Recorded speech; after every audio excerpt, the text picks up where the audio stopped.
whole population left nobody behind. Everybody disappeared and vanished, and then that population came back in. And then what that population did when it left, you talking an hour away, bro. Like, it's too much for me. Like niggas ain't really studying. I'm saying that to measure a back migration and claim that these are the only people that became Egyptians, no experts say that nowhere. Yeah. And see, I think I'm that's done where you got with to that. find your common ground, because see, what I think what Unc is saying is when they back migrated in from North or wherever, Northeastern, wherever, that there were still some what we would consider black in that area.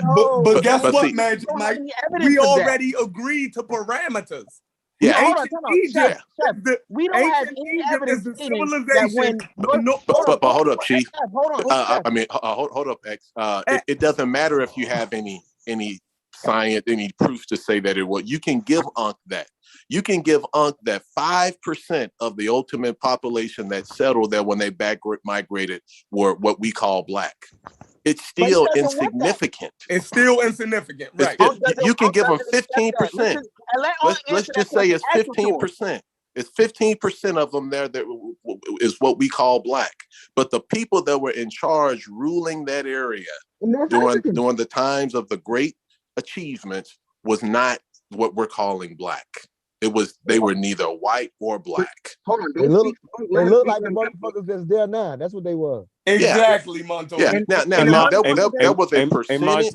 Hey, can I say something? Let me say. Hey, Montoya, I'll call you and I'll give you something to read, right? But I'm gonna end it with this. Hold on.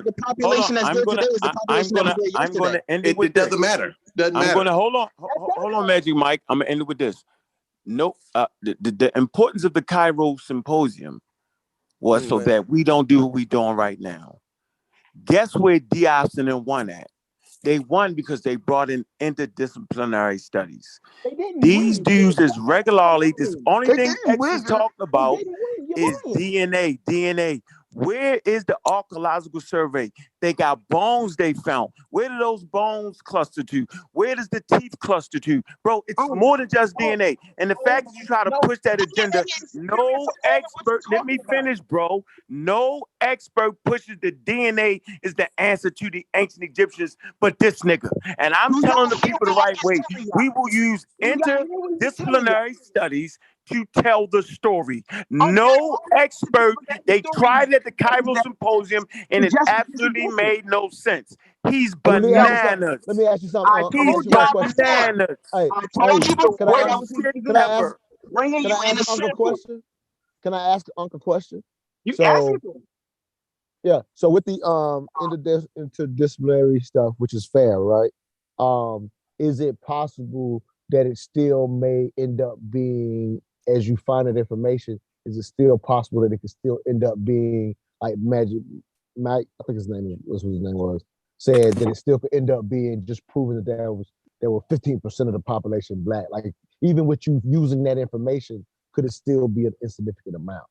The possibilities are endless, but this is what they do know from the archaeological record. I just don't feel like reading it right now. They have clearly identified that the culture comes from the South. It does not come from the Lower Egypt. It does not. I got a question. Can I ask you a question? I just got a question. Watch this. You got Let Mike check. Watch this. You got to give you got to in the concept of this argument. You got to give that to him. That's an olive branch, right? They don't got to give me shit. They ain't got no archaeology to prove different. But listen to me. I'm talking about for the course of the conversation. That now, whether that South was, the South part of Egypt, or whether it was Sudan or whatever, it's still not relevant. You know what I'm saying? No. I got a question. Let me ask this question. They got to go to Palestine. They got to be able to go to Palestinian and find royal tombs that predate the ones in the South. Is what they got to do. Because ain't nobody saying that they. Ain't nobody. Hold on, not you. Are y'all including the Sudan as part of Egypt? Y'all forget that it was both lands. It was two lands. No, hold on, bro. You would have to go to Mesopotamia. Right? This is the shit they be talking about, nigga. I be hearing niggas. You got to go to Mesopotamia and prove that they gave rise to Egyptian civilization. You can't do it. You got this is what you got to do. You got to talk about the Sahara. You got to talk about in Sudan, and then you got to talk about the Levant. That's the conversation, bro. Simple. Yeah, Nobody can get around that shit. It's not though. That's not the conversation. Oh, okay. Well, I don't want to have no more conversations. We've those three been talking. Hold on, let me say this. Yeah, we got to stay with the conversation. Right. We've been talking for hours about North Africa. All right, can I just got here. I got you. All right, I'm gonna tab out. Can I fresh piece Hey, of Mike. put Mike. put something on Let me something? ask Mike a question. Yeah.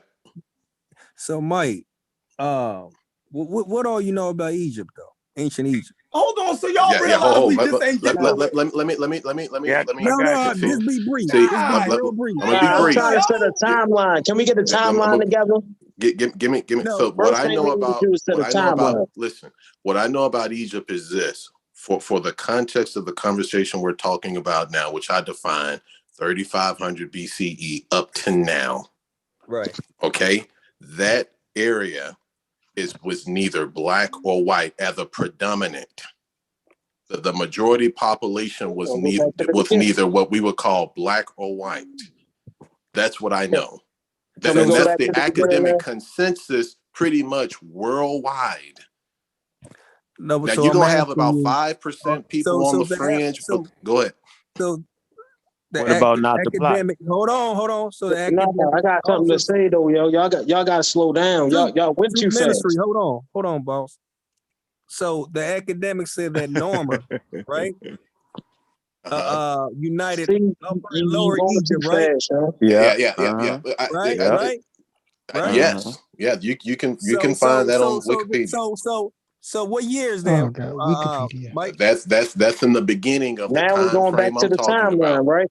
We got to get back to the timeline. Listen to me. Listen to me. Let me hear Mike. See, listen to me. 3500. Why are you fucking with Mike so hard? What did Mike do to you? Because I'm new. But listen. I'm new too. Go ahead. Okay, listen to me. Mike, you must have said something that he ain't like. Listen to him, because I'm not gonna go into the minutia of the research and who knows this, because we all know this at varying that's not what I'm degrees. doing. I'm trying to set a timeline, yo. I'm trying to set a timeline all the way back to the beginning. He said it. Homo sapiens arrived on Earth. That's what we gotta go back to. No, you ain't we gotta doing go back to the first Homo sapiens on Earth and map the migrations of Homo sapiens, because y'all don't understand the migrations of Homo sapiens. That's irrelevant. We're talking about the migration of Homo sapiens is definitely relevant if we're talking about who originated Egypt. No, we're not talking about who originated Egypt. Stop, y'all. That's not what we're talking about. Can everybody stop? That's not what we're talking about. We're a truth. We're talking about ancient Egypt, okay? Yeah. So we gave the parameters of ancient Egypt, yo. At what year? 3500 BC. Okay. To the Roman period or the present. That's all we're talking about, yo. That's it. But you got to understand, y'all talking about who is populating the land at that point in time. And y'all forgetting about the migration from the south. Hold on. At the Cairo Symposium, listen. Let me say this and I'm going to shut up. Almost. At the Cairo Symposium. From both hold on, yo. That's what Wait I'm a trying to minute. get to. Hold on, bro. At the Cairo Symposium, Diop's raised the very question, yo. And the white boys wasn't ready. He was like, but wait a minute, yo. The first people that was actually on the Nile was Homo sapiens coming from the Rift Valley, Omo Valley.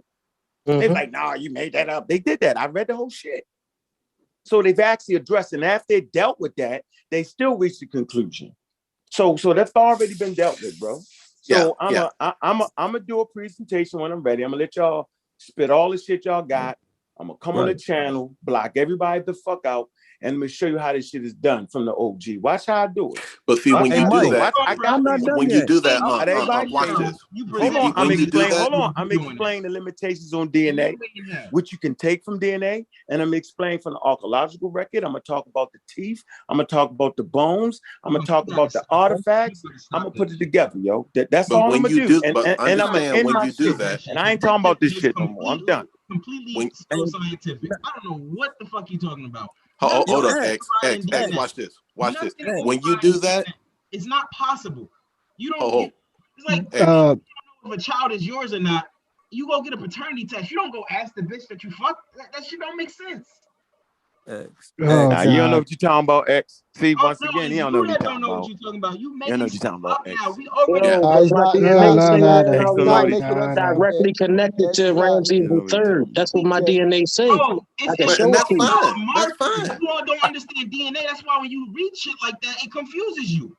It doesn't confuse okay. me. I It actually does. It understand it thinks that all. you're really connected But to I was Ramses just the third saying, you because was making a you're a point Y that wasn't marker. relevant, though. I was just making a point that to Bro, make a you Hey, point saying Mike. that a your Y point marker wasn't for relevant. Ramses the third. It don't make you the motherfucker cousin. Like, it doesn't make you the same people. It's just a Y marker. It kind The of nigga that doesn't, invented but it kind of does too. No, it AfricanAncestry.com. The nigga doesn't. that No, no, invented No, no. it doesn't. Nah, if I AfricanAncestry.com. walk you He through it, has a Man, Y that we've marker been man be here that before. goes teaching, man. back to Y'all We've Germany. been fucking. here Is he before. related to white people more than black people? No, Hey, it's cool. just a fucking Y marker. It's less than 1% of your DNA. You have Hey, to X. understand these X. people to His start talking DNA about it. say Ramses, Hey, X. and X. Nah, y'all that's hate. not what it say. That's not what it say. We broke this shit down. We Hey, done can I been see? on a many a show Bro, Can I ask about X a my question? it's no, DNA X. results. it's no way, yo. Y'all talk Hey, like y'all X. dropped out All of I'm fucking saying is, like, X. my Yo, X. DNA directly does say that Okay, during the your Bantu DNA say that. migrations, we So came what out to you saying? Sudan. My actual lineage, my maternal lineage came out to Sudan, yo. I don't know what to tell you everybody's about that. That's what 23andMe say. Yo, have everybody mute out. Chef, I don't know if you calling me. I don't know what's going on. no. Yeah, I'm X. saying What's everybody's Y DNA damn near come from East Africa, yo. That's where humans started at. So it's Yeah, that's not wrong. that would be You crazy to. get distinctions over time because And that's why I say, you know, the so you more Well, have you we're go talking into the about during the time minutia, of the Bantu expansion, though. You got to yeah, add that in.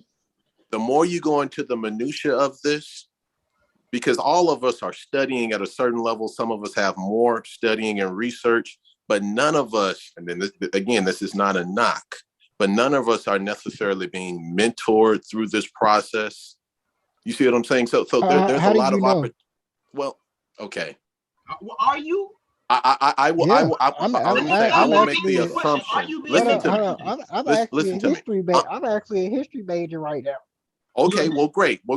Well, then Hey you, Montoya, I need you to moderate this shit, Montoya. This shit all over the place. yeah, Concrete Corey in the building. What's happening, boy? yeah. Well, I think we all agreed on neither white or black. That's my contribution. But Mike, let me ask you a question, Mike. Mike. Yeah. Did the ancient Egyptian have kinky hair? It's irrelevant. I don't know. It's irrelevant. No, they didn't. Irrelevant. Don't even answer it. It's irrelevant. So I'll answer it. So hold on, X. Completely irrelevant. Brother Reggie actually showed y'all in one of the little glyphs. Irrelevant. Don't get into the minutia. Okay, it's irrelevant. You see what I'm saying? They going to Reggie as Don't go.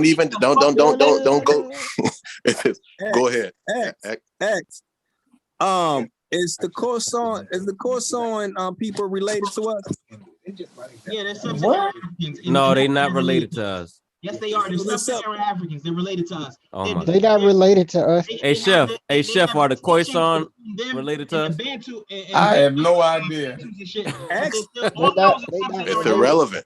It's irrelevant. Not irrelevant. What you mean for is irrelevant? For the conversation we're having now, it's irrelevant. Now, if we're going past this conversation, nah, he's making a point. He's making a point, though, Magic. Did every panelist graduate from high school? This is Adrian is making a good point. Go ahead, Adrian. Did every panelist graduate from high school? This is an honest question. Yeah, well, I did. I did. Well, I don't know if that's relevant either. But I mean, and I'm a history major. But hold on. You getting off? Hold on. Let Adrian. You sound like an elitist right now. Why you ask it? Why you ask it? Hold on, y'all don't even have to go there. Wait a minute. We can't have. Wait a minute. Why you X, you don't have to go. We don't have to sidebar with that shit. Hold on. No. Go ahead. The reason we asking that question, it's a competency test. So wait a minute. So if a person didn't graduate from high school or college, so wait a minute. So what you said is how come X why sounds so do we far away? talk? Why do we talk when other people are talking? Let Adrian like, yo, talk. just hold your points, yo. It makes nobody can hear it. You might have the best point that you're making, but if somebody else is talking, we're not going to hear it. The audience ain't going to hear it. Like, so everybody just relax, yo. Jesus. Adrian, go ahead and talk. Let me go after Adrian. So wait a minute. I would have posed a question to, I don't know, double X architect or something. So wait a minute. What does someone having a college degree, because you said Get back to your specifically Sub-Saharan thing, man. We ain't got to go through all that. Go back to your Sub-Saharan croissant thing. No, everybody let the No, that was person me bringing the talk. course on. Adrian, That was Wiley, Jackie. you talk, and then No next, time. everybody mute out. Adrian Wiley was talking. So wait a minute. So you saying that people got to graduate from high school, and you saying that that you're the most educated out of the entire panel? Why are you being very elitist right now? That has nothing to do with what anybody on this panel is saying. That's very elitist. And Okay, plus, now, on top of that, no, go ahead. I'm not done. And plus, if I was a regular black person listening to this, and I'm hearing you saying, "Oh, you didn't graduate from high school, you didn't get a college degree," I'm not gonna listen to you. I'm gonna turn off because I don't know the education. I'm looking at you. But if you saying that you got more education and you should listen to me, then I'm gonna turn off. So you're not gonna have an audience. Adrian, just So, ask So you don't want to listen to Founded. somebody who's Just ask your question. educated? What no, the but here's hell? the thing. No, but what I'm saying is we have the educated elite out here We should listen to them. flaunt. No, Okay, but here's the no, thing. They always, but here's the let him. thing. Historically, Adrian, wait, just ask your because question. historically, but wait a I minute, don't because think you have a historically, question. the educated elite has talked horrible towards the lower class people, and they don't have a massive audience because they turn people off. And the main audience is usually the people, the grassroots people. So that's wrong that you should be asking those types of questions. No, we should listen to educated people. Like I Yeah, don't but care. a lot, but the educated people usually historically they normally I don't really do don't care. anything. If you go to a particular subject, you should listen to the most educated people on that subject. I agree with that. What I'm saying, So But what I I'm don't care saying how you is the feel about elitism. Like it but might that rub is you Maybe wrong. we ought to raise our standards in the black Yeah, we community. need to raise our fucking standards. That's why Dr. Ben got a chance to rip all this bullshit off to us. I mean that's neither here nor there. But Yo, Malcolm X, he hold didn't on, have hold on. he didn't Hold have up, a X. I degree. was But next. anyway, Hold up, like X.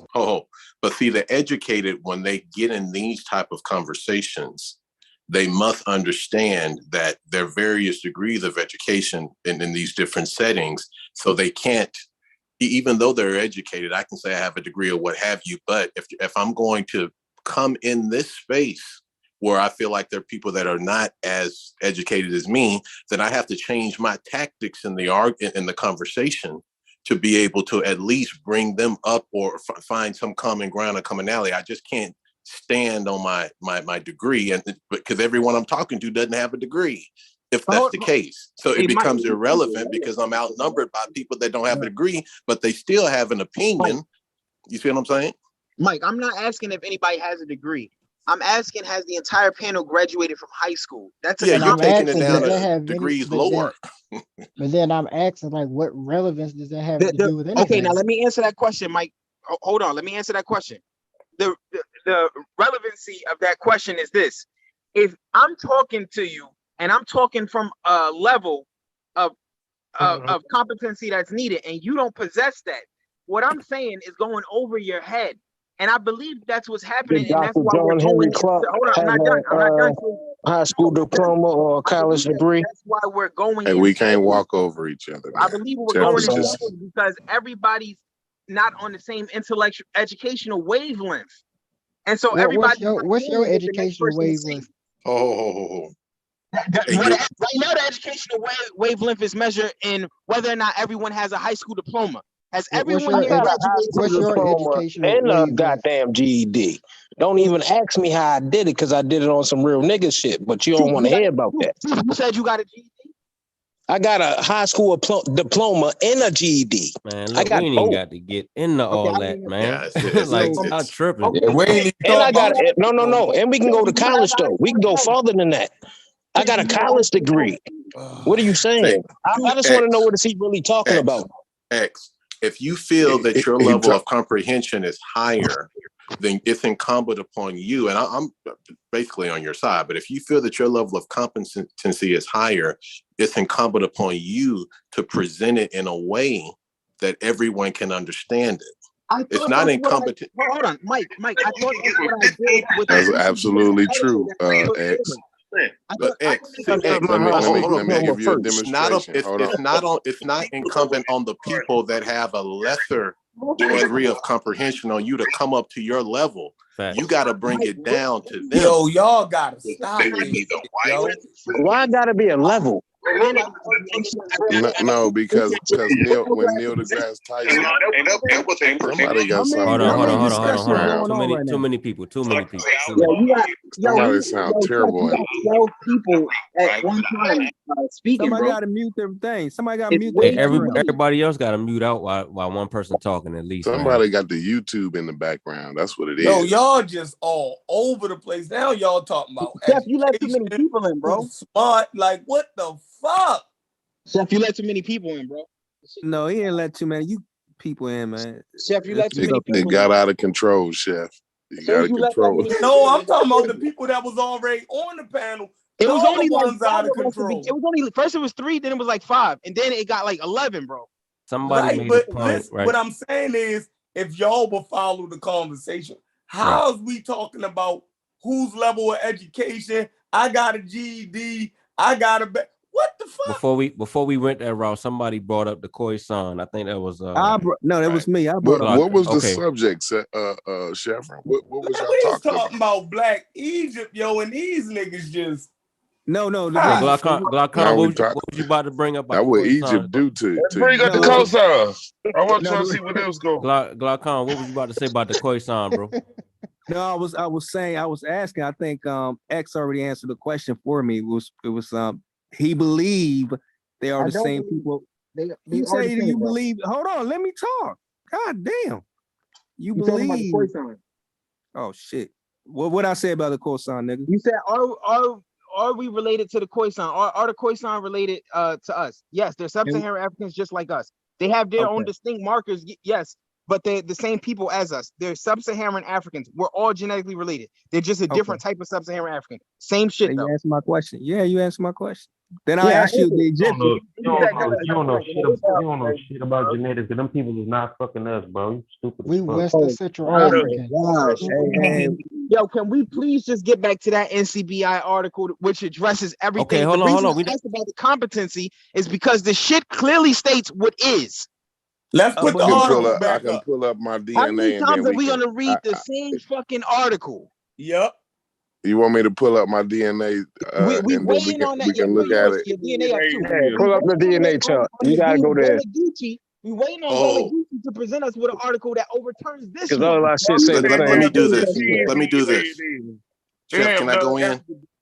I ain't doing it yet. I'm doing it when I'm doing it when do. Okay, so be quiet during this entire session then. That way there's no interruption. I'm gonna do it when do the solo show, so you can shut the fuck up. Got no problem. Just be quiet. When y'all get a chance, so disrespectful, homie. Peace.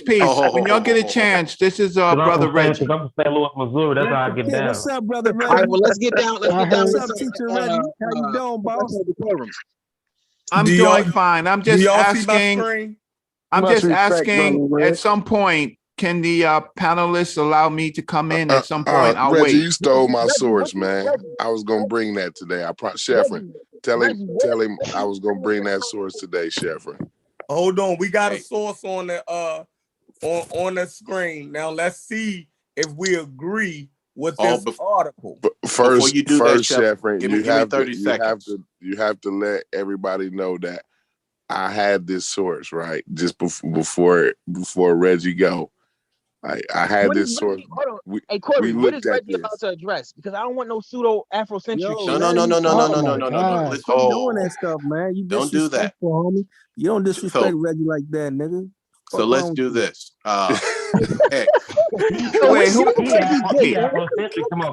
Wait, who is this? Y'all do know we got people listening, right? Like, y'all have to. Yo, this is what our people understand, though, Chef. We argue and we. Nah, they do though. Bro, no, we want clarity, so let's have it organized. We do. It needs to be more organized, but us fussing a little bit, you know what I mean? It brings people in. You know what I mean? Chef, Yeah, we are. There's no Absolutely right. clear I do not disagree. I do not disagree at all. There's no clear points being made. There's no structure. Hey, Chef, watch this. Who had a GED and back to the koi sign? What the fuck are we talking about? Yo, we over that right now. We on to this right here. I just wanted to before ask, you read it. What is Reggie trying to present? Because we don't know yet. Let's don't go into that. Listen to Reggie. I'm just telling y'all based on experience. X. So before you read this, you give us 15 seconds of what it said and summarize it 15 seconds, and then we all have to decide what if the article says what X says it says. We have to decide before he read it, are we going to accept it or not? No. This is X article. This is X's article. See, I'm trying to put the parameters back around the conversation, right, to get back on the point. But see, Chef, we have to decide if the article says what X says it says. Are we in agreement with that? Because if we're not going to even accept the data, if we're not going to accept the article, then there's no need in reading it. See, that you've already read this article 15 times. If it's a scientific article and it's peer reviewed, I think everybody is going to accept it. Okay. Oh, but we need to. He asking about his assessment of the article. He want to know. He wants X to summarize his assessment of the article. So go ahead, X. Let me know where you want me to go. Go ahead. The abstract. Now remember, we're talking. My man Magic Mike then gave us parameters. All right. So he wanted me to your mic is horrible right now, X. We want to put it in his own word before he read it though. Hold on, we already have parameters, right? We're talking about ancient Egypt. Yeah. 3,500 to the present. I'm talking about the whole North Africa. Because ancient Egypt. Yeah, I know. Why you sound so far away, X? I can't hear you, bro. Can you hear me now? Yeah. I'm talking about the whole of North Africa, which Egypt happens to be a portion of North Africa. If we know the North African genetics, then by default, we know the Egyptian genetics. Can't be a part of something exclusive from it at the same time. Don't work like that. Do we all agree on that? And you got to ask other panelists. So what is the Egyptian genetics? E1B1B? No. I'm not getting into those. Yeah, right. I'm not getting into those. I'm talking about 40%, and that's a Sub-Saharan mark from East Africa, from the Horn of Africa. There's E1B1B. Bro, you got too many people talking at the same time again. Yeah, fellas, thanks for letting me on tonight. I'm gonna bow out. Y'all have a good one. Peace, Mike. Peace out. No, keep him there. He already left. Reggie, what's your point, yo? Who you talking to like that? I'm asking you, what's your point? No, sir. Read your article. Y'all know we got an article on the screen right now. Y'all know that, right? Y'all don't care. Y'all just gonna keep arguing about ridiculous shit. I'm not arguing anymore. I don't even know what the fuck is. I just want to put on the record that E1B1B is what they talking about as the genetic marker of North Africa. I never even like they done said that 100 million times. And I never said Geechee has made us aware of that. Geechee has made us E1B1 whatever that y'all claim Egyptians are. I never seen it. Yeah. You can look that up. Like they always say that. That's the base group in the article. You need the article on there? We done read a lot of different. I haven't seen it. Yeah, that's the base article. I gotta read my article. I gotta read my article. Let Geechee go. Let Geechee go, man. Nah, Geechee can't go until Unc present. What? Yeah, I'm waiting. Yeah, I'm waiting. I'm waiting. You gotta go when Unc present. When is Unc doing it? What happened? Unc must have went off or something earlier. Unc ain't on here right now. Reggie was supposed to speak. What happened to Reggie? You asked Reggie what's the point. You disrespecting him. I'm waiting. Reggie, what's your point? Hey, listen. No, I'm supposed to read you your know I'm article. gonna mute motherfuckers out. Yeah, Okay, so put the article back up. Put the article back up. Reggie got the floor. Wait, I thought architect was reading his article. No, Reggie got the floor. Reggie got the floor. All right. So I want to share my screen, and I want to do two parts of it, right? The first part that I am going to do is I do want to talk about populations.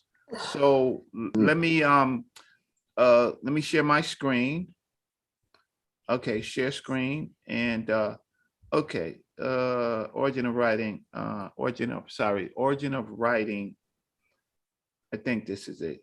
I hope this is it. Origin of writing. Reggie, what's the point that you're trying to make, though? Let him read, man. He's gonna read. Before he reads, I want to know the point he's trying to make. Okay, man, so motherfucker, shut the fuck up. If you would shut your dumb ass up with Hey, the come listen. on, y'all. Chill. Yo. Shut up. You have no education. Just shut the fuck Listen, up. Stop cutting them off, man. Listen, Reggie. Listen, Reggie. There was a request to let us know what the point is before we go into it. It's fine. To understand the origins of ancient Egypt, right? You have to understand the origins of the populations in the Green Sahara. Okay, this what Ankh was telling us. So during the Holocene period, right? Go ahead. This is Ankh's favorite subject. During the Reggie, Holocene. that's your own book. What is that? Am I sharing the screen? The hell up? Is this your? Are you sourcing yourself? No. Okay. Can I just ask for a little respect? Let's mute out. Let's give Reggie a chance. Hey, X, let him go. Let's give Reggie a chance. Girl, bro. Go ahead. Right. You're gonna be for 20 minutes about the same shit. Go ahead. All right. This nigga disrespectful, my nigga. Okay, so do you see where it says the parents of West Africa, Central Africa, and the Nile Valley are the same? Yes. Okay. All right. So do you see it? Where your cursor at? I can't see. Put your cursor on it, Reggie, because I'm trying. Okay, right. No, here. the slide. Okay, all right, okay. Yeah, okay. All right, so we want to start by overlaying the data, right? One of the first things is what you want to do is you want to look at Africa during the Holocene period, the late Holocene period, to see where populations are. So this is a map. This is a map of the Holocene area showing 1,011 sites, right, of populations in this basically in the Green Sahara, right? This one right here is the same population map, but this is an article by early ceramics in the Sahara and the Nile Valley, pottery and human migration. So these are pottery sites of the Holocene period. Why don't you just pull up the article? Well, I'm getting to some articles. Okay. First, saying this is what the article is saying. We want to see the fucking article. Hold on, yo, just let him go. Yo, this nigga is disrespectful. How long is he gonna present before we be like, can you? Here's the thing. I can either do We're gonna give him a few seconds. Yeah, go ahead, Reggie. Go ahead. So what I am doing is interdisciplinary method of showing several sources with overlays. So I'm doing populations. And so I have two population slides. I'm showing a population slide of material culture of pottery. You went out, Reggie. Huh? Can you hear me? Just me. Oh, okay, I hear you now. Go ahead. Was just you, Corey. Oh, my bad. Okay, so I'm showing populations in the Green Sahara during this of ceramic pottery, early ceramic pottery.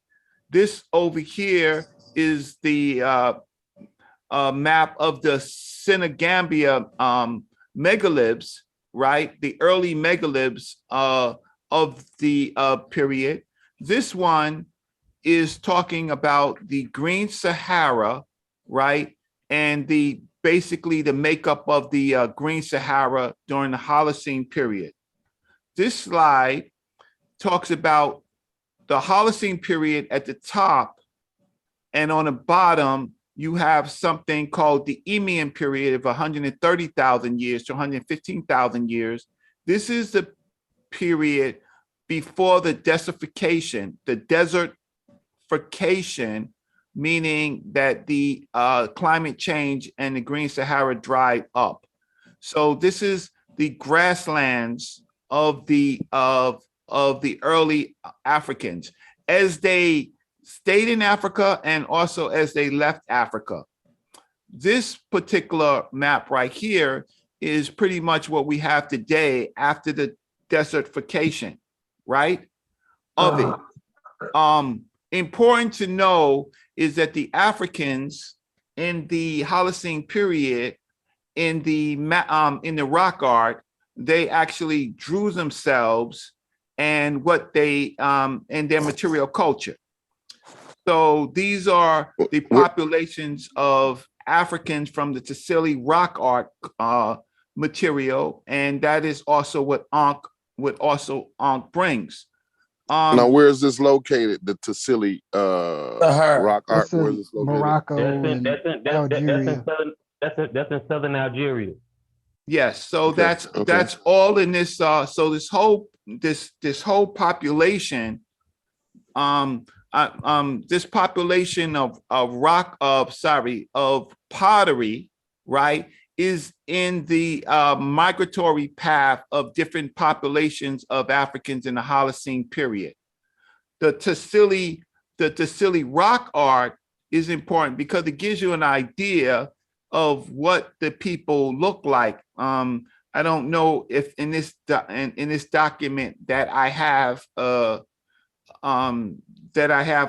more pictures of that. I want to also say to you all that pottery was so important. Pottery was actually started in Mali in the Holocene period. So the origins of pottery for most of the Western world comes from Mali in this. Gosh, man, come! It's 5 minutes of this shit. Stop. Hear no Okay, yo, hey, listen. He almost done, X. Hold on. Just don't worry about it. You tell me. He almost done. Hey, listen. Wait. One, am I showing you sources? Yeah, the way you're showing. Am I talking? Not correct, Reggie. Motherfucker. Let me tell you, motherfucker. Let me just tell you, motherfucker, right? I got an honors degree in motherfucking Black Studies, motherfucker, in 1988, nigga. In 1988, nigga. Motherfucker, where was you, motherfucker, in 1988, bitch?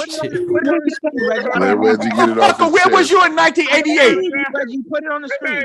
Reggie call him a bitch. I don't believe you, Reggie. Where was you in 1988, bitch? I was in Black Studies. I don't believe you.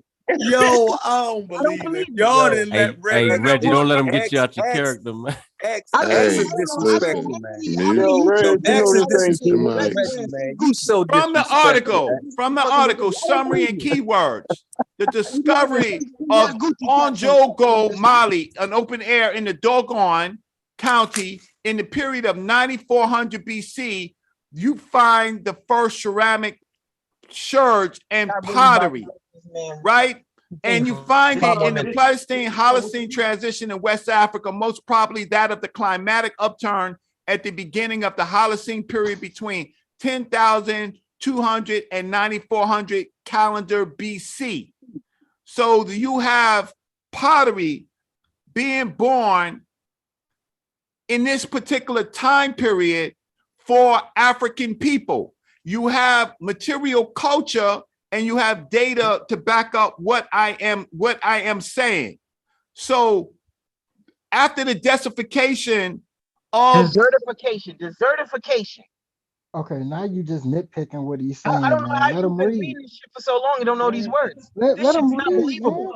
But this is pseudo killers, bro. man. We don't harp on X is getting mispronounced words. disrespectful at But this you point. do Like, respect people on This pseudo killer, man. This an yeah. elder, man. Don't disrespect Reggie like that, man. Quit Come on, disrespecting Reggie the the one that man. called me Yeah, a I'm bitch. saying that's what I'm Reggie saying. We don't What's harp up, on Peter mispronounced Newport, I bro? didn't words. disrespect Reggie before, did I? Bro, your Wasn't nerves I the get one that bad. Reggie referred to But as a my bitch bad, and where I brother. was at the Hold moment? on. Why Hey, y'all won't let the man present his I information, yo? know. Hey, Taking a Y'all million can years. disagree later. At the end, I It's just want to taking hear a what he had to million say. years.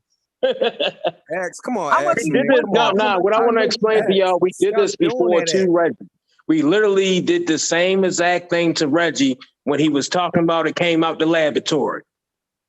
no, And we didn't give we him a don't want to. chance to We present listen. We his ain't gonna information. change the subject on that. I We're ain't trying not to gonna change the go down subject. that. I'm just saying, I'm just trying to point out that we need to listen to everybody's information before we make a judgment on it. Yes. Absolutely, absolutely. All right, finish. Go ahead. Is my screen still sharing? Yes, sir. Yep. Okay. Do you see my article? Yes, sir.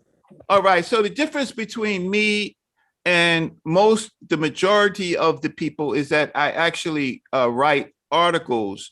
I present on these programs for edification.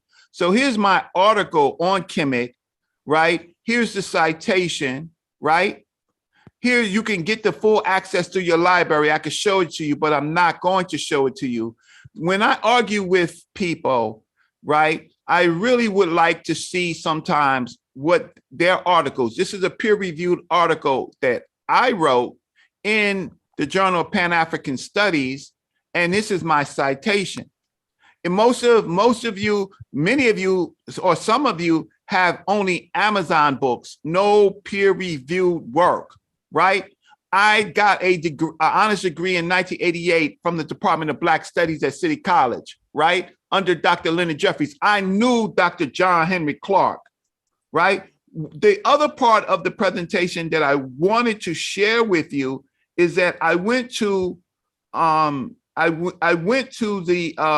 museum of the Museum of Fine Arts in the Museum of Fine Arts in Boston, right? And they had a special exhibition on ancient Egypt, classics of ancient Egypt, and they had an exhibition on the reserve heads.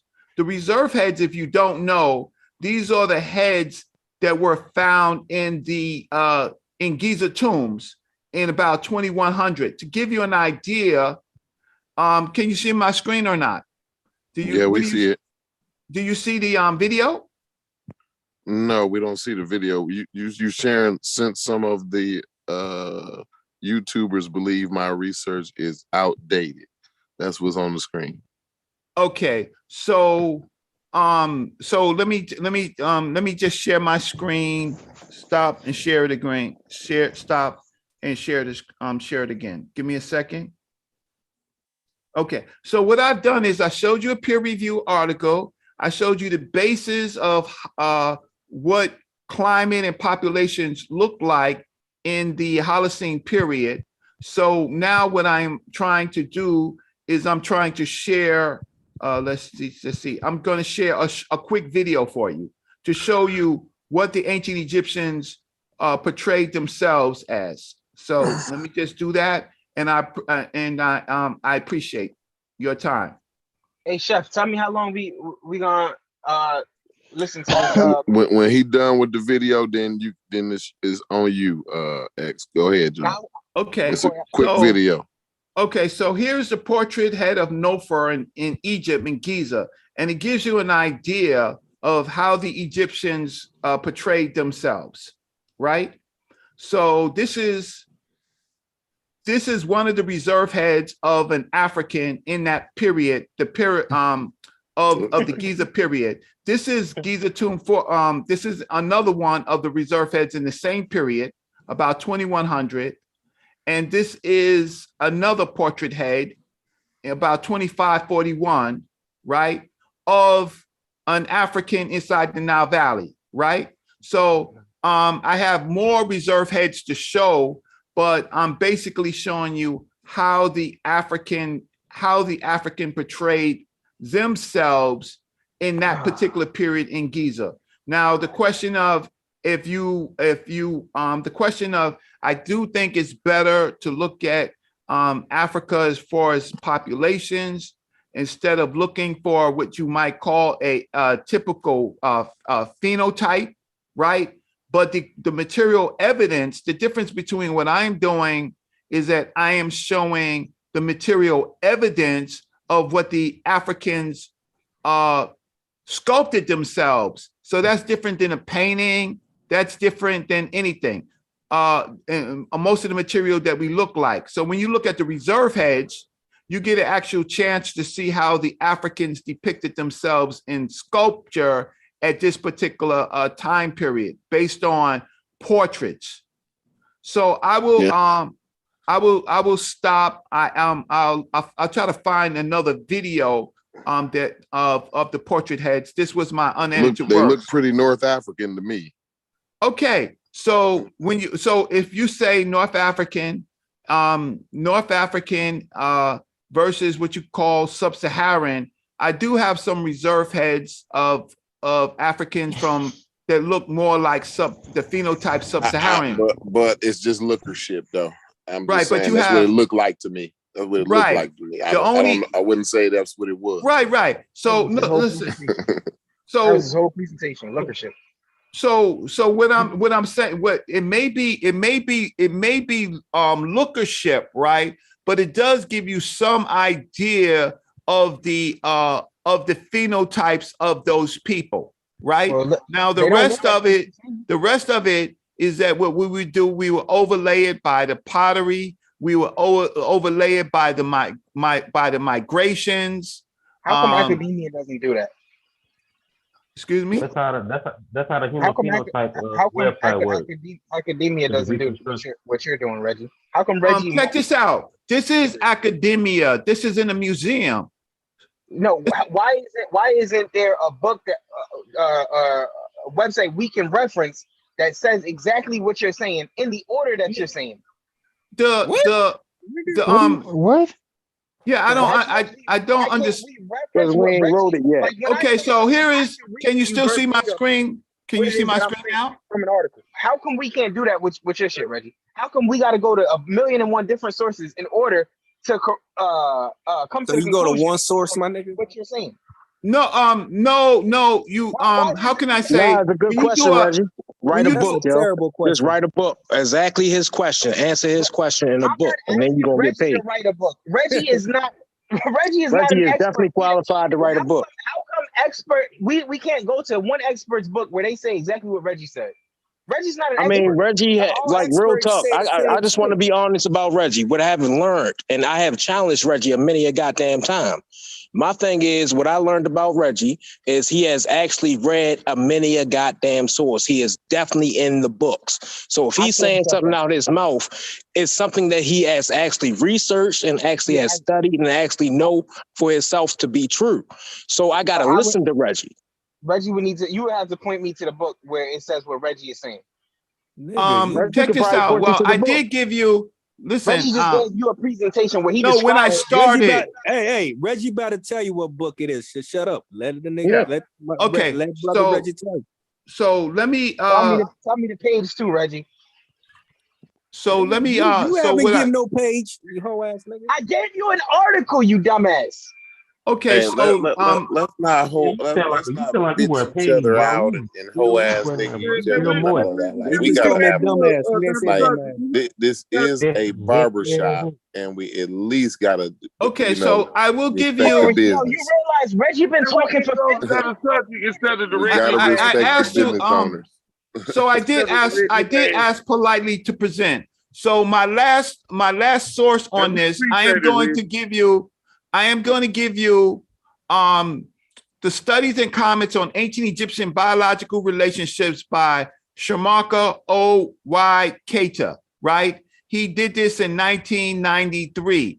It answers many of the questions that you're talking about, studies and comments on ancient Egyptian biological relationships. He is a medical doctor. So Keita does a number of different things. He does. Afrocentrist, man, come on with this shit. Reggie, I did. This is what I'm talking I ain't about, gonna bro. lie. Yo, Corey, this I is why I read didn't want to do this from the start. We have a different argument though, I Reggie. told you, bro. I told you it was gonna come to the same bullshit.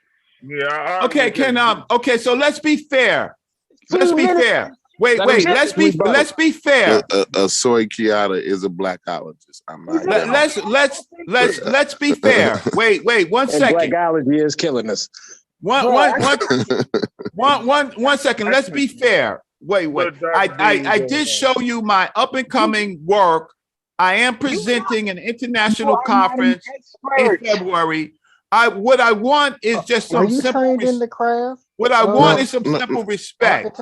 Go ahead, Reggie. You got all it. Right. I'm going to close. I am going to close. But what I do want is if when people come to tear down my work, I ask to see their work in writing. That's only fair. That's only fair. I only ask that. I only ask that. I don't want to hear their if they have personal comments. I want it based on based on work. So what it is that this is the problem. Our people, African people, we don't respect when Black people do scholarship.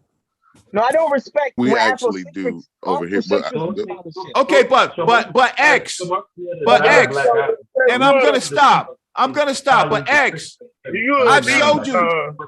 But X, I've showed you. Reggie has the floor. Reggie has the floor. Go ahead. Here's the difference. I showed you my peer-reviewed article. I told you about my upcoming book.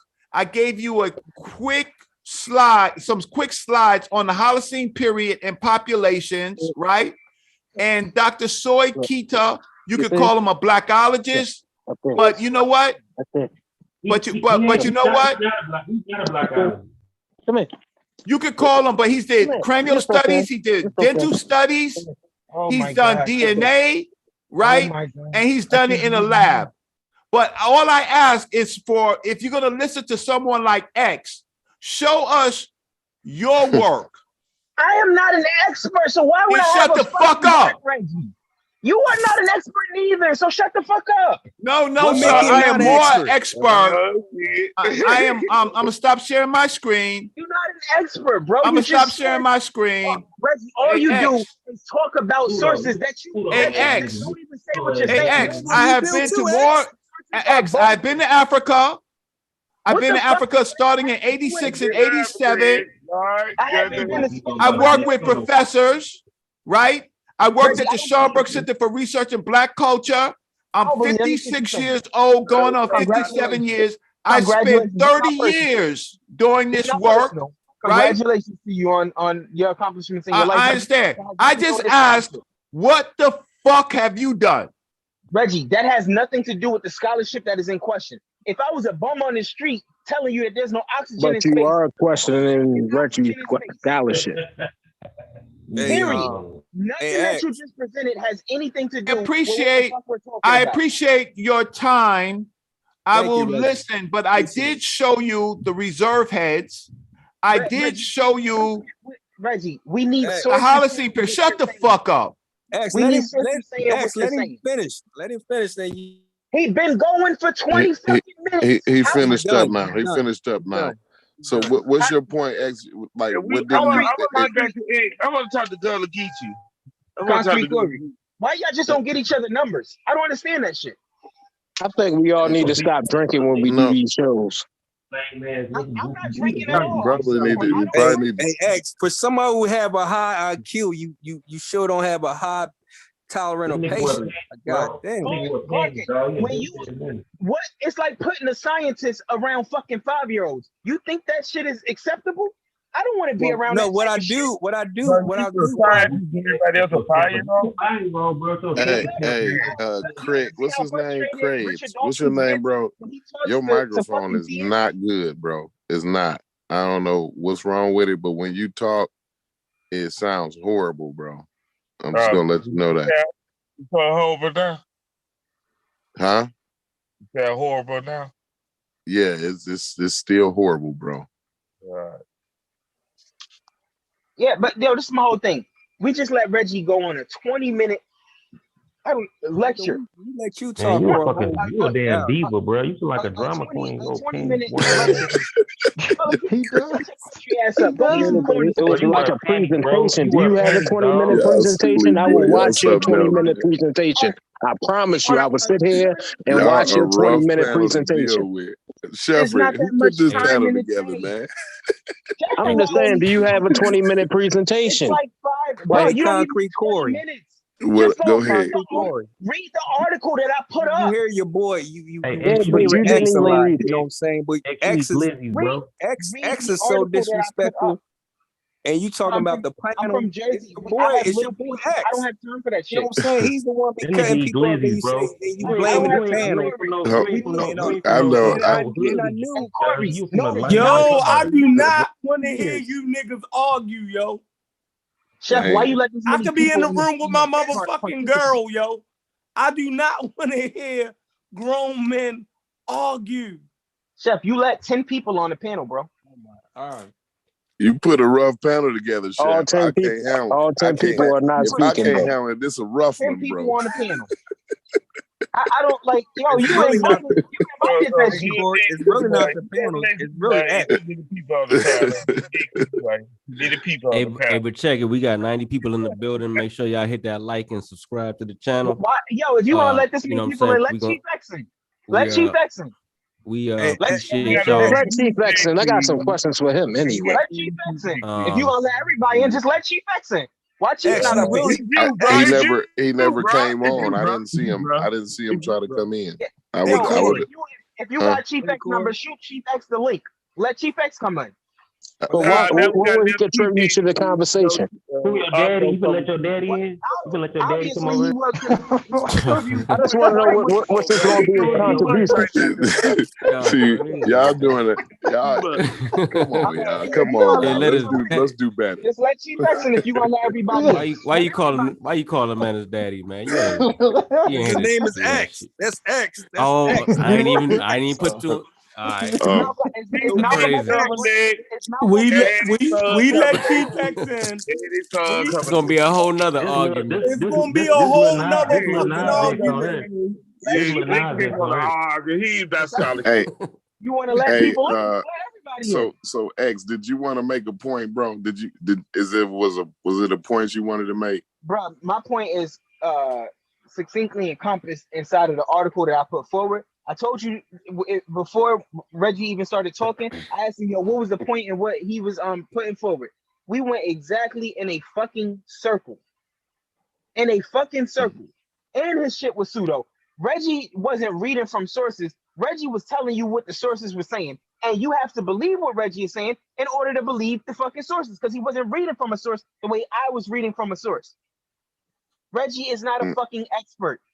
He showed his sources though on his he had Oxford University on there. He could show you any damn thing. That don't mean it's saying what he's saying is saying. Can't show me anything. You're He not might an can show you expert. anything. So you saying Reggie He had his is notes. He had incompetent? his notes on How there. you gonna? How you so disrespectful, man? Almost People none of don't know. y'all. I mean, I done check. I done motherfucking came in Reggie a minute goddamn day. Reggie tried to tell me that Malcolm X never renounced racism. Listen to this shit. It was me arguing Reggie on the phone. Reggie said Malcolm X never renounced racism. I played a clip of Reggie. But my question is, right? Even if he said that, can you respect his opinion? Reggie hit me with the initiation. Reggie hit me with the initiation. Reggie told me the same shit as Sar said. Oh, you're not a part of one of these groups, so you don't understand. This is the motherfucker you bring on to talk. Are you fucking serious? Okay, Truth Ministries, you wanted to respond. You wanted to make a point, bro. Man, I just wanted to say, can everybody have their opinions heard? You see what I'm saying? Even if we don't agree with them, we gotta understand, yo, this is like we really debating some high level shit. I look at y'all like y'all the most intelligent people in the black community, like for real. I don't know like why. I can't have conversations like this with normal people. You feel me? And we were making ourselves look like we don't have to argue like this. What I'm saying is each one of us need to respect each other's opinion. And then like, yo, hear the opinion. And then if you don't agree with it, have a whole presentation to break down why you don't agree with it and show everybody else why that opinion was wrong. We need to break down that shit. We don't need a whole presentation necessarily. Yeah, we don't need a whole. You know what I mean, though. You know what I mean, though. Can Yeah. do a presentation though. Hey, Yeah. Corey, isn't that what the article I put up did? Isn't that what the article I put up did? Reggie's trying to claim that they're black. Clearly, he's claiming that they're black, showing pottery that he says started in Mali. There was some black people in the region. This is what I will say. This is what I will say. The article I put up clearly tells you that they're not black, that they're North African. So the people from Mali, the people in the Green Sahara was also North African. I just want you to know that. I don't know how you talking. He's supposed to be talking when you presenting with Unc. Hey, listen. This is what I will say, y'all. I will say that what Reggie presented was a nice presentation, and he said he showed the heads, and I appreciate that the heads. I'm gonna say that the heads look like people from North Africa. Well, remember he so said I don't disagree.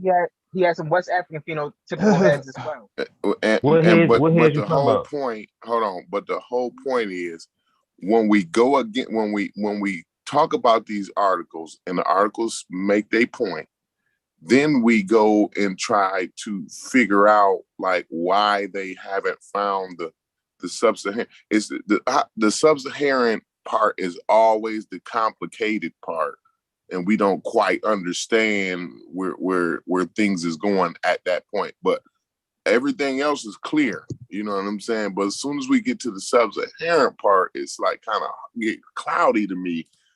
I don't know if it's just me. I'm like I said, like I'm not the smartest guy in the room. No, Corey. Go ahead. We do have an artifact. We do have the what is called the Black Mummy, right?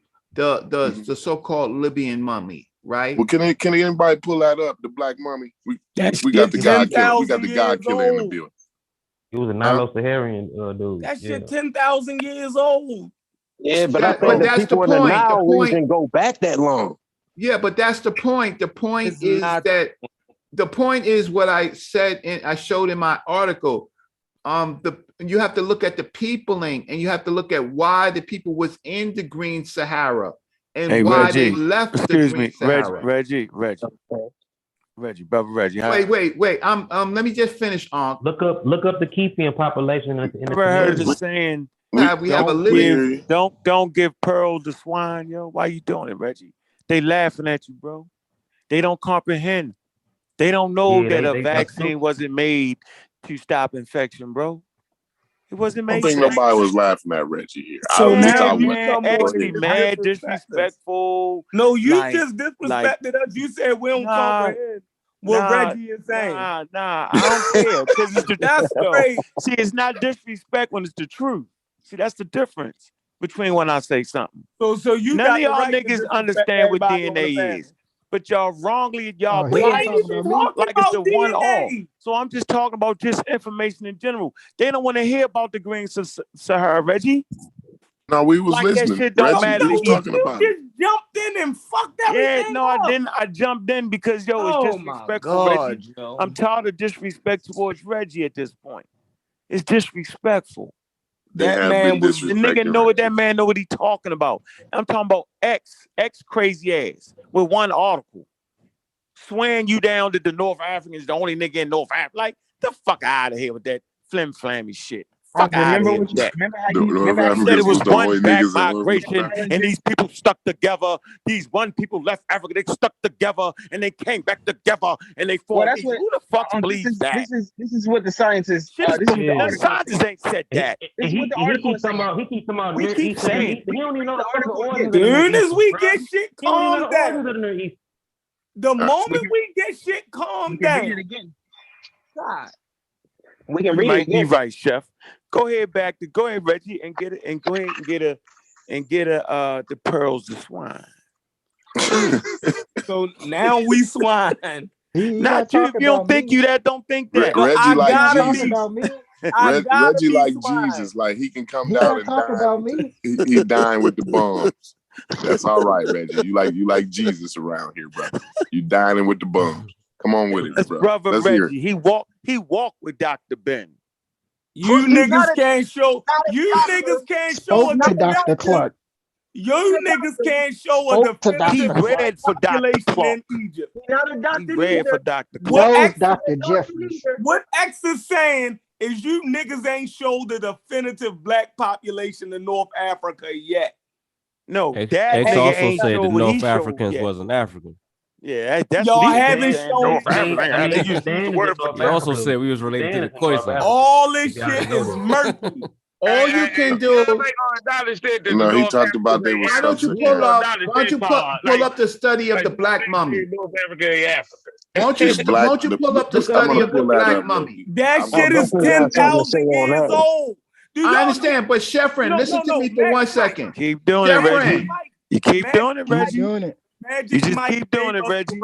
Sheffrin trying to make a point. Let Sheffrin make his point, y'all. Go ahead. Reggie, they don't understand how Let the Sheffrin Neolithic make his went down. point. They don't understand. Go ahead, Sheffrin. What's your point? No, they can go ahead with that goofy shit, man. Hey, we gotta put a show together, bro. We can put this shit. Yeah, we're gonna get away from the noise. Listen what I'm saying. Listen. Nigga, y'all live the noise. Hey, Reggie. There, not the noise. Hey, Where is Reggie. not the noise, yo? Y'all live the noise. Where is not? So Adrian, hold on. Let me Reggie, I can hear you. I'm just waiting ask for. Adrian a question. I'm just asking. You I'm ask waiting. Brother Reggie a question though. Soon as That's I'm done 10,000 years asking is a my long question, time, though. as soon as I'm done asking my question, then you can ask your question. Well, Adrian, I want to ask the young brother Adrian, because this is the youth. He the one that count. Actually, it don't matter what I think and what Sheffrin think, right? What really matters is what Adrian think, right? I'm not the only person that's a youth. X said that he's in college as well, so you got to ask. He ain't in no damn college. He lied. X ain't 22. X ain't 22 years old. Hold You on, 22. I lied about what? You not in college, X? Listen. I told you I was in college right now. We're not gonna argue whether somebody go to college. I told you I was in college right now at this moment. That's what Boy, you Adrian go to just Glizzy said. University, boy. I was in college back in 2009 You go to Glizzy University. Nah, you said you was in college now, X. Hey, I'm in the middle of asking Adrian my question. Now we talking about what year X was in college. Come on, man. We can't do this. We can't do this, y'all. Silly He said shit, yo. if somebody tells me they're in college, I'm not gonna argue with them. They in college. I never said I was in college right now. I was in college 2009 to 2012. Oh, okay. because I We thought you appreciate said that. when we was on there, like that you Of was in course. college So and why is stuff like X that. allowed So, to clarify No, this shit? no, But when I try to clarify my position, I can't clarify. He just keep making it up. Because Chef it was actually Adrian's point. Adrian was making the go ahead, point. Corey. I mean, go ahead, Corey. Go ahead, Corey. I'm trying to ask Adrian a question. Now, Adrian, I just want to ask you, young brother, because it actually matters to me. Do you think Egyptians are Sub-Saharan Africans? Do you think that we have we Sub-Saharan Africans, not as African Americans? I'm not asking that question. I'm asking as Sub-Saharan Africans, right?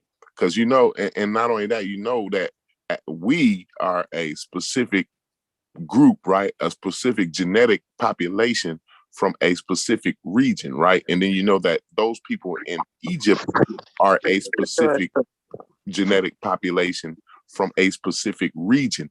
So I'm asking you, do you think that we are related to them? do you think that we are related to them? Yes. In terms of, well, let me say this first to be very academic. Okay, and I'm getting this from a yes or no be good enough, but go ahead. I'm gonna let you go.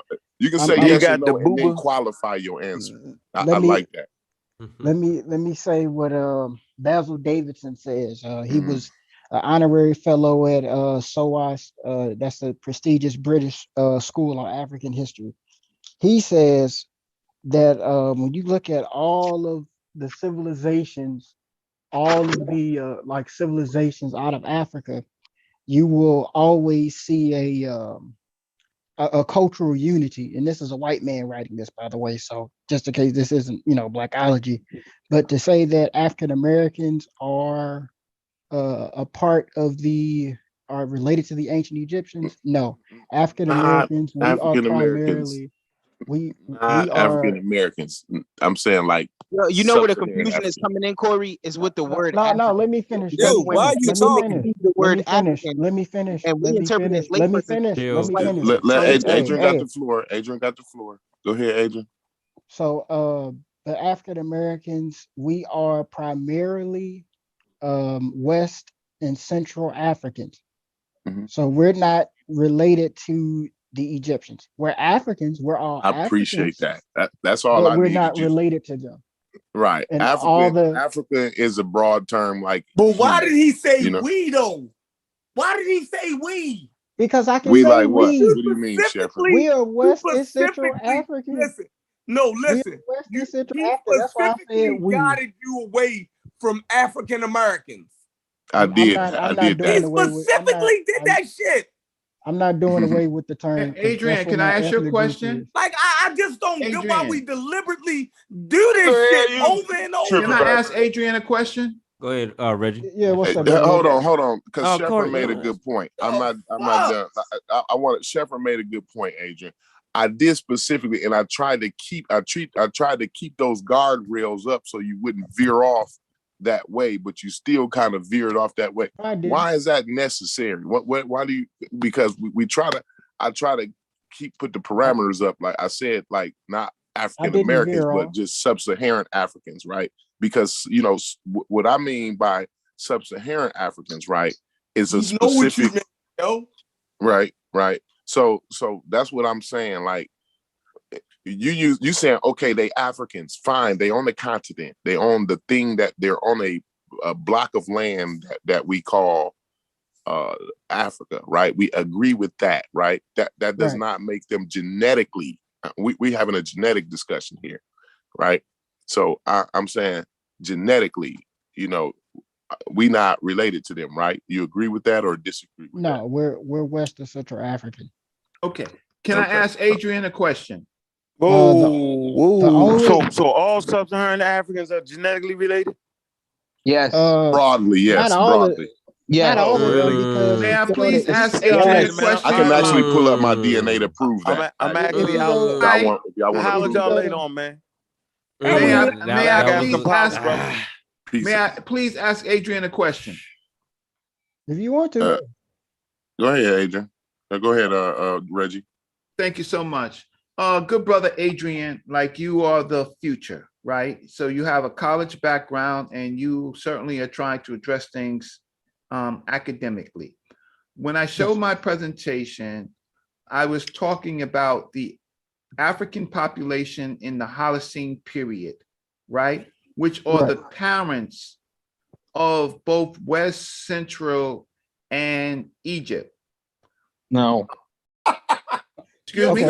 Keep going. This shit is a joke. What? That didn't make sense, Reggie. I ain't gonna lie. He had a question, or let him finish his question. Keep going, Reggie. Wait. Okay, so I had a question. We gotta respect Reggie. We gotta respect Reggie. Yeah, you don't have to respect the shit he's saying. Keep going, Reggie. What did you do with the question, though? Why you having shot fire? Like, man, shut the hell up, man. God damn. So you said that the Holocene, or the people that you brought up, are the parents of all of the African civilizations, right? If I heard you correctly. Yes, of West. They said the Nubians was the parents of the Egyptians. No, hold on. I want to get to that. Let me ask Reggie a question. Remember, I wanted to ask Reggie a question, and Reggie didn't finish. Reggie's in the middle of his presentation right now. Why we acting like niggas, man? No, I'm not peering off. I'm not peering off. It's actually about the Green Sahara. I'm asking about the Green Sahara. Like, I literally have a question. No, but he already was trying to answer something, though. Yeah, he was trying to answer. I'm gonna wait. I'll wait. I just want to imply that I do have a question. Now, when Reggie don't sound like he's answering this shit correctly, it's because y'all done confused the fuck out of him. Not y'all, ain't me. Like, yo, we gotta chill. Like, he probably don't need. Watch. Go ahead, Reggie. you said the Holocene are the pairs of West, Central, and all the African civilizations, right? That's what you said, Reggie, right? Yes, so we're looking at a particular time. We're looking at a particular time period of large populations of Africans in the Green Sahara because of the climate and because of the food supply, right? Right. And from the Holocene period, there is a climatic event, and that is when the Green Sahara dries up, forcing African peoples to go to the river valleys. That top population of the Green Sahara, some of them go to West Africa, some of them go to Central Africa, and some of them go to the Nile Valley. What they're trying to do is go to the water supplies following the animals, right? So the population parents of West Central and the Nile Valley come from the Green Sahara. And then there are other populations coming from the Bantu, but that's much, much later. The Bantu. Okay. Oh. So what you're What? so you're Hold on, saying what you say? Hold on, what you saying, Reggie? so Reggie, so you're saying that See, this all of shit the is African crazy. civilizations follow the river valley, right? And the animals, right? Yes, what happened is when the Green Sahara dried up, starting roughly about 8,000 BC, right? The African populations left because it was a rapid event. So they left, and some of that population, and there was different populations in Northern Africa, right? But those populations with those phenotypes, with those haplogroups and DNA markers, those parent peoples, they went to Central, West, and Nile Valley, right to the river valleys to survive. So are you saying that the ancient Egyptian population came from the South from a historical perspective? Because I've heard that before. And Yeah, so I'm just trying to saying, see. well, what I'm saying is now, so we're moving to a different period. So ancient Egypt is late when we're talking about this. So I'm talking about, there are many cultures. There's the Badarian cultures, then there's Nubian A cultures and Nakada cultures. Those Nakada and Nakada culture and Nubian A cultures is more in the south. They are a result of the people's leaving. Can you explain the South? Upper Egypt, so, right? Yeah, can you explain the South? But it's not Upper Egypt. It's Egypt is not formed at this moment. I got you. Egypt is formed at 3100 BC. Normer, and you can look at the Normer palette. He is not Egyptian. He is he comes from the culture of Nakada and Nubian A. You know this because on the Normer palette, he's showing Bot. Fuck, man.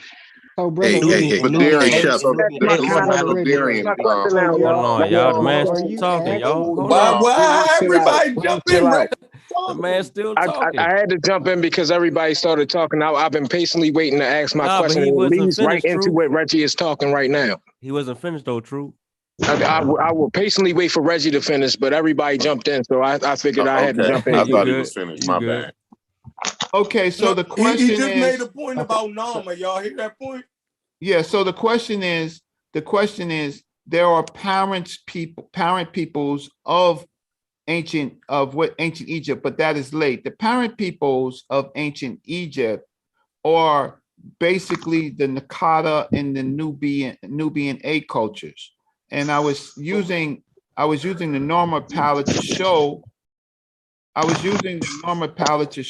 This fact because at this particular point, they are using morphines, right? And they're using morphines in that slate palette of the Norma palette, right? And if you also look at some of the other materials, there's a mixture of peoples. So in the Nile Valley, you have people coming from the lower parts of the Nile Valley, going up the Nile Valley, and we're talking about from Ethiopia and from other areas following the Nile Valley, because now they're herding cattle. So herding cattle is an important ingredient in this. The people who, how they got to Napata and Nubian A, these were remnants of a mixture of people from North Africa and the peoples from Upper Egypt. And so, okay. yes. Well, so Truth Ministries had a question. Hold on, let me just well, so I'm asking Adrian real quick. I'm asking Adrian, I'm asking brother Adrian, right? From what you you gotta let me let build. me just answer this question in like 2 seconds, and then it just move on. They was having a conversation, y'all. It was him and Adrian. Okay. I didn't realize that. Go ahead, Adrian. I'm sorry. So, I apologize. I've heard only about maybe about one source to where Egypt's and this is a primary source document where Egypt's civilization and culture comes from the South. And I'm getting this from a book written by Basil Davidson called Old Africa Rediscovered. And he talks about the Greeks. And Diodorus Siculus says, and I can quote him verbatim, that the Egyptians say that they are, the Ethiopians say that the Egyptians are colonists sent out, right? And but that's the only source that I can find where. Okay, so I want to add. Reggie. Wait, I just want to add to Adrian. Hold on. Before you do, Reggie, hold your point. Adrian, can you define Ethiopian in that statement? Ethiopia is not Ethiopia in the landmass that we know of it today. That's primarily Kush and Aksumite.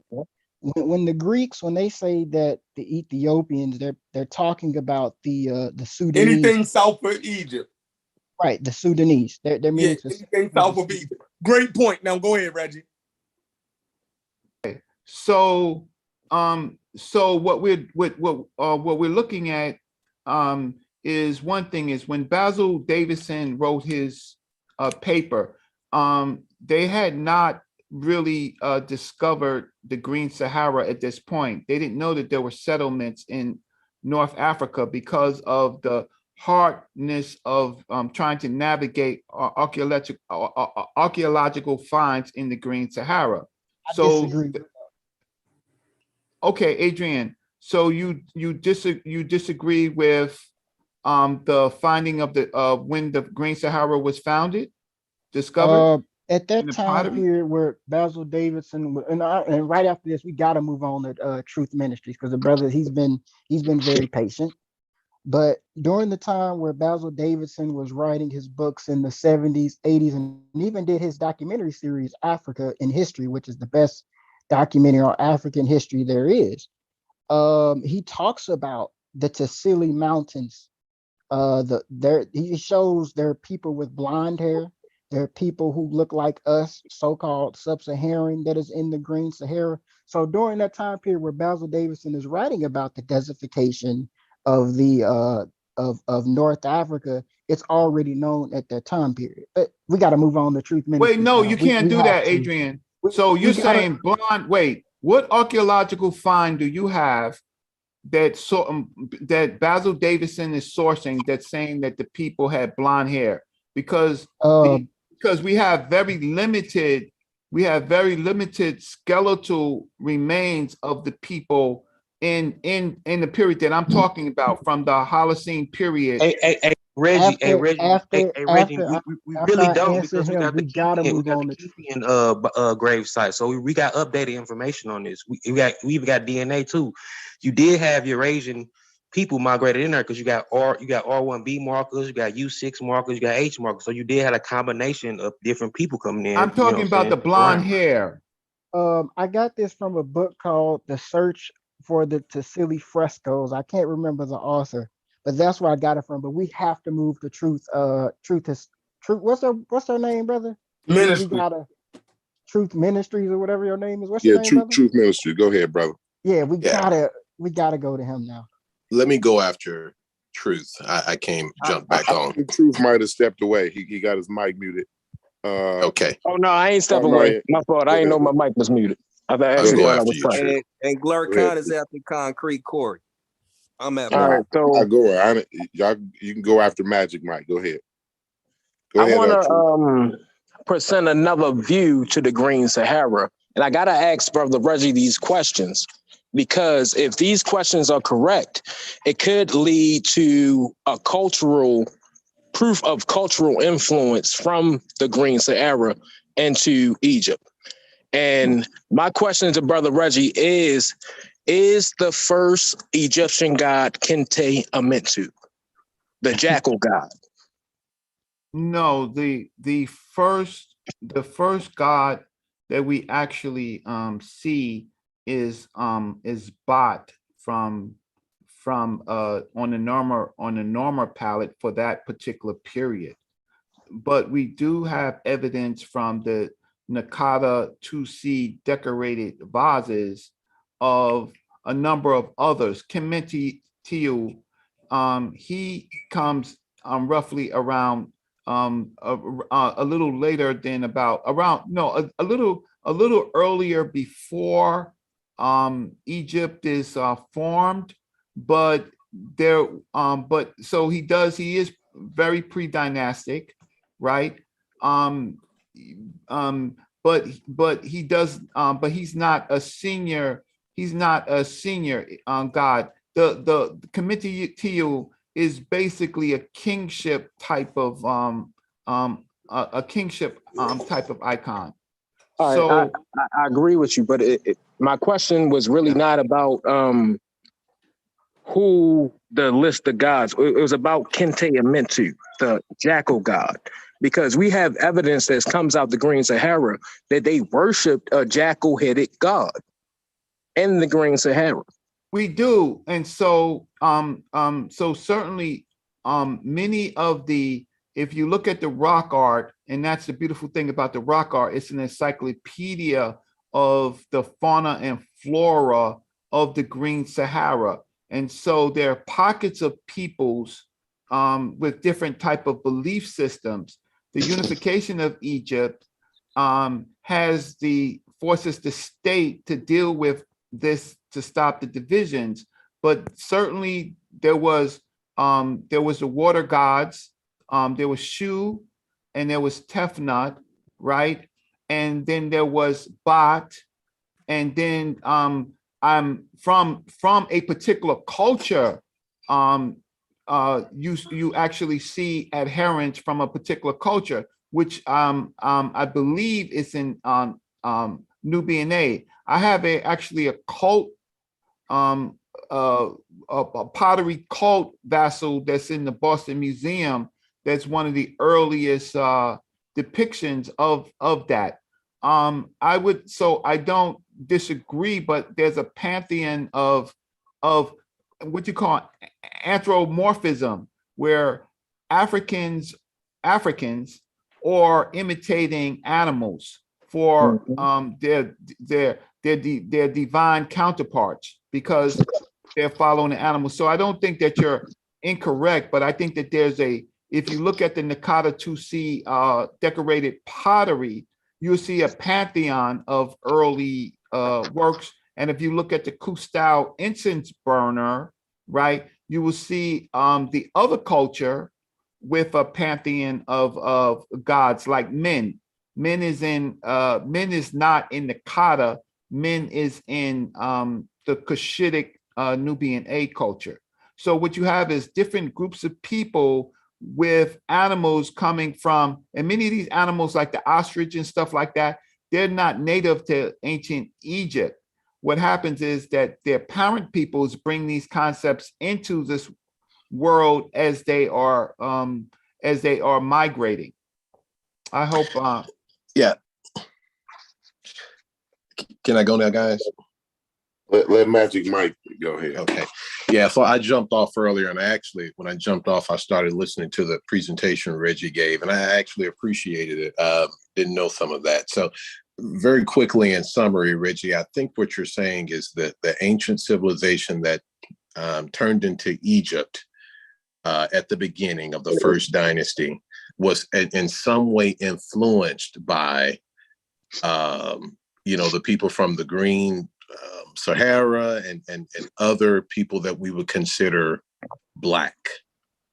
That civilization was somehow influenced to some degree by people that were there prior, whether they were in the Green Sahara, other parts of Africa, Sudan, et cetera, et cetera. Is that what you're saying? Got to be. Okay, so okay, yeah, okay, so yes, so the answer is, so now we're getting to we're moving from hunter and gatherer populations. That's the best to describe the Green Sahara, and then we're moving into a pastoral period, and then we're moving into this agricultural, right? The agricultural period, pastoral period. And then we're moving into the period of the formation of the state of Egypt, where there are pockets of cultures that yes. And those people were influenced by them, according to you. And I don't disagree, or agree. Were there any other civilizations that rose to the prominence that Egypt rose to that were also influenced by these people around that time? Like I said, when I was trying to do my presentation with the civilization, I wouldn't say civilization. I would say more populations and culture, right? So there were different cultures spread from the Green Sahara as they were looking for water supplies. So hold up, hey Reggie, that was a good ass answer. Yeah. Don't convolute it. You really answered it. Perfect. You did. And so my next question is, you gotta know where to chill, Reggie. Right. now, so Egypt was the one that rose to prominence, and they were influenced to some degree by the people you're describing. Okay. Once Egypt was up and running at its climactic period, and even prior to that, but we're going to focus on the climax. If you likened that government, that society to ours, to where we have a president, we have a Secretary of Defense, we have a Secretary of Health and Human Services, all the different departments, governors, mayors, et cetera, were the people that were in those positions of power and influence in that civilization, because you weren't on when I kind of asked this question earlier, I asked them in a different way. Were those people that were administering the government, running the civilization, were they either A, Black as we know it today, white as we know it today, or neither Black or white? Neither Black nor white. Okay. They were what you would say populations from the Green Sahara. So these are first, humans are all Africans. Africans left Africa for different reasons, migratory reasons, right? Warfare, and then some of those Africans and other groups of people from earlier times intermixing with the Neanderthal, right? Those populations also come back into the Nile Valley. But while they're in Africa, they're an African population. So they're neither Black nor white. They're a mixture of groups of people from North Africa and from Nakada and Nubian. And then there's other groups, earlier groups like the Badarians, right? That may be not phenotypically, they're North African, may not be, they are more like the parents of the Berbers, right? And so they all intermix. The Libyan population is where a lot of the mixture is taking place, because you got lots of different groups coming into North Africa. Yes. So if you're it sounds like you're agreeing with the pseudo killers here, Chef and Corey and others, it sounds like you're saying that the predominant population in what we know as ancient Egypt was neither black or white. So if you're saying that, at what point, and I'm talking about not as they understood it then, because I don't know if they understood black or white then like we understand it now. I'm talking about as we understand it now, at what point in that region was it predominantly black as we understand it now? Okay, so you can be what you call culturally black, meaning you can have, for example, in America, you can have Dominicans and Puerto Ricans and Native Americans living among black people, and the majority of population is, let's just say, from a particular black city like Philadelphia or Chicago or New York, right? And so it could be intermixed. The question of what skin color is ruling, what tint of skin is ruling, I think that would be a loaded question, because the skin color may change, but the culture is African. Right, So but think of Detroit. Huh? Think of Detroit. Detroit is, throughout the years has been predominantly black, and for amount of years, the government there has been, run by black Democrats. So we know they're black. They have differences.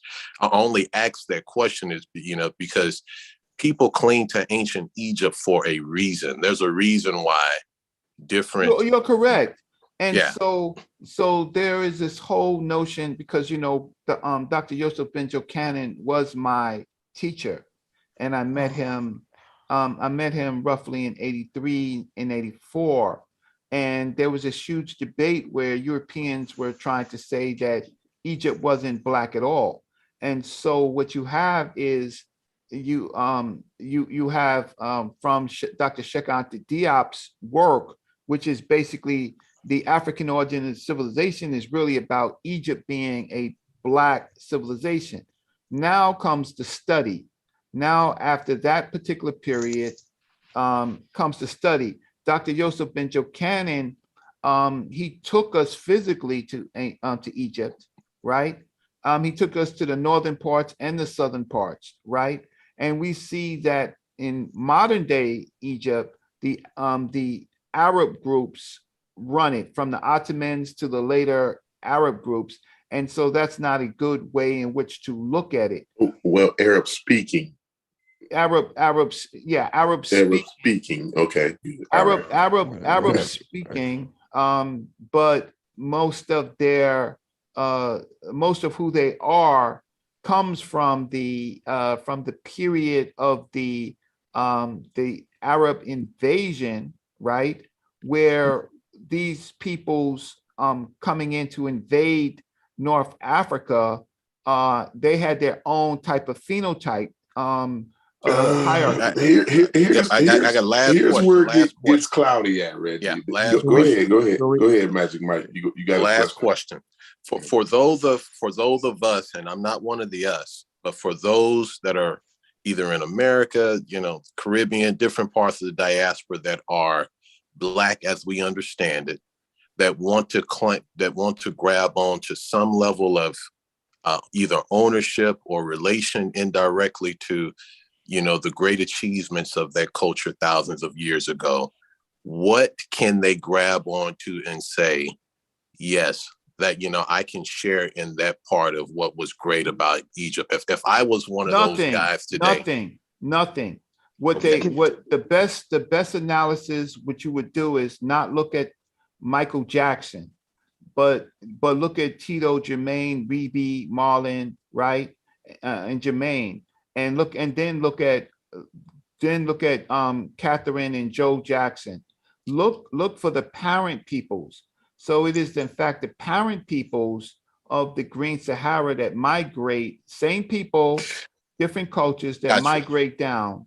And so we would grab a hold to the Green Sahara people and claim that, hey, at some point my ancestors in that area played an impact on beginning What ultimately? Okay, I think you can drop the mic. I think we should all be good now. And other populations from, for example, the Bantu populations come in about 3000 BC, right? And they intermix with West Africa. So it's a combination of parent people from the North Africa, and then the later groups of the Bantu people, which become parent peoples, and then they admix. The African American here, what I wanted to say, if I have a few more seconds, is that listen, all of these Kemet people walking around with ankhs and praising, they don't know enough. They only know about Egypt and mostly 18th dynasty. How I know is because my professor, Dr. Joseph Benjo Cannon, I watched him teach them. And they took what he was, and he was an atheist. He didn't believe in no ancient Egyptian gods, right? What he did was he respected what they believed and they taught it, and he taught his students to do it that way. Those Kemetic people, they were looking for not only some Black pride, but they was looking for they was changing their Catholicism and their baptism into some type of Egyptian faith, which has no bearings because most of them can't read the language. So, and you believe that Dr. Ben was sincere, but maybe in some areas either misguided, incorrect, while sincere, but didn't get it quite all right. Is that what you're saying? Well, you would have to spec out. You would have to spec out what parts didn't he get it right. One, he didn't believe in that we should practice ancient Egyptian gods. He didn't believe that. Second, he and others forced us to begin to learn the language and the history, right? So he was not incorrect about that. What Dr. Ben wasn't really strong in was Egyptian grammar. So he could read hieroglyphics, and he could read some phrases enough to teach us it. And then Dr. Riketti Amen came to New York, and she taught us more about the grammar. Now we could actually read the grammar for what they say. I have a peer-reviewed peer-reviewed article on the means and method of syncretism and means and method of understanding Kemet. The Kemet people don't understand that Unis said, Unis in the pyramid text, that he is the Sai Kem, right? Musut Sit Kemet. He is the black bull born of the black sheep, right? And what that means is it's about a lineage of people, of how they decide who their heirs are based on kingship. So Dr. Ben led us to the water to drink. Some people want to be spooked and believe in a religion that, and when I look at their religion, I see them basically following coffin texts and funerary objects, and they don't have the research to actually understand what the living culture was. So they don't know about Nakata. They don't know about Nubian A. They don't know about Kerma. They only know about 18th dynasty, King Tut, Hatshepsut. They don't know much about the early, for certainly not the first dynasty and pre-dynastic. I'm good. I'll pass it to Concrete. I think the quote of the evening is, the people over here have, in quotations, nothing to claim from that area. I'll pass it to Corey or whoever's next. Can I say something? This in Goldie. Can I respond? Yes, sir. Go ahead, Jordan. I think that as people that study history, I don't think it was ever about African Americans claiming Egypt. Egypt is an African civilization, regardless to what we feel. Just like, ancient Mali, ancient Ghana, as African Americans, or as I call Newark people, New World African American Creoles, we have a lineage that starts here from the New World that's established in 1776, and you are the foundation. But when you start studying the roots of the continent that you descend from, there were many civilizations. So I don't believe that it's about you claiming ancient Egyptians as your lineage, but Egypt was an African civilization. You know what I'm saying? But all the other countries in Egypt were African civilizations as well.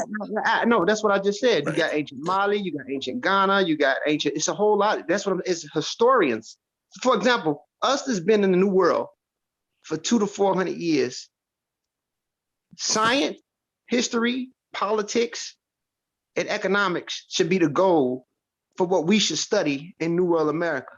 And when it comes to history, you got to study the continent of Africa. If anybody been to school and they went to African studies, what you're going to learn in African studies, you're going to learn about ancient Egypt, you're going to learn about Nubia or Kush, you're going to learn about West Africa, you're going to learn about Mali, you're going to learn about Gambia, you're going to learn about the transatlantic slave trade, you're going to learn about everything that happened that made way for what we understand as African world studies or African history. So what I'm trying to say is that it's not about African Americans claiming Egyptian. I mean, African Americans is claiming every damn thing over here. It's just not Egypt. These people are claiming Aborigine, they're claiming Moor, they're claiming Hebrew, they're claiming all kinds of shit. You're right. So it's like, but when it comes to this African civilization that's called Egypt, yes, I think that we should be able to, the educated brothers and sisters should come in and start teaching the difference and the diversity of Africa, because everybody in Sub-Saharan Africa isn't the same. It's a lot of diversity in Sub-Saharan Africa. A Somali, and I'm going to keep bringing this up, a Eritrean who lives on the Horn of Africa are not the same as Yoruba or Igbos or people that exist in West and Central Africa. There's a difference. Those people got their own cluster. So there's even a diversity amongst them. And even amongst us that's been over here for 400 years, that was created in a Carolina backyards and Virginia backyards as our foundation. We represent a mosaic of West and Central Africa. This is the only place where you can find a Yoruba mixing with a damn Wolof, and a Wolof mixing with a Mandinka, and a Mandinka mixing with a person from Angola and Cameroon, all combined right here in New World America. This is a creolization of us. So what I'm saying is that we don't have any, as African Americans and people that's students of history and science, it ain't even up to us to claim anything if we don't want to. We represent a renegade African nation. We represent an exterior African culture that was formed right here. So I don't think that because we claiming everything, but Egypt is African. I don't think you're claiming it, but I think you know that there's been a contingent of people over here that has kind of had a stronger affinity to want to relate to Egypt than some of, even though they've talked about, hey, we're the Moors, we're the ancient Chinese. It seems to be more energy towards the Egypt argument. Well, the new era, they kind of fading away from Egypt, and they love this Abo shit now. I'm going to keep it real with you. Egypt is more of the old Afrocentric model. The new world people, if you follow on social media, they saying like we always been here. You know what I'm saying? We always been here. But see, it's a smaller percentage, I believe, of these new people saying that than there was the people that were saying we were Egypt. There's less energy as there's more education. So it's more people saying that we've always been here than Egypt now. It's the dynamic is changed. I think nowadays, the dynamic is changing, but slowly. But I think that what my man Magic Mike is saying is the Egypt thing was the dominant thing that we're coming out of. Right. And the Abo and what Ngozi saying and Adrian saying is the Abo thing is the new thing that we're coming into. So the thing is, and this is my whole point too, Ngozi, is we can't allow those things to run rampant because we seeing the end results of bad information. You see what I'm saying? Like this pandemic have allowed us to take the panties off of bad information, right? And so we know the damage that it could. Now it seems pretty unharmful to allow people to say, you know what, we've been here all the time. We Abos, or we was the Egyptians, we was the princes and the kings in Nubia and in Egypt, right? It seems pretty mundane and unharmful, but that can lead to very, very harmful things because it what it does is it incubates. It's an incubator for false thinking. You see what I'm saying? And we're trying to get out of that as much as possible. So let me just say this. Let me just say this. As African Americans or Newark, that's the new thing, NOC. That's the new world African American Creole. That's just me. We got all types of titles. But let me just say this though. When it comes to Egypt and even ancient Nubia or Kush, we're genetically far off even from the Sudanese, coming from Western Central Africa. So when you look at those Nubian people that was chained up by the Egyptians, those were Nilotic people. Those were not Niger Congo speaking people. And there's a genetic distance between a Yoruba, a Igbo, and a Dinka and a Nur in Sudan. And even the problem is that when you have people on here, and some people that believe that North Africa was just always filtered with Near Eastern populations, and they don't even understand the layers of genetic distinctions, even with early Eurasians that back migrated, or the earlier population of North Africa, and I keep bringing up the Tyrian culture, they also were distinct from people from Sub-Saharan Africa. So, and then when you talk about the Sahara, I can bring up Ramesses III paternal marker, which is E1B1A, and most African Americans got E1B1A. Where did it come from? So when I talk about certain portions of the genetics being related in segments, that's why I always said a cousin, especially if you're a paternal marker E, that doesn't mean that you're that directly, but it is some kinship in segments of the genetics that starts to split in the Green Sahara. And that's why I like when Reggie talk about the parenting group, but that's not leaving a opening door to say that you are Egyptian or the people that you come from are Egyptian, because we're not Egyptians. But if someone says that there was no blacks there, and you clearly see Karma civilization, you clearly see the Nubians take over in the 25th dynasty, those people are still not you, even though they're black. See, dark skin does not equate to you, because there was a difference even amongst dark skin, and it's pseudo to even claim that. So I'm just saying, like, so it's a problem. It's a problem, and that article that the brother X used, that was sent to him too. I gave a lot of these articles out already. We went through this, so it's. But what you just said cleared up a lot of things, Ngozi. Like that last part you just said, that clear. I think that's like right where the confusion lies at. Basically, what you was trying to filter out there, by saying, it was black people there, but those blacks is not black in the sense that we talking about. You know what I'm saying? And even those black people had genetic differences amongst themselves, right? Yes. So that clears up a whole lot. And see, and what you were saying too, like, and what I'm always afraid of, because, and I'm not picking on you, Reggie. I just wanted to use this as an example. When Reggie brings up the Green Sahara, it kind of lends people some credence to say, oh, okay, so we are the parents of the ones who made that writing system, those temples, built those pyramids. You know what I mean? Like, it's always something there to hang on to. Can I? That we the ones who did that. I gotta say you know what I'm saying? I've been waiting though. I wanted to comment on that. I wanted to make sure that I wasn't running off with after Clarkston Jackson speaks. Can I speak again?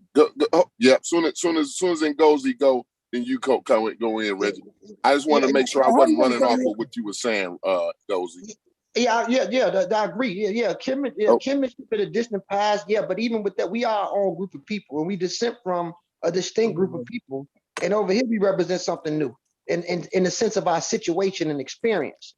So absolutely, like, there is no gateway, but there is a permanent bridge. But we can't use that bridge because there's segments now. Like for example, it's segments. So let's say a person from Thebes or Luxor today, if you ever type up the Sadi people, Saddi, or the Fila, these people are copper brown skin. They look very similar to Somali people or the Gurna groups. These people are Egyptians. And if you put them, and I'm going to base it off the social construct or the idea of race that we know today. If they exist in America in the early, 1900s or the, civil rights movement, you take one of the people, what part of the bus do you think they'll sit in that time period when we were going through what we were going through in the time period of sitting on a bus? Would they be classified or labeled black based off American standards? or what they look at them and say, oh, you're Caucasoid or Caucasians. You get what I'm trying to say? So, but you know, so black and white can't really be used in the terms of Egypt because their skin tone always range from lighter skin tone, Mediterranean olive, to swarthier brown. But they are not us. They're not. We are our own group. So it's a complex thing. But I'm gonna let the brothers talk because I don't want no one to lose their what they had on their mind. I'm just listening. Go ahead, Reggie.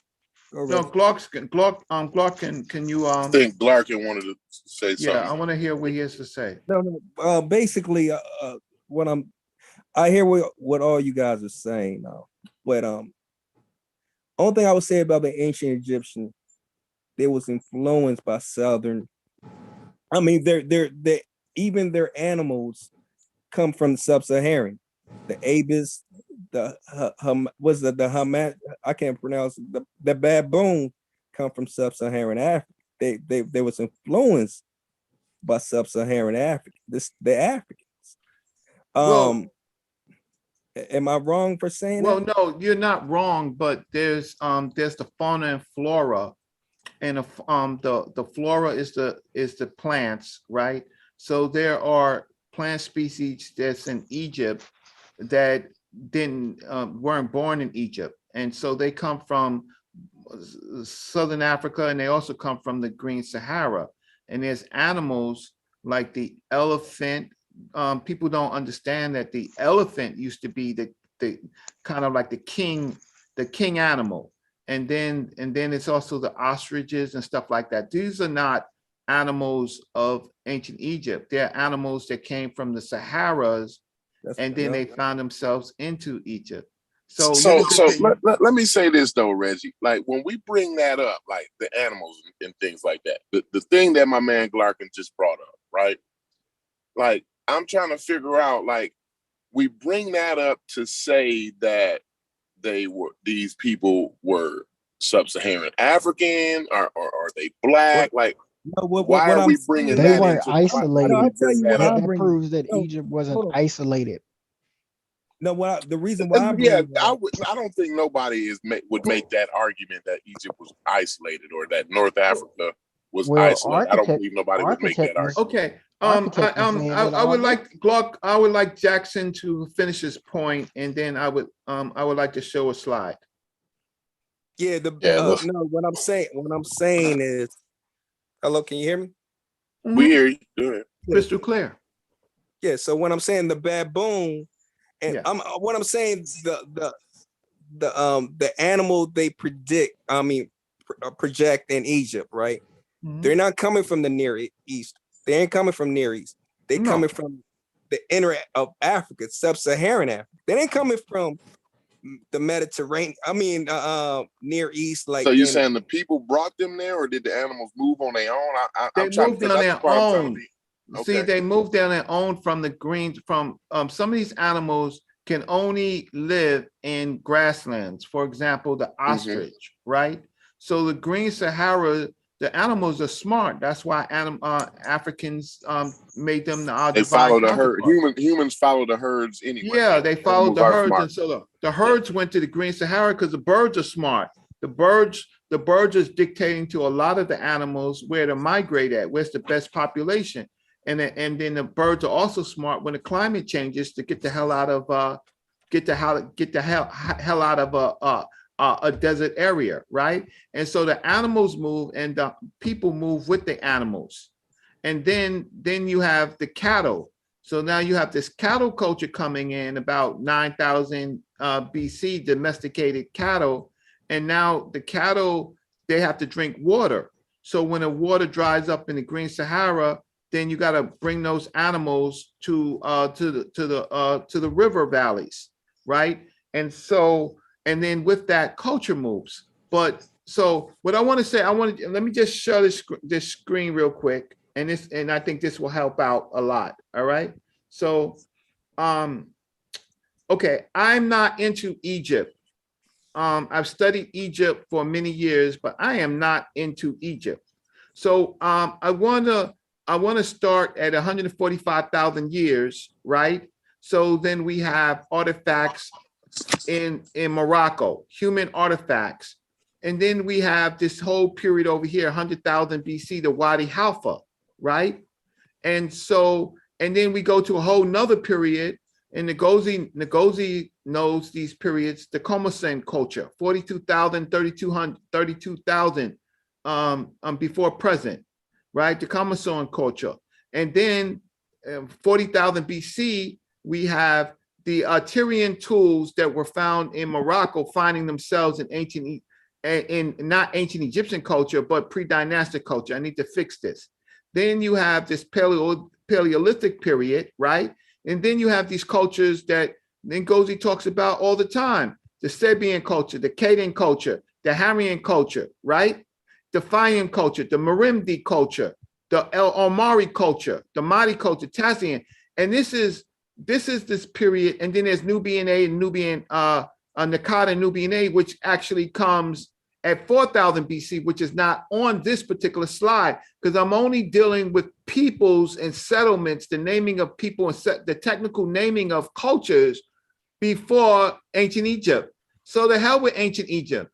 This is the period that if you want to know who our parents are, right? Our parents are remnants of these peoples, but this is largely, most of these peopling are on the eastern side. There's a central side and a western side, but we've done a lot more, and because of cultural white supremacy, we've done a lot more work on ancient Egypt, or when I say we, I mean modern culture. But these are the groups of people moving from the Green Sahara into the Nile Valley and the cultures in which they are. So Reggie, then, yes. When you say 42,000 years, 100,000, 30,000, would it be fair to say that those people are kind of the parents of everybody? No. Yeah, well, yes and no. They are coming from, how can I say yes? These are when the you parents, say 100,000 years. Yeah, but they go into 145,000 years, they migrate following the animals into into the Green Sahara. So all of this is remnants of people from the Green Sahara, and then you have a shift where over here where the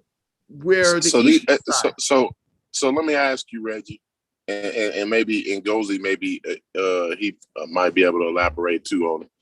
So now when we talking about these people, are we talking about the migration? So the migration into the Green Sahara, are these people coming out of the Great Rift Valley? Some of them some of these, the people that find themselves in Morocco, right? Mm-hmm. Africans are trying to survive. So the climate of Africa wasn't necessarily pleasant. And also you have to work with the food supply. So the animals were moving into the Green Sahara. And so the peoples was moving into the Green Sahara. Right, they following the herds, definitely. So so now when we're talking about the Great Rift Valley, now and this goes. They're not Homo sapiens sapien. No, yeah, they are. They are Homo. These are Homo sapiens sapien in the Great Rift Valley. So but there's lots of populations in Africans are admixing. Yeah, I'm not combating here or nothing like that. No, I'm just making a point. I just want to highlight because my man made a point. My man Magic Mike just made a point, and I want to say when these people migrate out of the Great Rift Valley, that's human beings right there. Like that's, humans are rift apes, right? Primates are rift animals. You know what I'm saying? And so you can have different diversity even in those rifts, right? So yeah, we do. I agree that we might have. I don't really know, but I don't know about the migration to the Green Sahara or whatever. But I'm not arguing that. What I'm saying is, if we go back that far, then we can just say all of these. These are everybody's ancestors. Correct. That's what I'm saying. Correct, because some of that these, was Magic Mike's I've been point. saying that since I've been a serial killer. Some of these people move out of Africa into the Near East, and so over here when you have the Eurasian world, you have Anatolia. The best artifacts that we have is from 11,500 to 5,000 BC. But so these are peoples that moved out of Africa in these particular periods, right, and moved into the Eurasian world, right, and they admixed. But the Africans, the point that I was trying to make is that the Africans in Africa are admixing with populations in Africa, right? There's different streams of the human family. So you're finding the Naladi man, you're finding, and then you have Perry, who has the the A00 haplogroup. Africans are still admixing within Africa with populations. And so, yes, these are the parents of all of us, meaning the humans. And then there's a migration, 60,000 years. There's several migrations out of Africa into Eurasia, where they admix with other groups of the Denisovans and the Neanderthal, are the two big groups that we know, and the hobbits. But there could be other groups we just don't know. But I want to make sure that I'm seeing that right though. And if Ngosi's still on the panel, so I'm right here. I wanted to say something, and I'm glad that Brother Reggie, and the Brother Magic presented something. So here's the thing: those North Africans that was isolated and split from near the Great Rift Valley, you have Homo sapiens developing in different phases in different regions within Africa, right? You have one population that go into South Africa, and they're responsible for the Bloombills Cave in South Africa. The Bloombills Cave art, or what you find down there in South Africa. Another group goes north. Now, here's the thing. The portion that we represent don't exist yet. We represent a cluster that's also something that combined from different phases of human activity. Those North Africans that were called the Assyrian culture and was responsible for Middle Stone Age North Africa were the same people that leaked out of Northeast Africa, either through Upper Egypt, near Sudan, and were responsible for something called the Nubian complexes, the tools that you find in Yemen, Oman, and in Arabia Peninsula. They're crossing over. Those people, scientifically, if you look up the term, they're still close to early non-Africans, which is really early North Africans that were still distinct from the populations that we descend from. The populations that we descend from is something that happened a little bit later, because we have a ghost population of genes that's inside of us that possibly come from Homo heidelbergensis or something like that was found in Morocco, archaic Homo sapien traits like Jabal Hood, who carried those earlier traits because he was a transitional Homo sapien. Early East African hunter-gatherers that crossed over, and some of these people became pygmies in Cameroon, that was responsible for the Shamwanka grave that they found that was absent of the later Bantu component. And we also come from a basal North African component that dispersed through the early Green Sahara and inserted haplogroup E into those populations. And this is when you start to find the Kefian graves or the fossils in Jobero, where you start to find this population that's distinct from those populations further south of them before we represent our combined situation that we have in Sub-Saharan, Equatorial, Western Central Africa. So even those people, if you study North Africa, these people represent the population that was the exiters out. And then some of those people that went to the Levant, who were called the Levantine or Grecian population, some of these people come back in through the Levant. They're bringing back in mitochondrial DNA M1, mitochondrial DNA U6, as early as 40 to 30,000 years ago. They're mingling with the leftover vestiges of the Assyrian culture. Later on, around 30,000, they become something called the Ibero-Maurutians. From that Ibero-Maurutian, what they found 15,000 years ago in that cave in Morocco is 35% of the DNA was Hadza Yoruba-like. Now, they use terms like that because they're using it as a base population example. So they say Hadza Yoruba-like, not ultimately that. So that means that West Africans, in some layers of their genetics, represents an old basal North African component. But that old basal North African component, before the insertion of the basal Eurasians that dispersed back, or even the later Neolithic Eurasians that dispersed back, especially dealing with agriculture, before that component came in, some of the layers that you and I represent the earlier basal phase that was in that Green Sahara that was responsible for a lot of the Tassili cave art and Pheasant cave art before going south and mingling with other populations that was there. So the human story in Africa It's very complex. It's complex because Homo sapiens spent more time in Africa and evolved different change. And mutations don't stop because none of us on this phone, none of us on this chat actually look like anatomically modern correct humans in the original phase when we first developed. The people that actually look closest to the original humans in North Africa or Africa is the population that retain those features in Aborigine Australia, even though they went through transitions themselves. They just found the hair shaft of Homo sapiens in South Africa, and they said the hair shaft 200,000 years ago between these people was an in-between between European and equatorial Sub-Saharan Africa. So guess what that means?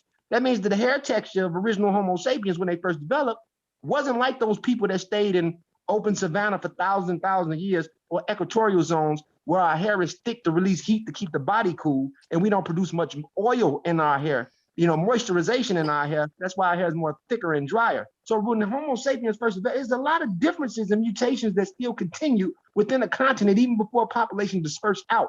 Even though some human groups was able to maintain certain traits, it's a lot of differences for why Africa is diverse. We spent more time in the continent, and we have the oldest phase of basal Eurasian back migrations also that inserts those changes and differences in our diversity within the continent as well. You get what I'm saying? Hey, Gozy, and I wanted to ask you too, and because I want to make sure I'm following right, because I'm not on the genetics guy or whatever, or the migration guy. So I'm just understanding this. Now the way I'm understanding the way you explain it is the Eterian culture, right? These the people that back migrated in, these Levantine, this with the M marker that you mentioned, right? This Eterian culture, this is the culture that never left out, or genetic people, I'm saying culture, but these are the people that they didn't leave out, right? Am I understanding that right? Yeah, it's an older phase of Eterian that never left out of the North African region that was still wandering around before the Levantine Agrogitian population came back in and mingled with them before becoming Ibero-Maurutian. Okay, all right. And then another thing, I wanted to go back a little bit, and I wanted the audience to understand the diversity of Africa, right? And this is why we make these distinctions, and we understand and why these different genetic populations, why we talk about these different genetic populations, right? So even in the Great Rift Valley, right, before Homo sapien, right, we have these primates, right, that are in this that are on this Rift Valley, right, in these rifts, right, and you have primates, you have apes on one side of the rift that are a different species than the apes on the other side of the rift. You know what I'm saying? And you have speciation just within those on both sides of those rifts. So the diversity in Africa is unreal. Basically, I just wanted to highlight the diversity. Am I looking at that right, or am I way out of bounds? You following the evolution the way it's supposed to. We went through multiple phases and sexual selection and positive selection, different elements to understand evolution fully, to understand what we are as a species.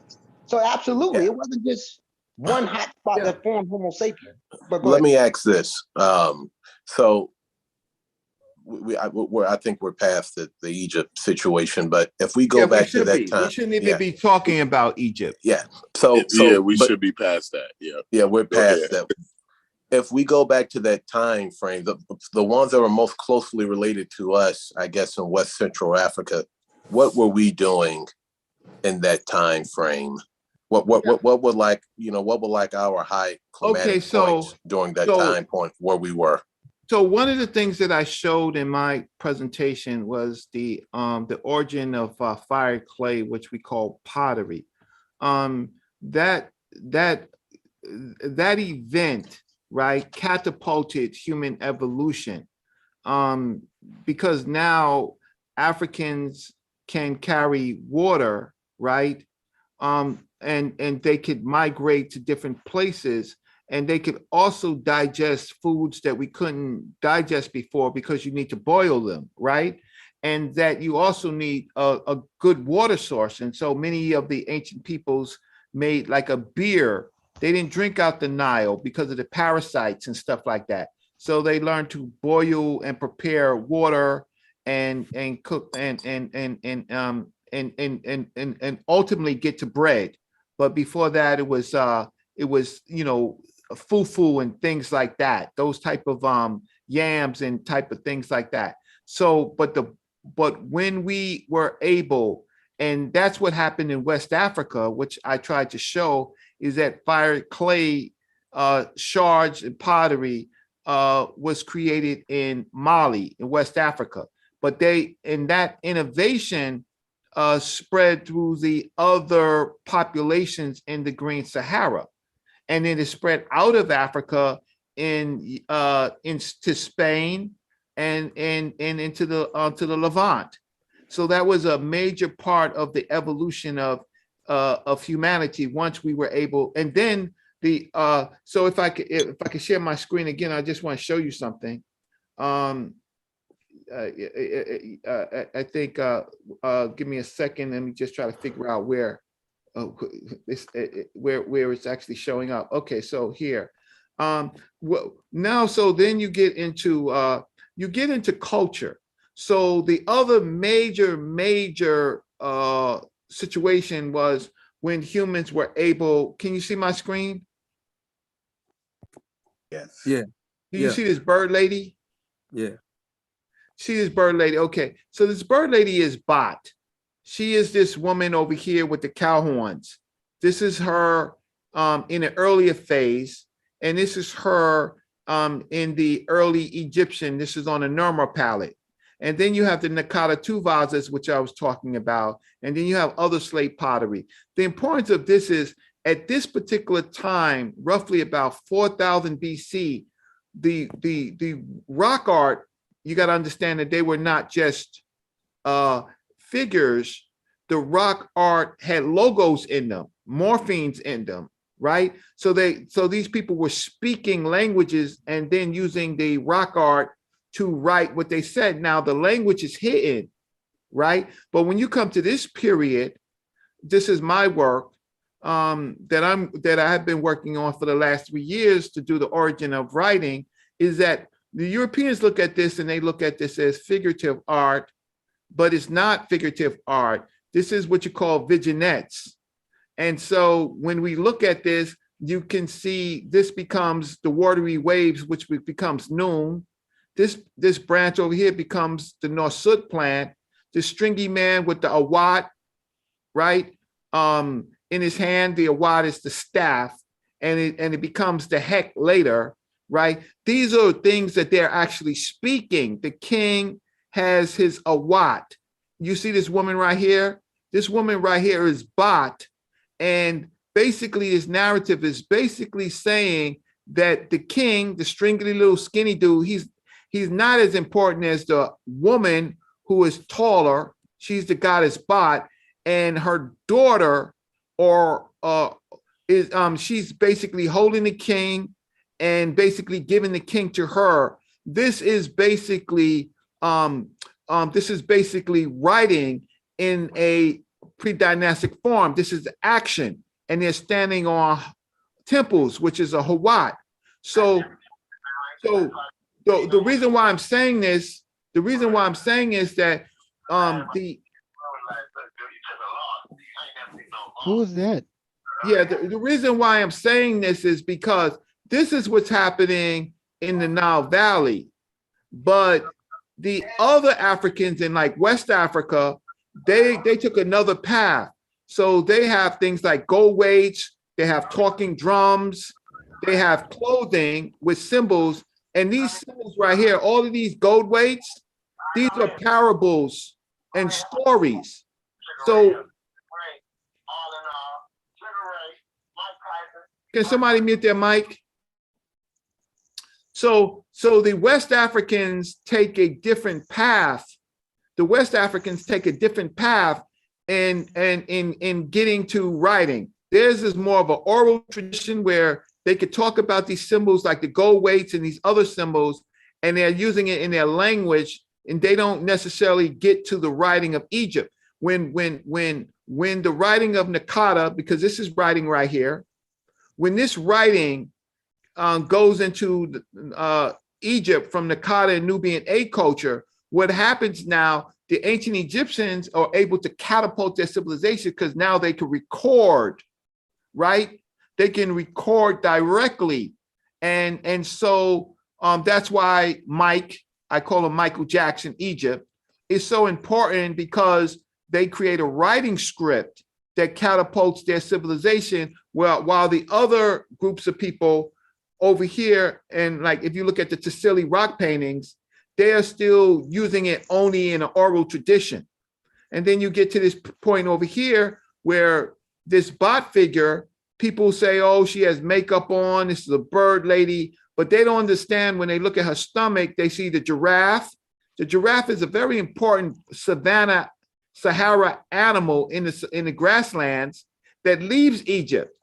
But the Nakata civilization retains this as a deity. And then on the back of this woman, the goddess Bot, you have a canine, right? And then you have a falcon. Now, I have a colleague of mine, his name is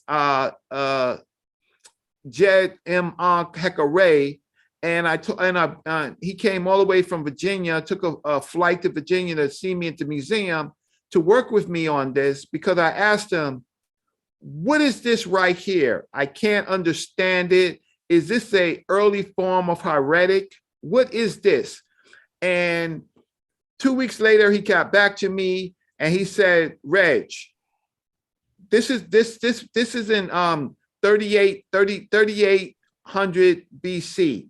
He says, Reg, what you're looking at is they're writing the head of the falcon, which is here, and then there's the mouth. And this together would be the first glyph of Hor, right? Naming this particular animal. So they came up at 3800 BC, they began to write syllabic. But that in itself catapulted the ancient Egyptians. How we know this is because we use methodology. We have Gunter Dwyer looking at the labels and finding that these are actually morphemes.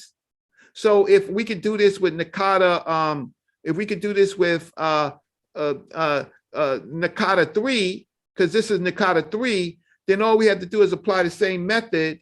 And if we apply the same method to the vases, then we get morphemes. So this is just not figurative art. But the beautiful thing about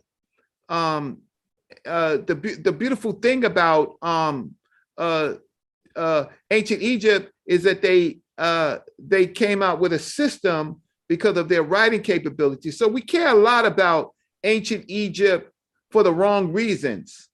The right reasons is to understand that they came out with a script that catapulted their civilization, but the other Africans, they were in oral traditions with signs and symbols, but there was a language associated with it, but they were not necessarily writing until you have for example, the Nesabiti script. So you have the Nesabiti script, which has icons from all over Africa, West Central and Nile Valley, right, in their Nesabiti script. So I'm just hoping when you start overlaying the data of populations, which I did earlier, and climate earlier, and then rock art, and then you get to the slate palettes, like this is a slate palette right here. These people on slate palettes wasn't as efficient until when they got to pottery. When they got to pottery, this was the new form of rock art. And then you get to this period over here where I was talking about Nermer, where Nermer, his deity is Bot, and this is this woman right here. and we find out later what her name is, how it's pronounced in ancient Egypt. So we do some reverse engineering. So but Ngozi, are you still on? Yeah, it makes a lot of sense. Yeah, I'm right here, brother. Ngozi, are you still on? Yeah, I'm right here, bro. Yeah, Ngozi, I need your help. These people that I'm talking about, right? And somewhere over here is not the plier, and not the plier is in this period over here. Well, I need your help. I need you to help me with this chart so that we can look at the other cultures that are not Nile Valley and add them to it. I primarily did the Nile Valley, but I need some help, and then ultimately overlay this with DNA with the peoples here. So this is not. I need the help of other scholars. Ngozi is the best that we have. There's also Shamarka Kite, which basically says the same thing. But when we don't look at it with the peoples, I'm not talking about Egypt. I care less about Egypt at this point. I care about all these other cultures, right? The Fayum culture. The Fayum culture is North Africa, right? And then you have the Marimbi culture, right? Which is in the Western Delta, right? These are parts of the parent people migrating in. But when you don't, when everybody's Egypt, Kemet, brushing their teeth, that's all they goddamn know. So when I'm talking to the Kemet dudes, this ain't got nothing to do with Kemet. Norma is just the beginning of Kemet. What about Nakata 2C? What about Nubian A culture? All they just doing is brushing their goddamn teeth with Kemet. I'll stop. Thank you so much for your time. Hey, Reggie. Reggie. Uh-huh. Can you educate me about the Upper Egypt crown? Norma had Upper Egypt crown, right? On the palette. Yeah, so there's two sides. There's two sides of the Norma. One, he has what they call the red crown, right? Okay. And then he has the white crown, right? And so yes, on the Norma palette, somebody can bring it up and I stop sharing my screen. But basically these are two cultures coming together. Right, there are two cultures coming together. But when you do this, I share my screen again, the Near Eastern niggas, right? I'll share this. If you look at their material culture in the Canaan region, you find, of course, they're taking, as they always took, from the Nile Valley. So this is not indigenous to Canaan. This finds its way into Canaan. So this is Baal and El Shaddai, right? But they're getting, if it wasn't for pottery, there would be no, if pottery wasn't formed in West Africa, if it wasn't formed in Mali, there would not be no cuneiform. It would not be any cuneiform. So the question, so when I'm talking about when I'm talking about this right here, the Nubian in 3200 BC, these people in the Near East are fucking counting. There's no fucking writing whatsoever, right? They try to make it look like, oh, the early cuneiform was writing. No. The motherfuckers couldn't draw. Their populations, they were warring against each other. They didn't have, the climate was fucked up, right? They didn't, the Euphrates and the Tigris was basically a swamp. They had mosquito problems. They didn't have the time that you had in the Green Sahara. In the Green Sahara, you had time over time to get stuff right. Their evolution was rapid, and the fired pottery from Mali actually helped them. So, but because we don't study we don't study, and we're just doing Kimmy, Michael Jackson, then we are stuck, and we come up with these faulty conclusions. And yes, over here, yes, you find these clay figures in the Levant, in the Mesopotamian civilizations, but it wasn't for the African firing clay and first creating these concepts, they wouldn't have had anything to catapult those civilizations. They wouldn't have it. So people want to say, oh, they find stuff like this in the Levant and Mesopotamia, and it was gifted to Egypt. No, it's the other way around. It was the Green Sahara, and when Africans walked out of the Green Sahara with the dotted pottery and wavy line, then they used the techniques of pottery to create their culture. And so, that's another drop the mic revelation there, if that's true. And I have no reason not to believe it's true, but that's a drop the mic. Yeah, when I was showing my slide on the formation of pottery, and the dude X start talking about blackology, and Brother Reggie doesn't have any credentials, you know, that's problematic when no one is saying that scientifically that the origin of pottery is in Mesopotamia. No one is saying that. They are saying from the article that I showed, which if I still have it, I'll bring it back up. Yeah, I think I have it. So let's just bring it back up if I can. I would ask everyone to go to this article. The first emergence of ceramic production in Africa, in this piece in 2020.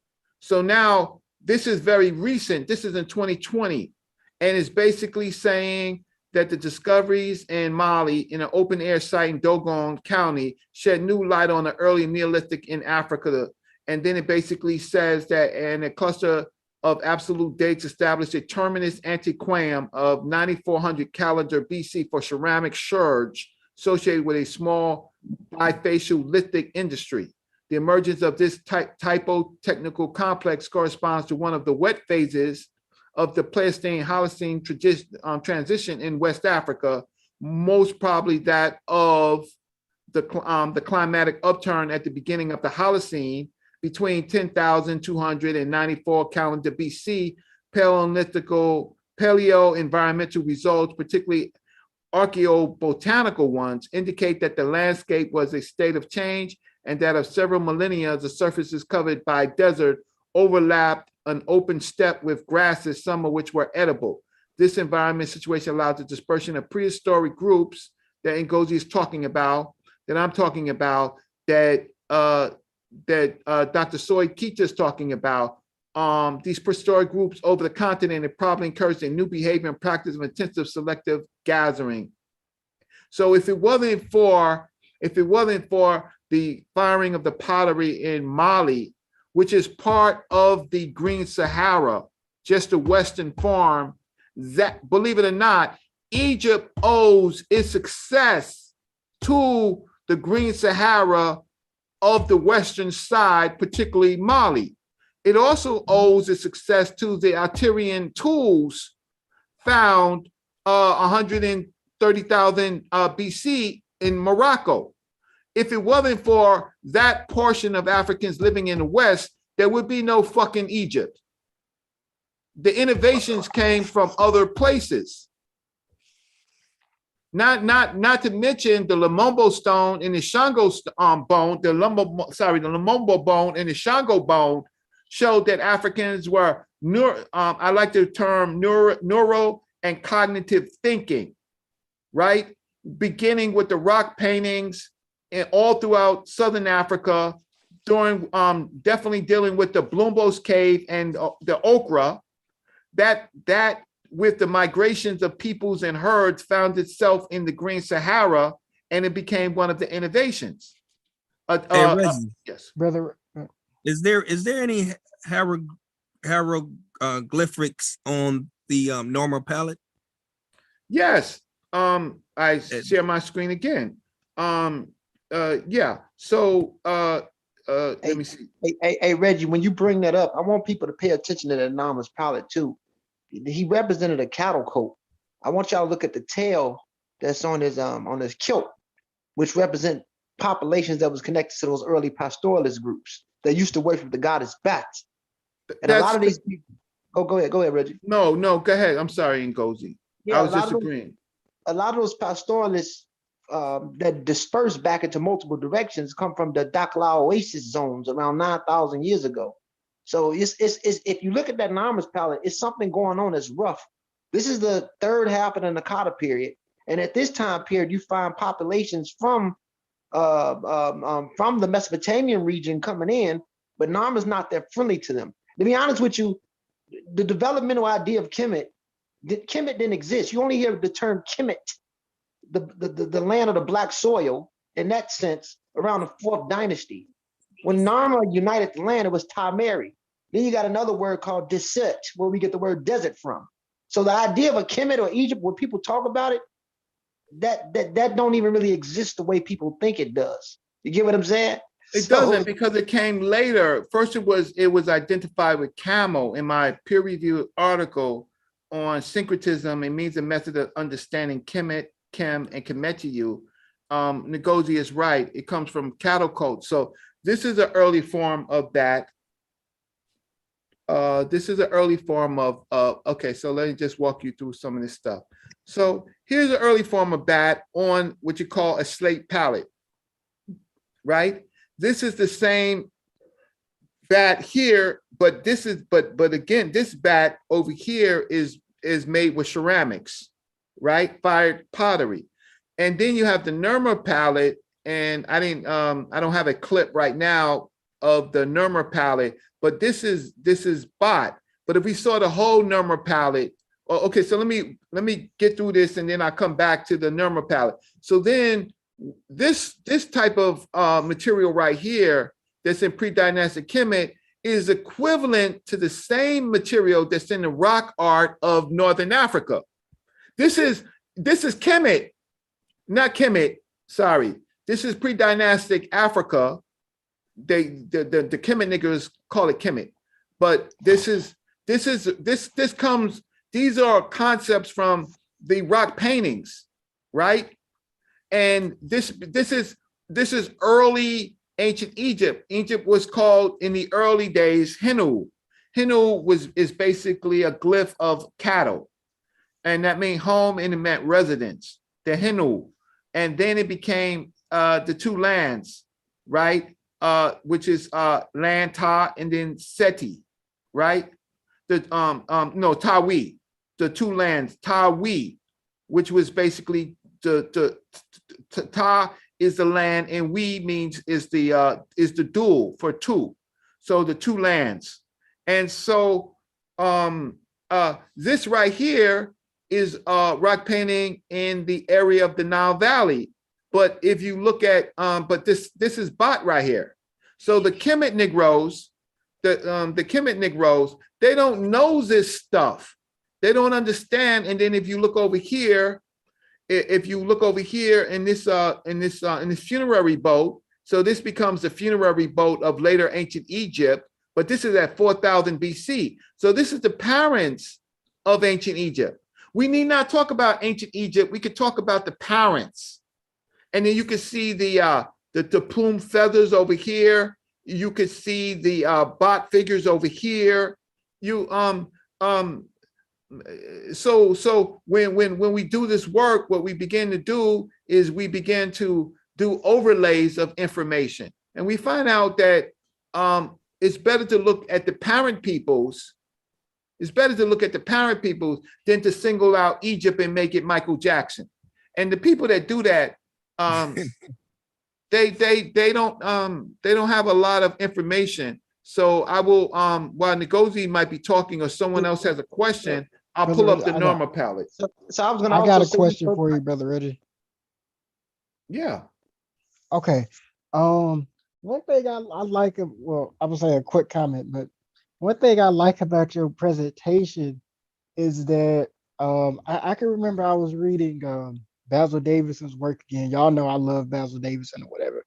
And he was talking about how the so-called mainstream slash white academia, they like to overemphasize or show one half of the cultural specter of Africa, coming from the Mediterranean. And he says in his book, like, there's already excellent and abundant amounts of research that's already talking about the Mediterranean influence, but the one influence within the influence of Africa itself is barely being talked about. And so I like how you're trying to bring all the the different influences within Africa together, because I think that's how Egypt should be studying. I got like one question. It's a bit off topic, but once I'm done, I'm gonna move on. But um, you remember that conversation like me and you had on pseudo killers like last maybe 2 weeks ago, right? You have to, you have to let me know.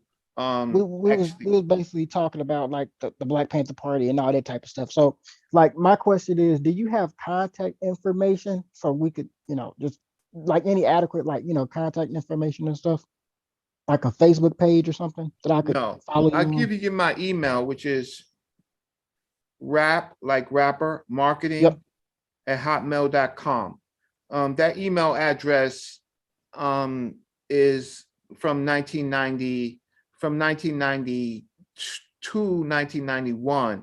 I was, how can I say, I was working at two firms, and I created that email, rap marketing at hotmail.com, thinking I was going to bring technology to the rappers.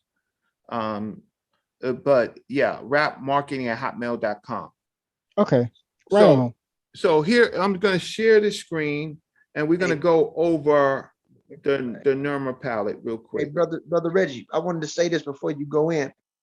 I want everybody to follow these cattle coats in the Nile, because you also find the same art that Brother Reggie's showing. You find it in the Lasgel zone in Somalia. Now we got to remember that Punt, according to recent studies, they sequenced the baboon isotopes, and the area that we know as Punt was around Eritrea, which is the heart of Northeast Africa, which is classified as Sub-Saharan because they're south of the Sahara. So I want y'all to look up Lasgel cave art in Somalia, and you can see these cattle coats. Even with my ancestors maternally, the Fulani, before they mingled with the Sidr or the city groups of Senegal, before they became Fulani, they exist in the Sahel. We used to venerate a cow goddess named Jinno. Jinno is part of those same pastoralist cults that you find in the early Green Sahara, even though we all went into our own direction. So I'm glad Brother Reggie's bringing this up, and I want people to pay attention to the cattle coats. Yeah, so I'll start with NERMA, and I'll show this slide. This slide. Okay, so here's cattle, right? So cattle comes in, domesticated cattle comes in from the Near East. The African form was what you call a wild bull. So you have this whole period up here of the 9th millennium BC, and then you have the cattle coats moving all through the Nile from different areas. So then you have this period over here, the cartoon version of it, right? The cartoon, and then underneath here is the area where Ngozi is talking about. But the people began to move cattle. So here are the cattle dates. And so the cattle dates find themselves up in North Africa over here. And then they begin to kind of from the Levant, and they start to move around. And people have to migrate their cattle toward water supplies. And so here's another important period over here where you have the Green Sahara. You have the Yellow Nile. The Yellow Nile, which is called the Wadi Harar, that is coming from, so these people down here are migrating up and moving their cattle through the Wadi Hawar, right, into Chad, right, into Chad and Libya. So, so cattle, like Ngozi's saying, is a very important part because our peoples became cattle people. So, and then with the cattle, that was the early camel. That's where we exchange culture, right? The different peoples exchange culture. So what? That's why Ngozi is my brother, man.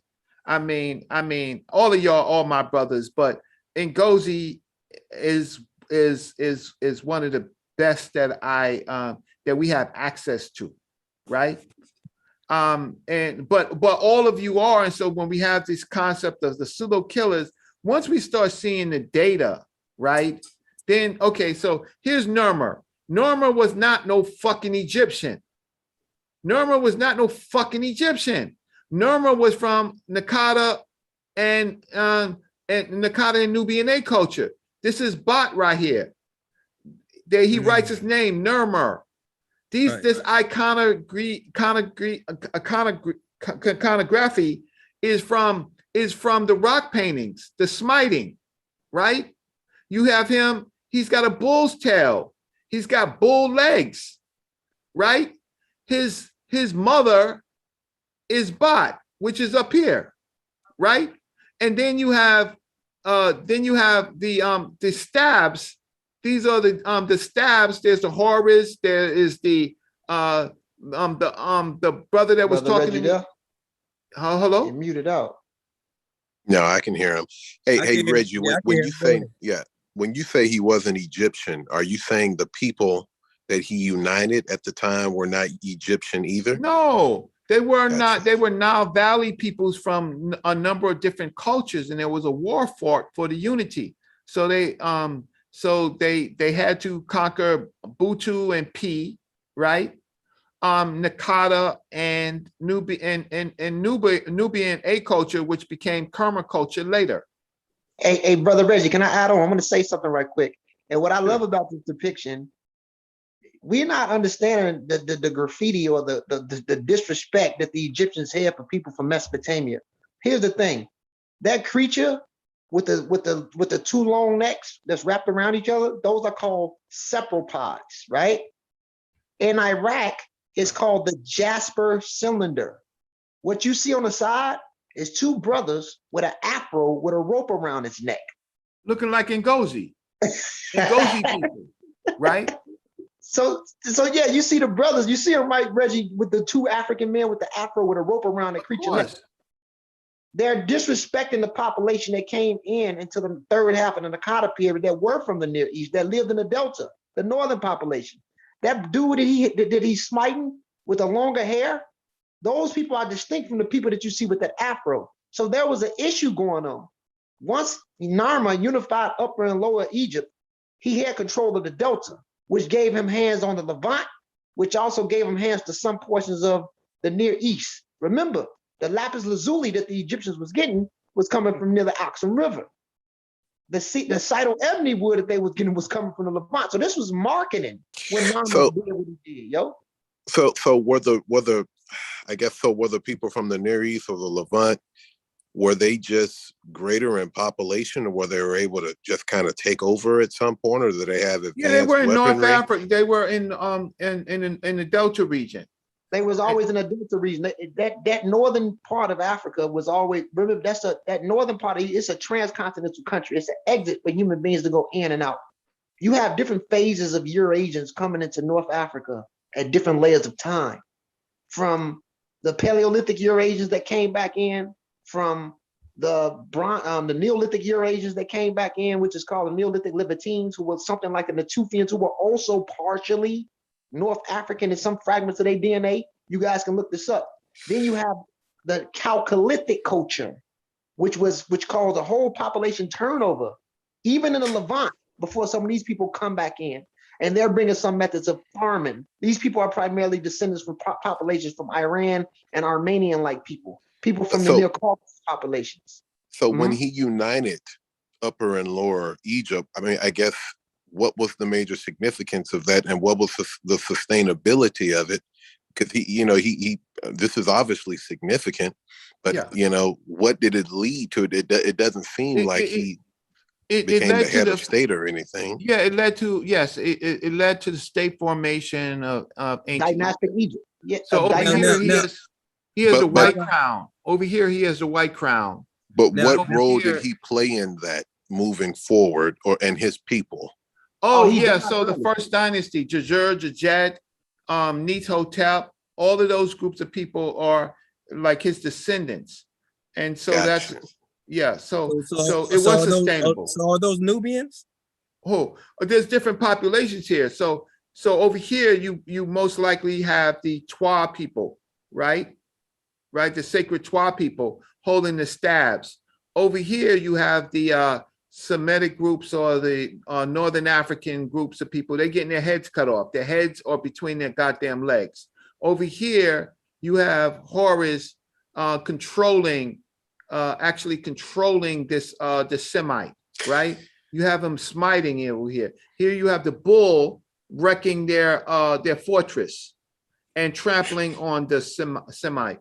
So basically this was and then over here with the pronounce it for me again, Ngozi. Separopods. You have the African of different groups controlling it. So even from here, you have a mixed population of Africans. You see this woman with locks, right? With hair. Her name is Tet, right? She's like the chief priestess. She's walking in front. It's sacred. The king is barefooted. He has his sandals with the sandal bearer, right? You see the sandal bearer here. He's bull. So this is a sacred ceremony, and this yes. So is there another group of people that were alive then that would look at this as fake news and rival it and say, maybe some of this is true, but this is not all really the truth? Probably, but I think that the Petri people, those groups of people, the eugenics types of people, they're dying out, and the reason why, because I'll just show you this. It's not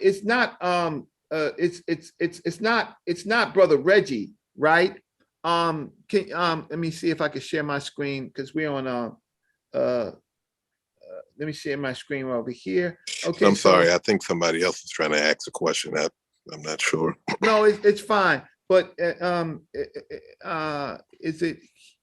No. Okay. So there. While somebody else is asking, I have to find another. Let me ask Ngozi. What's up, brother? Let me ask you a question. Now, if Norma united Upper and Lower Egypt, right? Now. So it becomes one Egypt, right? Yes. Okay. So no or yes? No. Yeah. It is. Yes. Okay. Then later on, there's a Nubian that's separate from Egypt. Khmer. Well, the thing about Khmer, see, Sudan was also diverse. Like, for example, in the northern parts, from what we know today is Egypt, Alexandria, all the way down to Luxor, even Aswan. All that's upper Egypt. Lower Egypt is Alexandria that we know today, and all the way down to Aswan that goes into Upper Egypt. Sudan is distinct. The people of Kush or Sudan, they were the Magi, would be today's what the today population called the Bija people. Then you have which was responsible for Tasseti. Then you have Nilotic people that was lingering around. Remember the Meroitic language, according to linguists, is possibly Nilotic. When you look at those dark-skinned people that's chained up sometimes, those are Nilotic or Dinka or Nur-like people. Not saying that's what they were called then. So you have different groups of people in Sudan or in Kush. Kush is a very vague term because you had different groups of people there. Even in Karma, from the dental analysis, they said the dental analysis of the population of Karma was similar to people in Kenya, morphologically speaking. So they were similar to probably the Maasai people, who was a fusion between Cushitic pastoralists and Nilotes that mingled together. So Karma is more to the Sub-Saharan? I mean, is it more farther from me? It's from Sudan. Karma starts in Sudan. Napata Playa. Karma starts in Sudan. Okay. Right. So and the neo-Nazi, what you call it? The Neolithic? What? Nilotic, like the Nilo-Saharan type people. Yeah. Okay. Okay. So yeah, so when the brothers or the ones with the fro looking like on the on the normal path, when they were kind of strangling the other ones that were the Near Easterners or Levant, they weren't doing that based off of race and what their skin color. They were doing it based off of who they were. Yeah, right. And the reason I ask is because, see, it brings clarity, because even if Normer did look like us or whatever he looked like, since Normer was not doing this based off race or whatever battles were being fought were not based off of that, it's very plausible to think that even if Normer did look like the Sudanese, I don't know, or like me, I'm very dark. At some point, it transitioned to something else that didn't look like him, but they weren't tripping about that necessarily anyway. Correct. So let me just say this. Let me just say this. Norma came from a zone called Tetin, which is in Upper Egypt near Luxor. He had roots or ancestral populations from the Nubian A, Nubian B, Nubian C group. But the Nubian A group, we got to be careful with terms like Nubian A, Nubian B, Nubian C. That's not literally Nubian or the way they say it. This is just the nomenclatures that they use in labeling.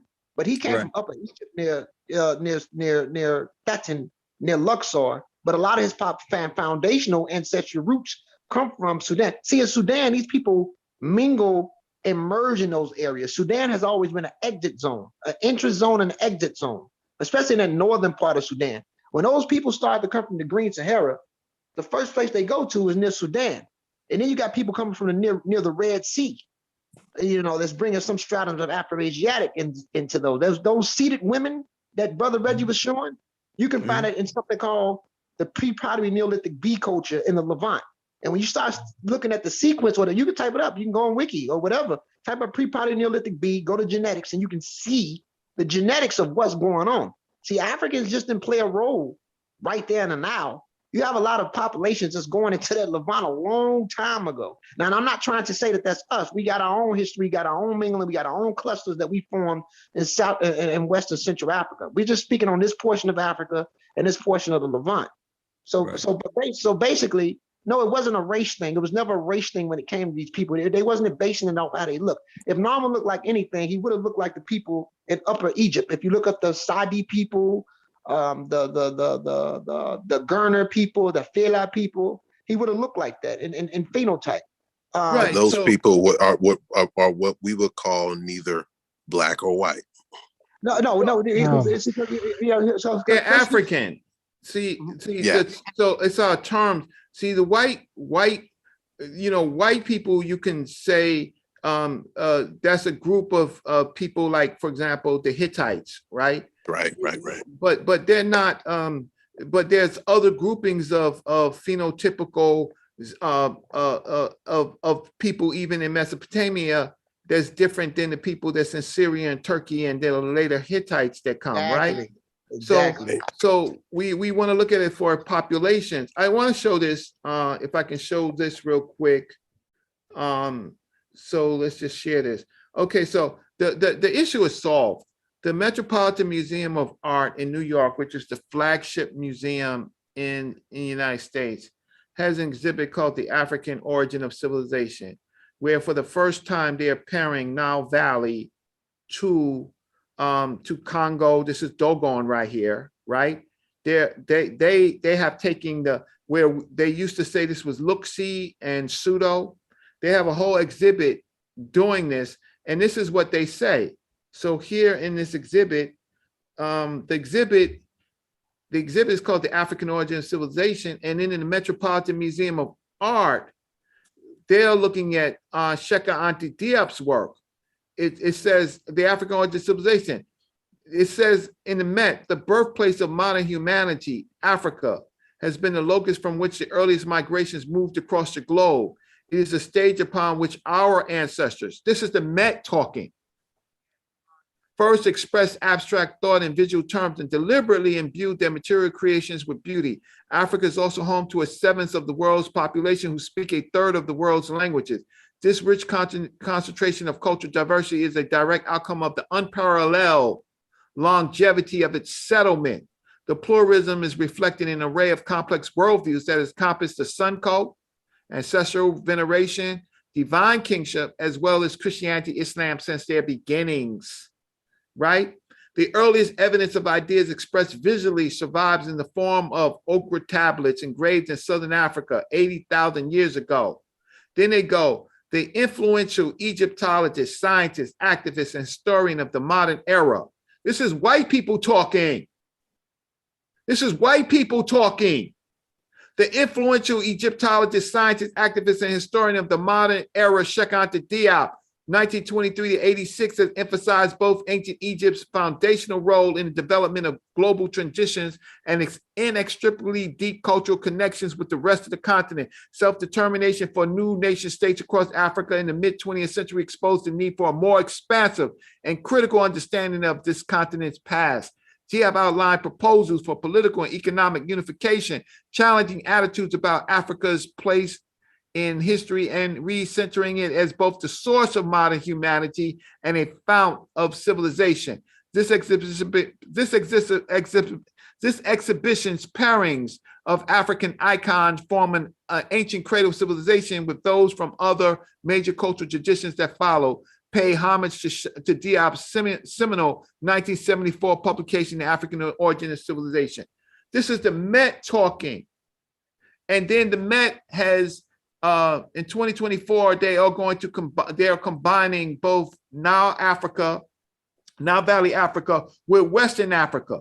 So it says over here, a general shift in social consciousness in the 60s led to the expanded presence of the achievements of African artists and fine arts institutions across the United States. In 1969, the Met accepted the transformative gift of Sub-Saharan African works from Nelson Aldrich Rockefeller that included the entire MPA. The MPA is the Museum of Primitive Art, and expanded its campus to present the collection. Since its opening in 1982, Michael C. Rockefeller MCR wing, named for Nelson Rockefeller's son, has come to encompass some. But then it says over here, it says additional forthcoming volumes of UNESCO history consider a global Africa that is multifaceted presence in different regions of the world. Africa's generative role in reshaping foundational institutions argues for recognition of the cultural legacy both at its source and its present world. For almost half a century since its inauguration, the MCR wing is undergoing a re-envisioning that will open in the public in 2024. This period of renewal affords the opportunity to bring together the Met's two African art collections shoulder to shoulder. They're talking about the Nile Valley and they're talking about the rest of Africa. And here are my photos pairing ancient Egypt to Central West Africa.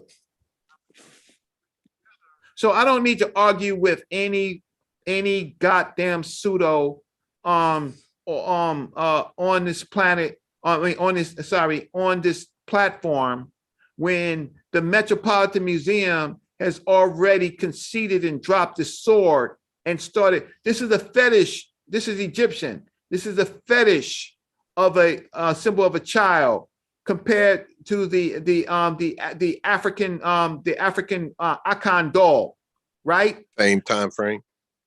No, different time frames. Gotcha. Okay, I see. Because what they're saying is a diffusion of culture.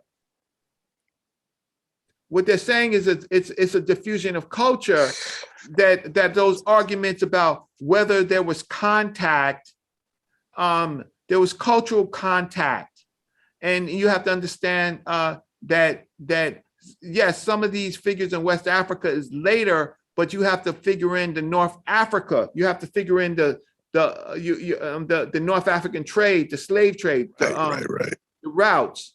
This right here is in the Metropolitan Museum of Art. This is the Egyptian from some tomb models, and he is wearing his cloth tied as if it was tied in ancient times. This is actually the artifact. This is not made up. similar to the icon, right?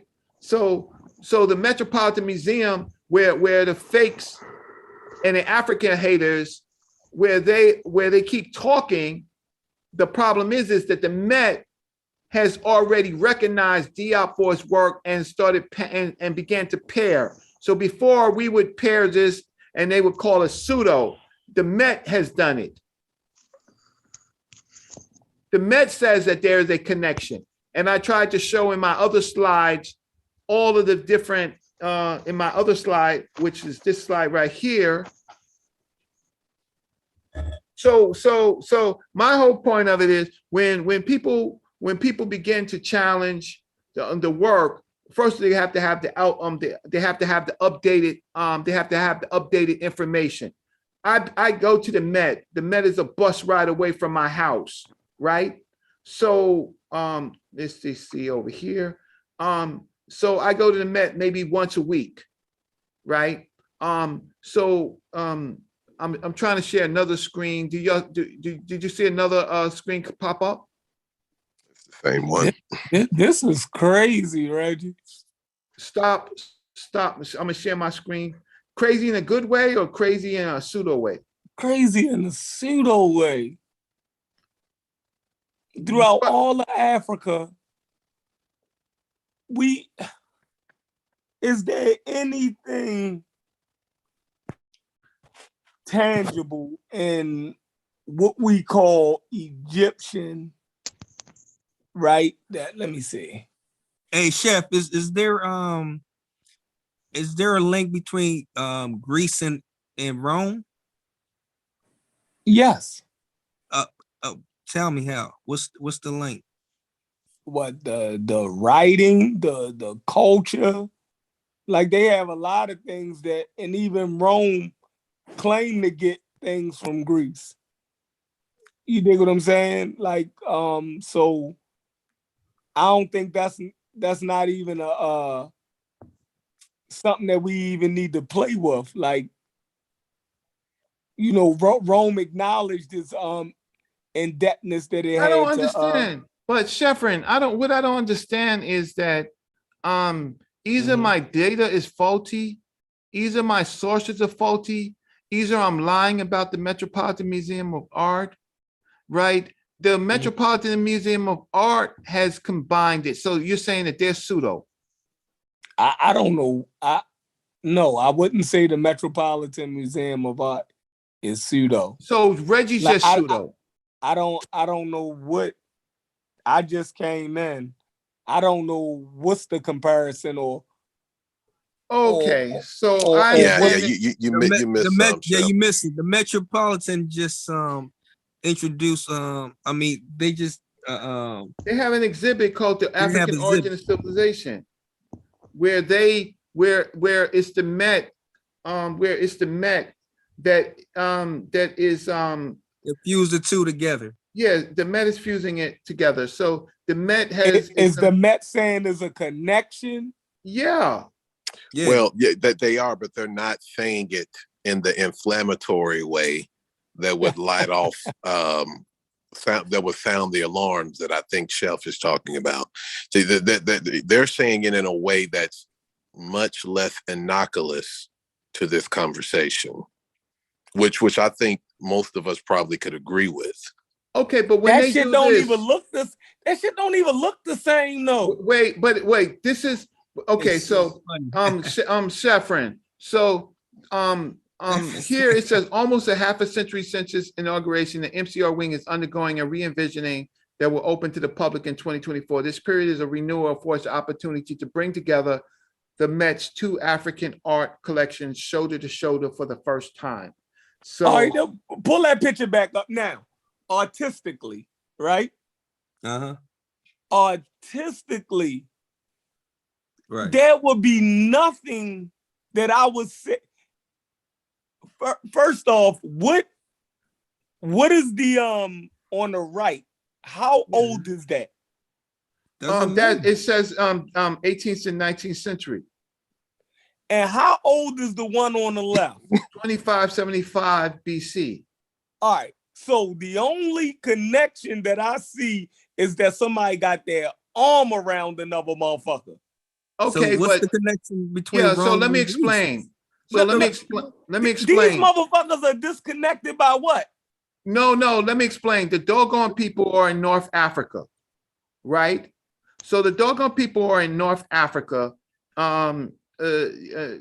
northwest Africa, and the Egyptians in northeast Africa, right, in the Nile Valley. Basically, there is some transmission of culture between the different groups. In this case, because not in that picture. No, we're not. Don't look at the picture. Look but at you got it up there. No, but don't make a quick analysis on the picture. Make an analysis on the places that there's that. Okay, for example, over here, right? It's not. It's what they're doing is that they're looking at what Diop said, the continuity of African culture. Different populations. People in China carry shit on their head. I understand. I do understand. I understand exactly what you're saying. But now you have a difficult situation yourself, because the difficult situation is, what is before the Met did this exhibit, you had an argument to say that this was pseudo, that you can't put this together. Now, when the Met does it, and the Met is writing a catalog for 2024, they are making the connection. I feel like they playing with us. Hey, Chef. But Reggie, what is the Met doing again as far as connecting West Central Africa to Egypt? The Met is, for the first time in the statement that I read, is declaring that Egypt is an African civilization, not a Mesopotamian and Near Eastern culture. They have a timeline. They have a timeline of that's also part of this exhibit that I'm gonna have to show you. But basically, the timeline starts only in Africa and is basically saying that it was Africa that diffused to the rest of the world, right? Yeah. So before Sheffrin, I understand what you're saying, but before this exhibit, you might have had an argument that was an old argument, but the Met is bringing together their two African wings. The Met is not combating Sheffrin's point of view. The Met is presenting, from what you've just described, is presenting just a different way of looking at it, but it's not combating. It's not in combat at all. It's just information. It's information. But so for example, over here, when we do it, for example, this is the Tassili rock art over here, right? This is the smiting pose, right? Mm-hmm. This over here, so this is not this is Northeast Africa, right? Over here, this is the Kustal stone. This is part of the first writing. In the West African side, you have megaliths with not writing on it, but with figurative art. I can't show this to you. I can't blow this up. But the fact of the matter is, these megaliths over here, this megalith style becomes tombs, but it also becomes the Noptoplaya. So what you're having. Okay, so over here in this one, these are the rock paintings throughout Africa, right? There's a continuity, a culture of rock paintings starting from the Bloombo's caves all throughout Africa. So this is to say that this is not, that these people independently isolated created rock painting would be a failed conversation. Africans before this is early Africa, before there was a ancient Egypt. Rock painting and the tools and the ochre was being spread around Africa. Over here, you have Mansa Musa's route. This is an old route of connections from West Africa based on the Sahara drying up that Mansa Musa took to go to Egypt. This is an established route. So that means if this is, so you have Niger and Chad on the bottom, right? And over here, you have hieroglyphics of Mentorhotep II in Chad. So we know that the Egyptians took the route from the Nile Valley to the Wadi Harar, which is the Yellow Nile, and went into Chad, so that we know that there's communications. So, and then we have the other kind of figure. So we have the Akan Goldwaits with lots of symbols very similar to what the North African, because the West Africans are really from the Green Sahara from North Africa, and they migrate down. And then you have the Jedars, which are the round pyramids, right? And you have pyramid type structures in Niger, right? You have the megaliths of Nata Playa. This is a causeway into this pyramid. So, and over here, the megalith concept is a concept that you find also in Southern Africa. You have Horus in Southern Africa before Egypt, right? That's Horus? You have a falcon symbol. Oh, right? This is a lot for me to process right now. So how do you figure out that Rome and Greece are the same thing? Because I ain't say they was the same thing.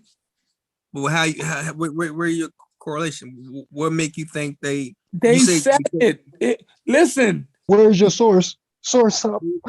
Source up. Listen, I just came back into the conversation. We all know. Hold on. We all know, because we are Westerners and we had a Western education. We all know that that's the claim. Like, we never really dived into it.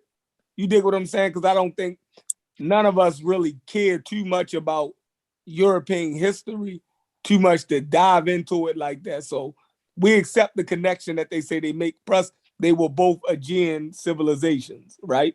We know that Rome conquered Greece also. So there was contact, no doubt about it. So you can't even get around me with that bullshit. You know what I mean? How about the Anglo? How about the Anglo? No, stop jumping around. Stop jumping around. Yes, sir. You said Rome and Greece. We know that those two civilizations and cultures were connected, right? We even have a word for it, right? In history that we call it the Greco-Roman, right? Mm-hmm. So it's no way for you to get around that point. Now, for Egypt and West Africa, right? What is the word that connects those things together where it weaves the different things of the Western Sahara and Northeast Africa together? We have that in the Aegean peoples, far as wise. We call it the Greco-Roman world. We see how they consolidated different information and spread that over Asia Minor and different places that the Romans had conquered. Even before Rome, you had Alexander the Great, who pushed out into damn near all the way India. So we can see the connection between. Well, we have it. Reggie. Yeah, I can answer it. I can answer it for him. Okay.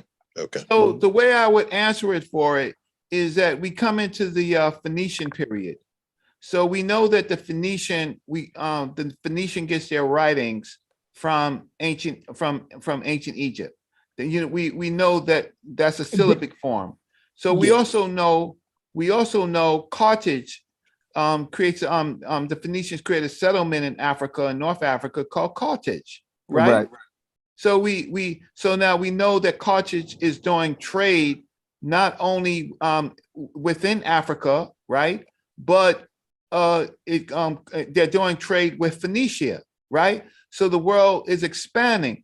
So what's happening during that period is a so the technical terms that you can talk about is you could talk about the Saharan wetlands.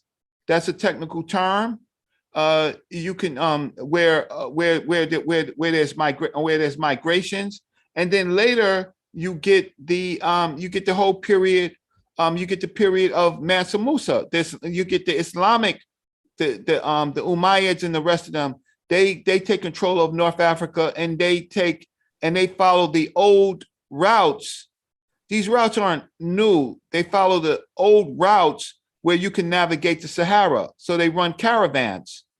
So the pairing of ancient of Egypt, right, is the pairing of Egypt and Sudan, Egypt and North Africa, Niger and Chad, right, and West Africa. Now, West Africa, we know that Mansa Musa took a pilgrimage. But they only believe only Mansa Musa, only West African, they only travel. That's all. They only believe no, because we West African that travel. We conflating time periods. We jumping around to the point where is we creating hodgepodges of stuff. So I think Reggie's. I think Reggie's one of his points that we're connected, and see, I think that the Greco-Roman was a lot more of a formal, direct connection, but where I think the West African influence, if there was one, it was a lot less formal and a lot more indirect. I think your pottery argument, the fire clay, that invention of that technology, I think you said in Mali, and how that spread all around. If that's to be true, and that went all the way across up into the Near East and Levant, and it had a huge impact, et cetera. I mean, that's a major technology and connection really for that whole area. I mean, I'm not explaining it the way you did, but you're doing a good job. True, you're doing a good job. If that's true, then that makes a lot of sense. No, I never heard of that. Yeah, but that still wouldn't. There's two different arguments. I think there's validity in both arguments at this point. I think the West African and Green Sahara, however many thousands of years ago, impacted what ended up being Egypt. But it's a lot harder to draw the lines. But as far as what again, so I think there just needs to be more conversation about it. I think actually at this point, everyone is kind of right in their own way. I'll share another slide. So, hey, Cheflon, do you believe that ancient Greece was a Mediterranean civilization? For sure. Sure. Okay, so the ancient Greeks writer Homer depict the Egyptian as being what color? He didn't depict it as being a color. He said Herodotus says that they were melancholy. That means brown. And then he said they compared had to them, right? Compared to them. So he doesn't actually describe a certain like phenotype. Well, it'd be complicated for Herodotus because he comes in during the Persian period. So he comes in during that particular period, but Egypt has went through lots of changes. You had the Libyans that took over Egypt, and the Sates. You had, prior to that, you even had Shoshank in them. These people were Libyans, and so Egypt at that time period that Herodotus steps in is very multicultural, very multi-ethnic. So I think if everybody can picture Gaddafi, if everyone can kind of put a picture of Gaddafi in their head, because the brother that just spoke, I don't know your name, sorry, but I think we're all good on the fact that this was not a black or white situation. But I think the predominant pigmentation, if we can picture Gaddafi, that's what most of those people look like. Probably somewhere. It depends. So A shade to the left or right, one or two, but probably somewhere around Gaddafi is where we're at. Period time. At that Yep. period time. At which Absolutely. period of time? At Herodotus' time. Yeah, right. So I don't disagree. I don't disagree with that. I want to show another slide. So so in a different period, when the Sahara dries up, and you have the Sahel. This is what you call the Sahel right here, right? So you have the Sahel, and then you have these Africa at this particular period is connected by these river valleys, these river systems and titularies. And so cattle is going across all of this, and culture is going across all of this. So this period right here gives you an idea. Here's another map. You know, Africa's kind of hard to navigate as far as the mapping is concerned, but you have the same map this way. So this river system, you got to understand that cattle's going through it, and in the Sahel at this time period, you have camels, and so this is a very vibrant, interconnected community. But this is important right here, is that when we come to the trans-Saharan slave trade, they're following ancient roots, these same roots that were here. They're following it here during the trans-Saharan slave trade. So these roots are in antiquity from the north, and it's just because based on water supplies, you have to create the roots based on water supplies. And so you have from the trans-Saharan slave trade, which is the Arab slave trade, right? You have them following these ancient roots, which are still of those type of connections. And so to say, I'm talking a pre-dynastic time, there was a connection through the parent people. Through the dynastic time, there was certainly a connection through the Wadi Hawar, the Yellow Nile, right? And then, so then there's the Carthage period, where Carthage is the lead center, and then there's the Roman period, right, with the Numidians and the rest of the groups of people, and then there's the Arab, this Arab period where there's Morocco and going down to Timbuktu, but still in effect, because they were Arabs, this Marrakesh, they're still taking that that route to Cairo and Egypt. This is an established route. So you have culture. I'm not trying to say that the ancient Egyptians talked to the West Africans. I'm saying it the other way. Right. If it wasn't for West Africa and pottery, there wouldn't be no motherfucking Egypt, the way Egypt was established. Yeah. You're saying they didn't build it from scratch. No, they inherited, not inherited, but they took what they got from the Nuris, from what was already existing, X, sure, Y, and Z, but it became its own thing at some point. But at the beginning, it was, they pieced together parts. But sure, ultimately, it became its own thing. I think everybody can agree on that. Well, let me ask you this, Reggie. If Egypt had no connection to West Africa, does that somehow damage West Africa? Like, does West Africa? No, it makes West Africa is greater because of the creation of the pottery. Right. But, yes. No, but what I'm asking is that it seems like all of Africa has to have a connection to Egypt in order for it to have some type of relevance. And that wasn't my presentation. My presentation was, but that wasn't my presentation. I know, but this the sense that I get. It's like the validity of West Africa that is presented to me from this community. It's only with its so-called connection to Egypt.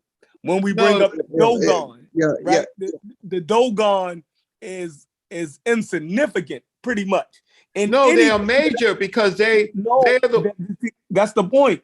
The Dogon is really insignificant, but the only thing that makes them relevant in this community in this field of study that we deal with is that people say that they have a connection to ancient Egypt. If you take away that, I don't see nothing relevant about the Dogon. Chevron, let's just do this a different way. The Dogon people have been connected to Egypt, but the Dogon people stand on their own because of their connection to that Western population of parent peoples. And so the Dogon people, they try to say that they got their information from Egypt. That may not be true now. It may not be true at all. They might just be a population of the children of the Green Sahara, and that they're. Let me put it another way. Mali, ancient Mali, right? If we can even call it ancient, right? Yeah, that area. Anything else only takes precedence on the world stage when we connect it to Islam, right? No, I'm saying, no, because I'm saying, let's follow my logic. I'm saying, do we only glean and put reverence on West Africa when it's in connection to something close to the Middle East? Like it seems like Egypt is a part of the Middle Eastern world, and it is from how I frame shit. Like I know y'all trying to frame Shepton, let me just say this, Shepton, you're absolutely correct. Egypt is MENA, Middle East, North Africa. They include Middle Eastern or North Africa with those antiquities. Yes, I get what you're saying. And West Africa alone, if you take that component out, the Middle Eastern or near Middle Eastern populations out, West Africa is not really recognized. There's a lot of things. There's a lot of things that haven't been discovered. A lot of things come late in the game. So single-handedly alone, absolutely, because it's after the so-called academia standards of human achievement that stood out in Middle East, North Africa. There's a lot of stuff that haven't even been found yet. Hey, Shepard, can I read this right quick? Go ahead. It's called The Genetic History of the Middle East into Arabia, right? And it says right here, it says the fraction of Iranian ancestry is substantial. The admixture model and the supplements give this to Egyptians. 45% Levantine, 32% Iranian, 8% Eastern hunter-gatherer, and 15% Motic or Motic African. The older date is 2700 BC. The Egyptian writing dates back to 2700 BC, but the proto-hieroglyphs are 500 years older. The authors talk about the Semitic language in ancient Egyptians is not Semitic. So it could be the minority of the population that mixed into the Egyptians, but this is the massive event that we don't have records of. In fact, the authors claim that it went much further into Northwest Africa and Northeast Africa relatively to this date. So what I'm saying is that if you read the genetics, that 15% Motic or Motic-like ancestry, which is related to Omotic-like, the Omotic or the Mota component is what was lingering in those northern portions of Africa a long time ago. And according to this is 2700 BC, which is 4,700 years ago. So 4,700 years ago, 15% of their DNA, autosomally speaking, was similar to Sub-Saharan African East Africans. Yeah. This is 2020. You can get the article. The article's right here. You can read it. This is Gene Expression 2020, The Genetic History of the Middle East into Arabia. Check this out. It's by Razib Khan. Yeah, it's almost like if you guys remember MySpace back in the day. Yes. Right. It's almost like Reggie is describing the West African influence, if you will. Just picture that as MySpace. But Egypt ended up becoming Facebook and Instagram. Right? Michael Jackson. Right? They ended up becoming Facebook and Instagram, but MySpace is still relevant. MySpace is actually still around now. But Facebook and Instagram went so far to where you can barely see any footprints from MySpace, if you will. But I guess what they're saying is if you dig deep enough, you still can see that there's some MySpace that had some influence on Egypt. But the curators from MySpace can't claim Facebook. That's a completely different company, completely different technology, completely different time. You can say, yeah, we influenced it, but you can't claim it as if you drove Facebook. I understand, Instagram. But when you look at that makes sense, Chevron? Yeah, that was a good analogy. Yeah. When you look at larger periods of times, 500 years periods of time, when they go back and they look at MySpace and they look at Facebook and they look at the early internet, the dial-up, AOL and stuff like that, they will look at it not like we look at it now because we're in immediate period. They're going to look at it as the period of this communication, right? This communication period that changed America. When we look at the pottery in West Africa, the dotted, the wavy line and dotted pottery, and the firing first of clay and the creation of clay palettes, and then not only that, weapons based on clay, right? And then figurines. When we look at that through the same lens, the only problem is that we are still digging up material, and so we just figured out where pottery was actually fired at, right? So I don't disagree with your analysis. It's just that if I push it out to 500-year periods, 1,000 periods, and is within this time, we find that it's populations of the Green Sahara that created Genesis cultures, right? That was transmitted it to its children. Ancient Egypt gets to be the Michael Jackson because of its mastery of writing. But Joe Jackson, Joe Jackson, even though he's the parent and there's some grandparents, they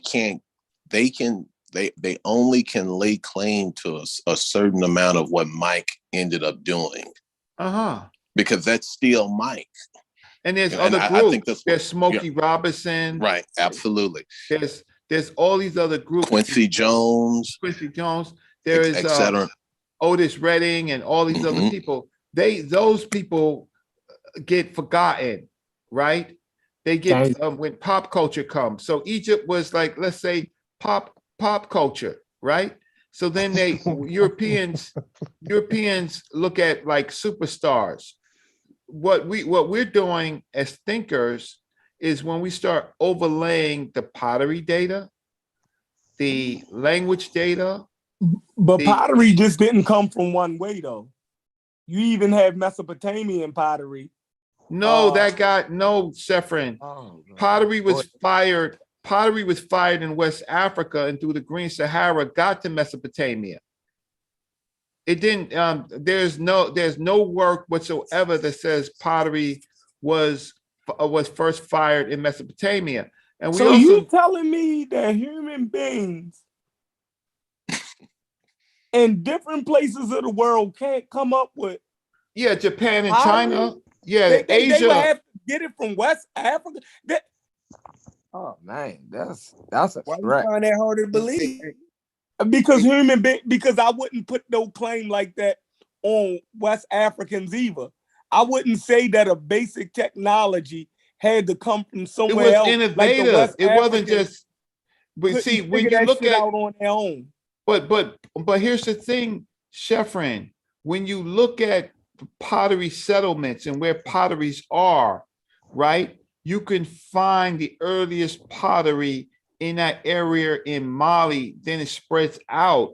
You don't have that at the same time period in Mesopotamia. No, I'm not. You talking about deep time, right? You talking about 10,000 years ago. Yeah, that's not deep time.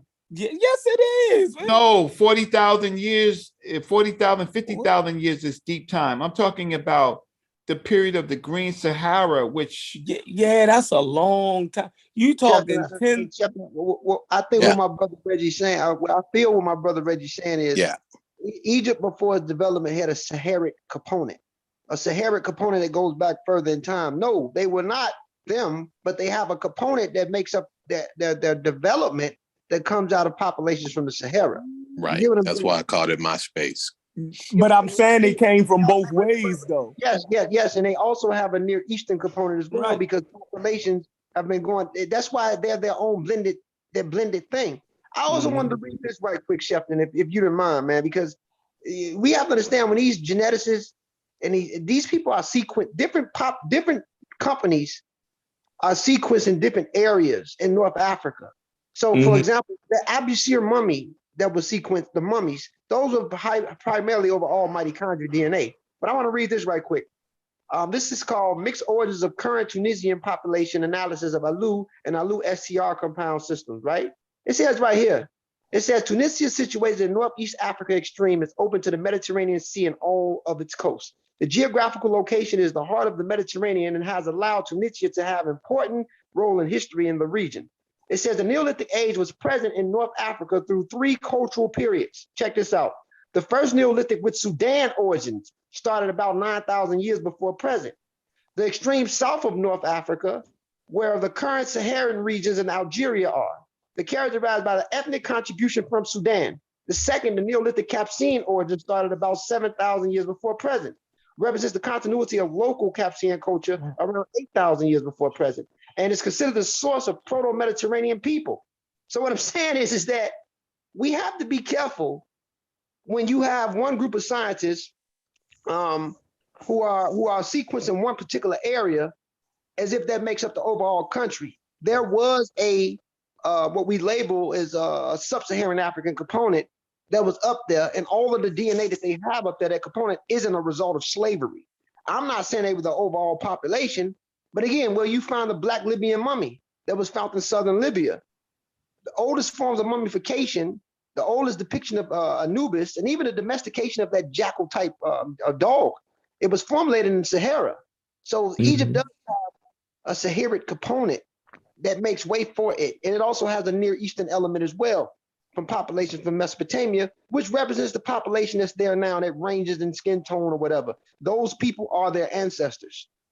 Us, we are our own cluster. We got our own thing. We were separated for a long time and we created our own cluster. But I do think that Egypt should be recognized because it's part, I think that the museum that Brother Reggie went to, the reason why they recognize Egypt, because it's part of African studies and it is an African civilization. And to be honest with you, when it comes to Egypt, it stands out more than anything because it's more commercialized. They have more artwork. They have more hieroglyphics. It has way more stuff to add on to the African element to keep Africa relevant. That's why I still continue to be used in mainstream academia when it comes to African studies. Without that, because things haven't been really discovered in Western Central Africa, and a lot of things came up later in the game, when you deal with West Africa single-handedly alone, it won't stand out by itself. You get what I'm saying? Yeah, because Islam, it seems like Islam put West Africa on the map. Far as wise where they come into history, that we start to recognize them. Master Musa put. Well, I wouldn't go as far as to say that. I'll say that Islam gave West Africa literacy and a trade unity, but that's pretty much about it. I mean, you kind of giving like Islam a little bit too much credit, just a little bit. I'm giving not it. too much. I'm giving it the just due that Africans gave it, right? But here's the thing. Africans don't. Now, hold on. African Americans might fight against the contributions of Islam in West Africa, but Africans didn't. They embraced it, and it was a part of their culture. Okay, you might look down. Hold on, we might look down on it, right? Because, but they never look down on it like we look down on it as being. I'm not looking down on it. I'm just saying. No, but you're not acknowledging his contribution. Like, no, I just told you what the contribution was. No, you limited. You acting like that. I'm saying what we know of West Africa, right? Right. Coming into around, I guess around 900 AD, right? It was from Arab chroniclers, right? And then the spread of Islam into those areas, and then the empires that accepted Islam right, and started to trade with North Africa and the rest of the Islamic world. That's where we start to figure out, you know, what West Africa was. We got a general geography of it, you know what I mean, and its institutions, right? So what are we saying? But that's through the eyes of somebody else giving it relevance, right?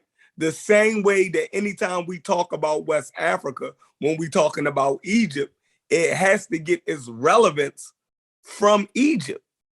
Like those people was doing shit, right, on their own without Arabs, without Egypt, whatever even if we want to say that the Egyptians was black, right? We still giving them more relevance than we are the actual people of West Africa. Can we just separate that shit, yo, and let those people be on their own? Like, we constantly keep connecting them. Well, I didn't connect them. See, wait, Chefren, let me just start again. They are connected by the Green Sahara. They are connected by what happened with the when the Green Sahara became the desertification of the Green Sahara. I thought the connection was broke by the desertification. Yes, but there's still caravans traveling across North Africa. And then you have those other civilizations of Carthage and the Numidians and stuff like that, and their connections. And so, you clarified that wasn't during that time. That wasn't Egypt. That they didn't understand it as Egypt at that time. No. Right. So then you have the cattle migration. That was the Roman period. Right. Well, yeah. So, but you have the cattle migrations, and so Africa is continuously connecting up because of these long migrations of cattle, and earlier than that, pottery, right? And so sometimes there's no direct connection of peoples intermixing, right? But there is some trade, there's some communication. So at West Africa, what I'm trying to say, has its own separate importance in this story that we're only beginning to find out. The pottery, I ask you to read the article on the evolution of pottery, right? And then start looking at the wavy line and dotted wavy line pottery and its migration path. Europeans don't want people to study this because they are still trying to subdivide Africa for their purposes. So forget them. We are the researchers now. The Met helped us out because the Met dropped their sword. They were the ones, them and the Oriental Institute of Chicago and the other museums were trying to keep it separate, trying to call it the Oriental Studies, trying to call it Mediterranean Studies, trying to call it Near East Studies. For new evidence, there's new PhDs out there that's not accepting that. So that's the funny thing. There's a whole new writings on what's going on. The finding of the Green Sahara and those settlements have forced them to look at, because it wasn't there 40 years ago. Anyway, it's for me. Adrian, you got anything to say? Well, okay. This is like kind of like what I think, right? I don't necessarily think that there is I would say that's a brilliant, presentation that you had brought up and stuff like that. I really enjoyed it. But like my thing is, I would say that it's very hard to try to find a certain connection specifically between West Africa and Egypt. But I will say the same thing that Basil Davidson said in his work, Great African Kingdoms. Everybody should grab it. It's a short, almost like written in a children's format type book. It's really good. You all should grab it. Great African Kingdoms by Basil Davidson. And there's a passage in there where he talks about that there's a cultural unity amongst like the entire continent, like even if they could be like thousands and thousands of miles apart, there's a cultural unity there. But I think to specifically like try to look for West Africa and Egypt, I don't know. Like I'm not trying to do that. I'm not really trying to do that, but there are periods. For example, there's the Isis cult of Egypt. You have Cleopatra, Cleopatra's daughter, right, marrying the king of Numidia, right? So Numidia, we do. That's in Libya. Like North Africa, I think. Yeah, right? that's Libya. Right. So, and then but that's right next Cleopatra. No, but it's more than next door. The fact of the matter is that there's passageways to the Niger from that area. They are doing trade. I would have to say those are the people that are Nilotic. I say have more. You have a much better argument. Well, people who try to look for a connection would have a much better argument with saying that the people of the Nile have way more of a connection with them, because Diodorus Siculus says that the Ethiopians say themselves that the Egyptians are colonists sent out by them. So it's like that'd be a much better, to me, that would be a much better argument. But to say like West Africa, I would love to find it. Like it's just I think what he's saying, and I would like to agree. I just don't know enough. But I think that the connection and the influence impact was more so coincidental, less direct, more informal, and more of a whosoever will for the world, for the region, but not necessarily trying to impact one society over the other. So to the extent I'm not saying that. I'm not saying that. I'm not disagreeing with you. I'm looking at time periods and I'm overlaying data. I'm just saying that the West African, Central African, and now Valley African, they came from a parent people. They had already some of the same cultural affinities. You're right. Without having Egypt, having anything to do with Egypt. Right, but the connection to Egypt, the extent of the connection was not was I guess, like I say, non-coincidental. It wasn't like the comparison someone made with Greece and Rome, where it was more formal and more direct. Absolutely. This was something that took place over thousands of years. And while this stuff was even in formation, they had no idea or concept that there would ever even be in Egypt. This stuff just happened over thousands of years. So that's why we get terms like cultural continuity of Africa, right? And we have migratory peoples moving in and out. It's just that when you have these modern states, Egypt, and then later the Libyan states, the Tenahu, and then Carthage, and then the Numidians, you have lines drawn where people can't necessarily move, but there's still trade going on. So what we're concerned about is the communication between the groups. I've never, maybe when I was younger and I didn't know enough and I didn't do research on my own, I might have tried to make a connection between West Africa and Egypt directly. I do not now do it. I do it with parent peoples, and I do it through trading lines.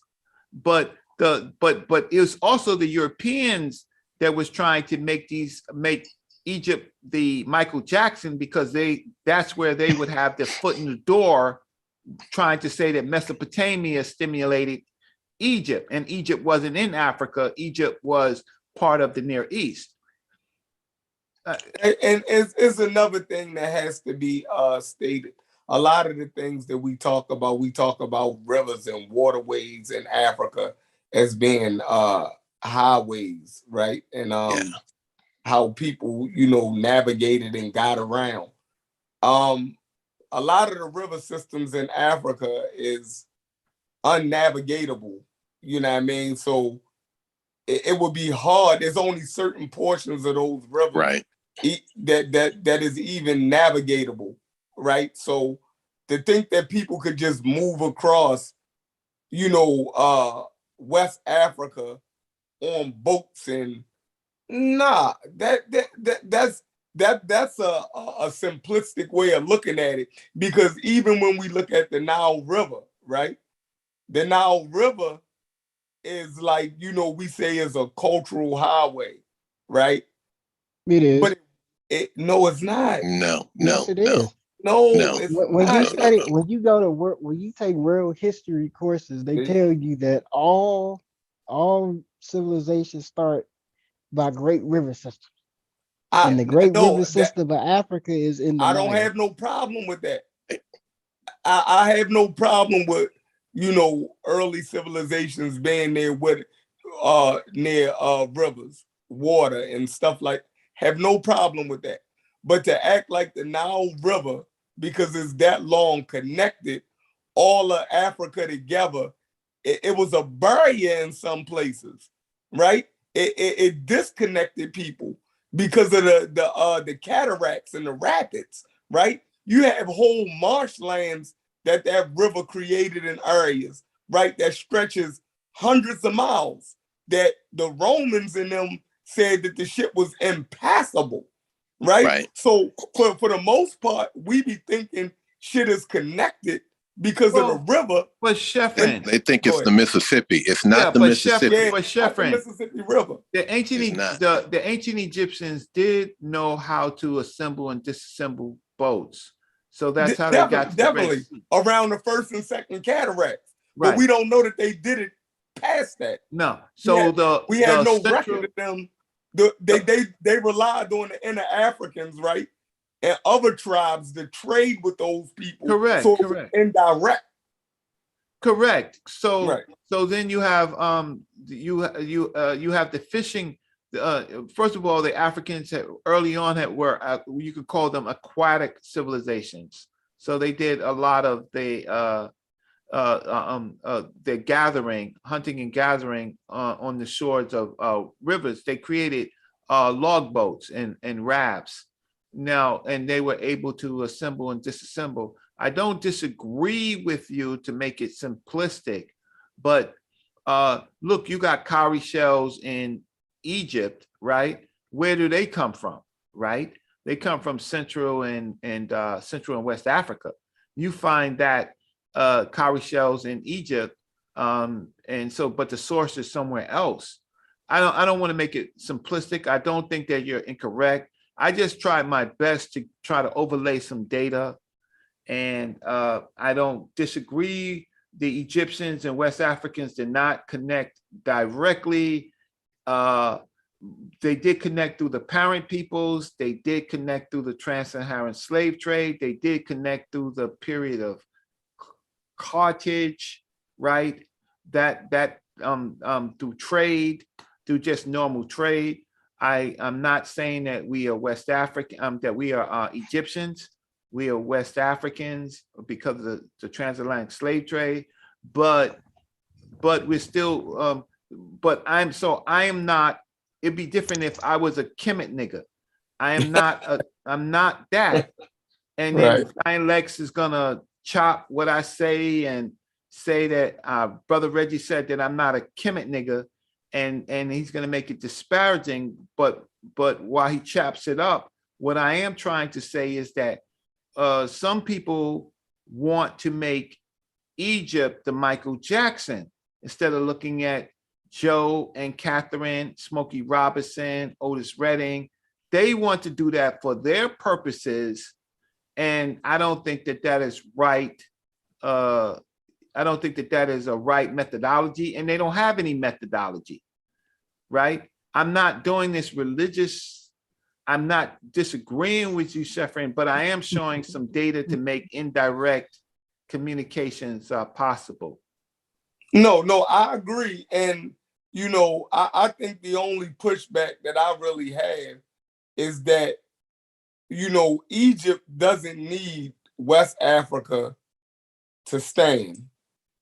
But it seemed like we need Egypt for West Africa to stand, because we go out painstakingly, go out our way to show connection. Ain't no Egyptian trying to make no painstaking connection to West Africa, right? So it's like, yo, it's something lacking in us. I feel that we need these connections, because no matter how irrelevant these connections are, we have to go out our way to show them, right? And I don't see Egyptology or nobody or Egyptians, right, North Africans trying to make connections to West and Central Africa. Their pride is not connected to that in no fucking way. You feel me? But ours, for some reason, except for they share apparent people. Whatever that is, they don't even have to. They don't even acknowledge it. No, they don't know enough. Right, but it doesn't. My thing is their worth and their pride, and I don't even think West Africans in West Africa, because I cut Nigerians in them hair. They don't care nothing about no damn Egypt. They're British citizens. They're British citizens, so it's like no, colonized. It's not. Like, no, they Nigerians, yo. They know who they but they are. don't. They British citizens, man. They Christians, nigga. Saying, yo, that's they British. They British citizens. What do British citizen got to do with them being Nigerian? They just as messed up in the head as we are. They so they messed up because they not jocking Egypt. Nah, no, but what I'm saying is you can't like you can't use them because they just as messed up as we are. So it's they ain't messed up. How they messed yes, they are. they make so they the Egyptians messed up because they Muslim. I'm not even worried. I'm not even like worried about them. But what I'm saying is this: like, you can't like if so a African, nigga can't even be a Christian without being messed up. Hold on, man. Let me use an example. God damn. Look, so man, my grandmother messed up because she a Christian. I didn't even say none of that. Now you putting words in my mouth. You said that Nigerians what I'm saying is this: they Christian. What I'm saying is that Christian. what I'm saying is that they colonized citizens, so it's like just like they still be using colonial education from like the 19, you know. What else is they going to use? That's the education of the world. They still use the British colonial textbooks from the 1950s. So it's like if you want to use them as an, you can't really use them as an example.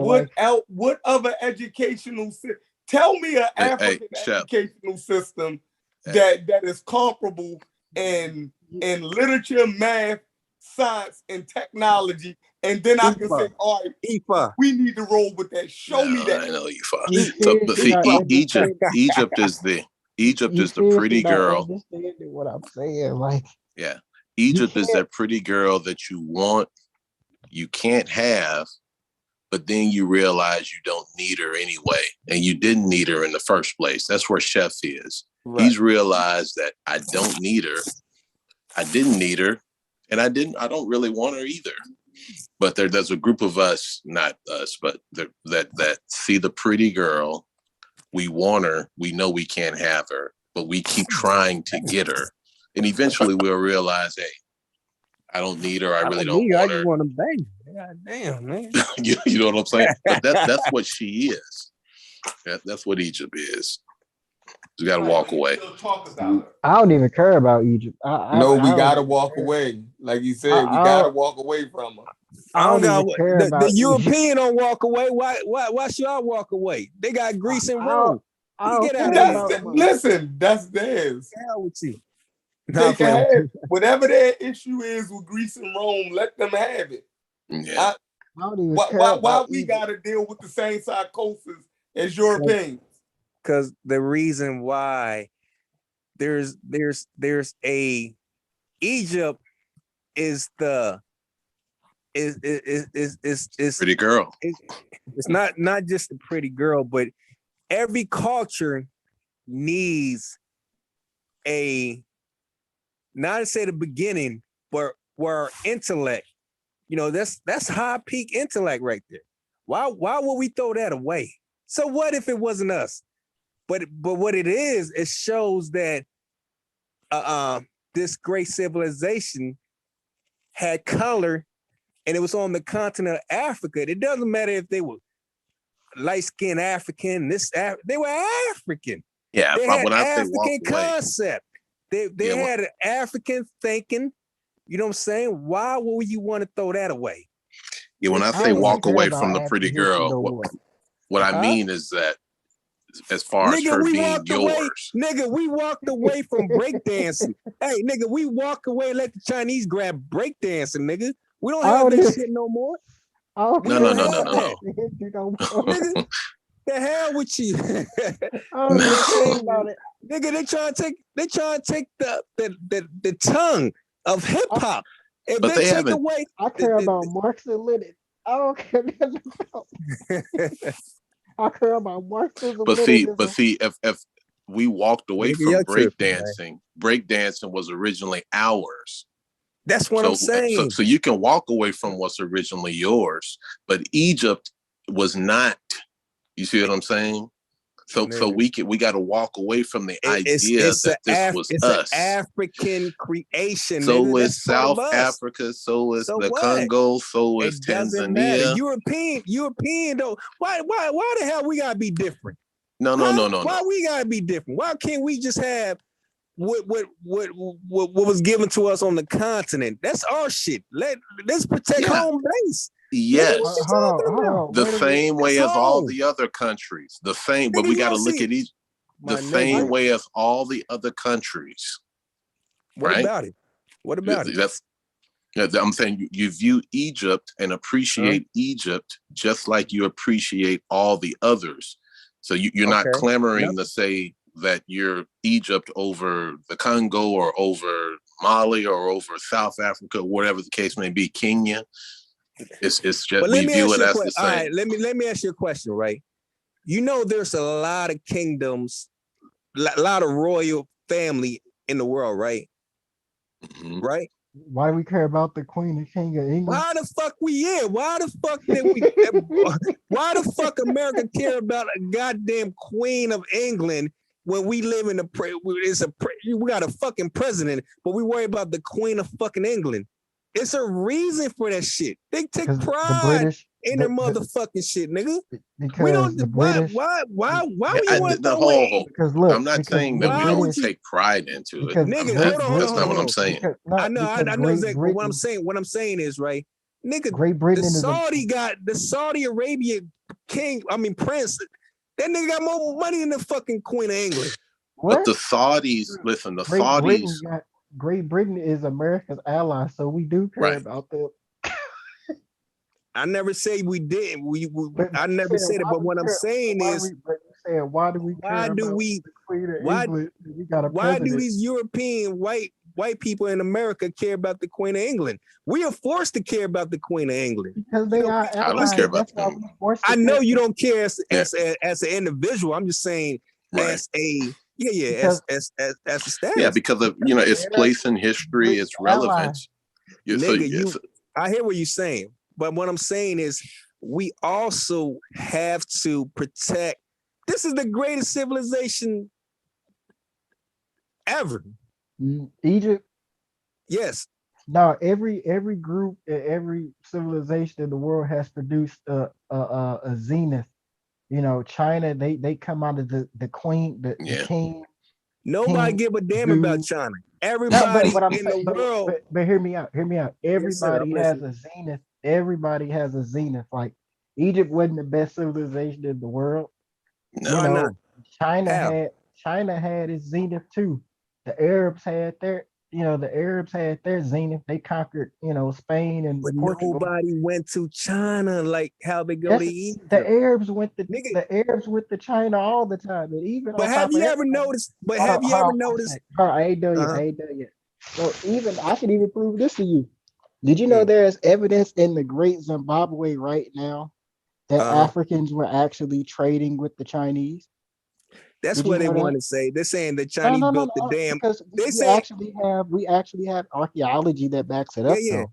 They say Because the if you Chinese. look at the Great Zimbabwe, you find that in some of the remnants of the civilization that was left by the Portuguese when they destroyed it, that you see actual Chinese doors. Yeah, So no. The African built. Yeah, African built that door. They want to give the Chinese the Glarkin, credit for that. When I say walk away, Glarkin, you're walking away from the Black Egypt idea as far as that being the majority population, the ruling class. You're walking away from that. You're not walking away from the achievements in the African civilization. We get that and appreciate it. But the idea that that's what it was, you got to walk away from that because we don't need that. So what we have? We got hold on. So we got Great Zimbabwe, right? Mm-hmm. Right now, he just say that the Chinese built the damn door in Zimbabwe. No, that they have Chinese doors down in the remnants of the Great Zimbabwe civilization. I know the door you're talking about. It wasn't no There's several. Somebody pull it up. I never heard of this. You never heard about the door? It's a big wooden door. Interesting. Yeah, it's a big wooden door. Hey, Sheffrin, that they claim the Chinese I learned. No, it's several doors, by the way. But Sheffrin, I took a world history class like a year ago when I'm still in school, but my history professor had showed us the great Chinese door the Chinese built.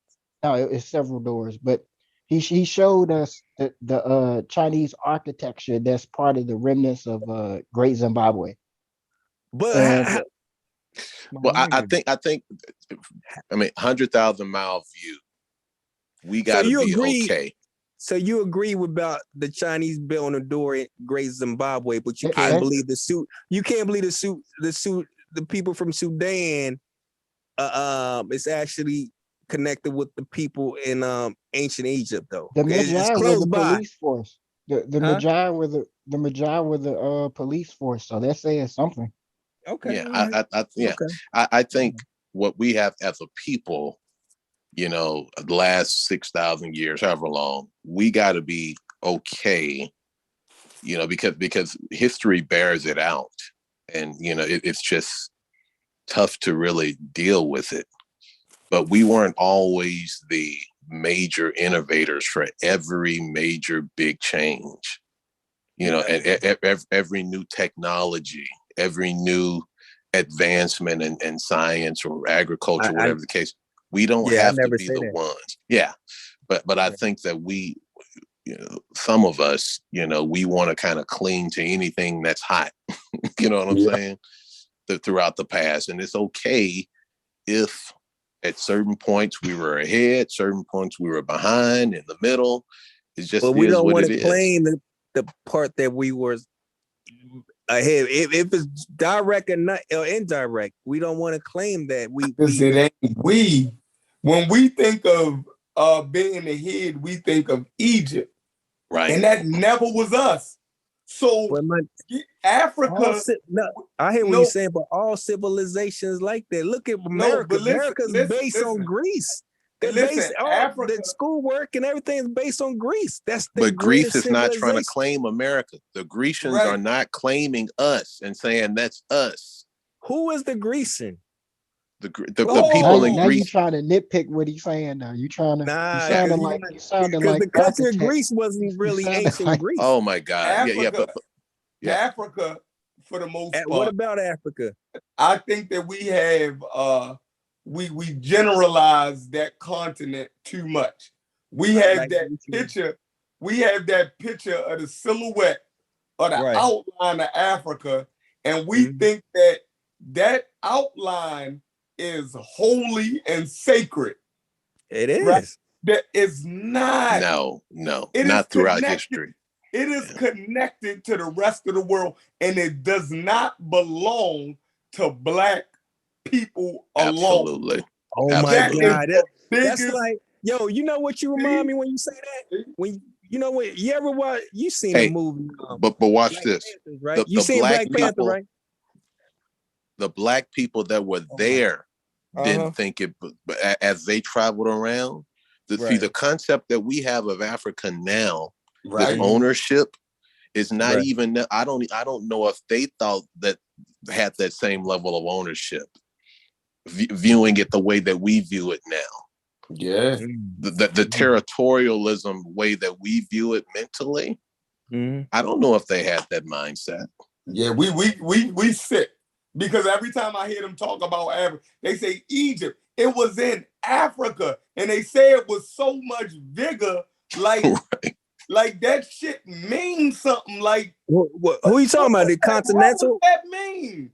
You talking about the continental Africans? Yeah, no. For us, we say that Egypt was African, like, and then you get some type of pride by saying that. Hey, but Chevron, when I was going to school, right? I'm in my 40s, right? Right. Early 40s, right?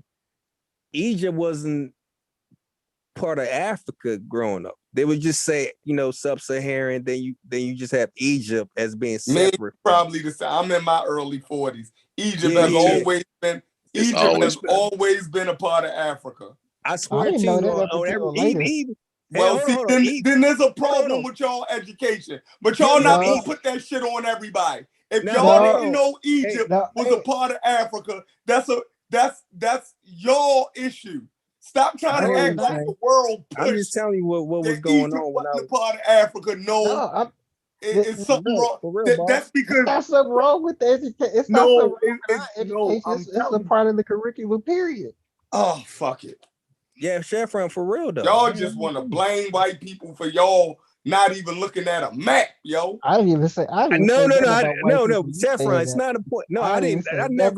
I never believed that shit. But in school, I swear to you, they had what geography teacher taught y'all? No, wasn't a part of Africa because we need to get that school system. If you're my age, if you're in your early 40s, and Adrian, you in your 20s, so you went to school recently, and you saying you didn't know that? No. It's almost like you. I didn't know that for a long time because, like, it's just how it was how it was taught. Like, they taught Egypt like it was part of the middle, like something else, and I never knew that like for a very long time. No, but I did know. We did know. Now I see y'all problem, yo. Now I see it. I don't have a problem. I get where y'all coming from now. Y'all y'all finally realized Egypt was and physically in the body of the continent that we call Africa, and now y'all gonna give everybody hell for that. Hold on. I'm not giving nobody. At You're the age, hold on. Sheffrin. Nah, Chef. At the age, even when I was in the 3rd, 4th grade, right? I've been knew Egypt was in Africa. But what I'm saying is, they would show the map, right? Because we have the map.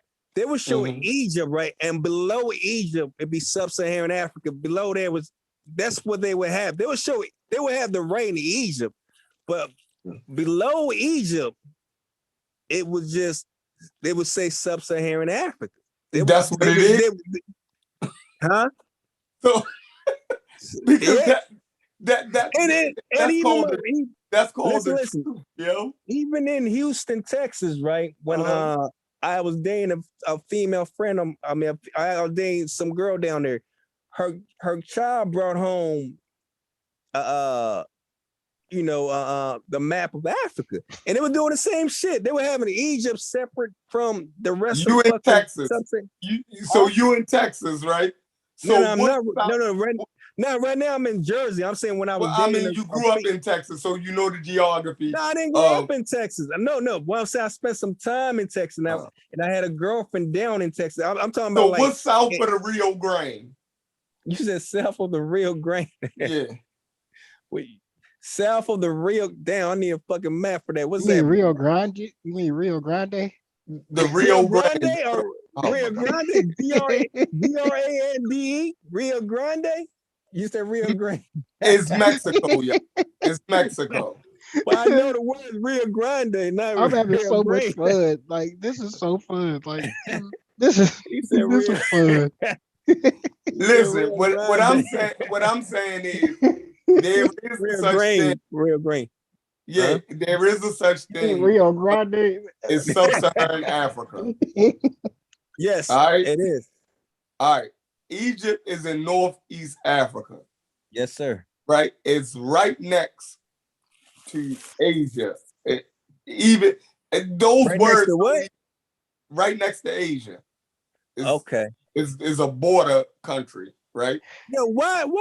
Hey, Shepard, can I ask you a question? Go ahead. Chevron, why Unc is not here doing the color map? If Sudan is underneath Egypt, right? Don't Sudan and Egypt got the same climax? Climate? Yeah, climate. No sexual thing now. No sexual. Don't they got the same climate? Pretty much. Huh? Yeah, and most of this area probably do have the same climate. Yeah, so why the people different? Why the color different over there? Because you got people from the Middle East coming. You got people from the Middle East coming into the Sudan, especially within Somalia. No, I'm talking about 5,000 years ago. Why the color map is different? But that's when they were coming in. From Oman, that's when it was from coming Oman. They came in droves. And prior to that, yeah. So if you look at y'all, if you look at the map, the color of the people that were in that northern Egypt area, which is desert. There's some desert in South Africa and Namibia and Botswana, et cetera. And then the same color as the Egyptian up there. Those desert no, they're not. Look alike, no. right? No. That's why. Okay, so why? No, but those people. Yeah. Well, like I say. Shepard, can I ask you a question? Go ahead. I think that this would bring the pseudo killers really into to recent to even be more recent, because y'all like to talk about the vaccines and stuff. I think in terms of history, because I think we've beaten Egypt to death, we've beaten the slave trade to death, we've beaten prehistoric West Africa to death. I think now what we should do to bring us more in more recent scholarship, we should try to talk about the validity of the 1619 project. 1619. Because that's a hot topic right now in Texas, and Black history is at risk, and we talk about it on panels like this. So in Texas, they're trying to say they trying to change the whole script down there. Yeah. I'm in Texas now, man. They don't even teach. Where in Texas? My uncle, Houston. my Houston, great uncle name is Calvin Pearson. Calvin Pearson is the person that found the first landing in Virginia around Fort Monroe. So he you're going against my family. No, the 1619, 1619, the first landing, the first ship of 20 odd Negroes, as they called them, was in Fort Monroe, which I actually visited it. But they've taken it over and they've spun it out. And the reason why they're doing it is they're so stupid. 1619 has nothing to do with American history, it has something to do with the British history in America. And so our rights are only dependent on the United States law, not the British law. So they're doing that to kind of get it to focus away from 1776 and this and in American slavery. They're kind of fusing the things together for their political purposes, but for history's sake, 1619 didn't happen in Jamestown. It happened in the Chesapeake near Hampton, near Fort Monroe. So, so there's two streams of the 1619 project. One is just to understand the first landing, how it happened, and then it's the political stuff where they're setting us up for these fake reparation cases that lose, like the one that we had with Pellman Farmer, where we lost in federal court because the woman had a white husband or a white maid, and she filed a suit on the banks, but the dummy couldn't establish her family's connection to the banks, right? And so it was actually ended up it was painful. The way that we actually lost, it was the wrong issue for reparations, and now reparations in federal court is really closed based on that case. But thanks for letting me talk again. Yeah, I can we definitely talk agree. about the validity of the 1619 project, Sheffrin, maybe later on down the line? Sure, I'm gonna go look into it. Like, hey Mike, y'all just made me interested. Hey Mike, where in Houston you at? Spring. Right. You heard Antoine Tidwell on Yeah. Mm-hmm. Yeah, I was staying over there. Gotcha. Yep, I know where you're at. Yeah, Right. but I think you guys made a lot of progress tonight. There's a lot of admissions and a lot of common ground. I don't know what's gonna happen over the next few weeks, but they're gonna dig their heels back in. Right. Like, and this conversation they're gonna be like it never happened. They're gonna argue they're gonna dig back in their trenches, and they're gonna fire off again like they never had this conversation. Like, it's nuts when they come to Egypt. I'm sick of it. Like, these niggas need to get out of Northeast Africa and get back to where the hell we came from and leave those North Africans alone. Let them goddamn Semitic goddamn people have North Africa and their civilizations and just leave them the hell alone. I don't get it. Like, what is the big deal? Like, so are we back on this again? Oh, but hold on. Most of these people never visited Egypt. With all the money that they made on Egypt, they can't get on a flight to go to Egypt. They shouldn't go. They shouldn't go. It's pushing. It's like pushing a drug. It's like a fantasy drug. So they have a conference now called the One Africa Conference. Sounds so you ain't slick. Going? You going, Reggie? Absolutely, Reggie? absolutely not. Are you going to the one in with Jabari this coming? No, that's One Africa Conference. Oh, that's it. Okay, so you ain't. No, I'm presenting online at the West African Beyond Conference with Dr. Soy Kita and Dr. Faraji and Dr. Issa. And okay. I'm presenting online. I don't have to go back to Egypt no time soon. Maybe to Nubia, but there's nothing there for me. And so one of the things, the difference between y'all is that I'm Brother Reggie, and I grew up studying under Dr. Ben, and and what happens is they see me as a traitor.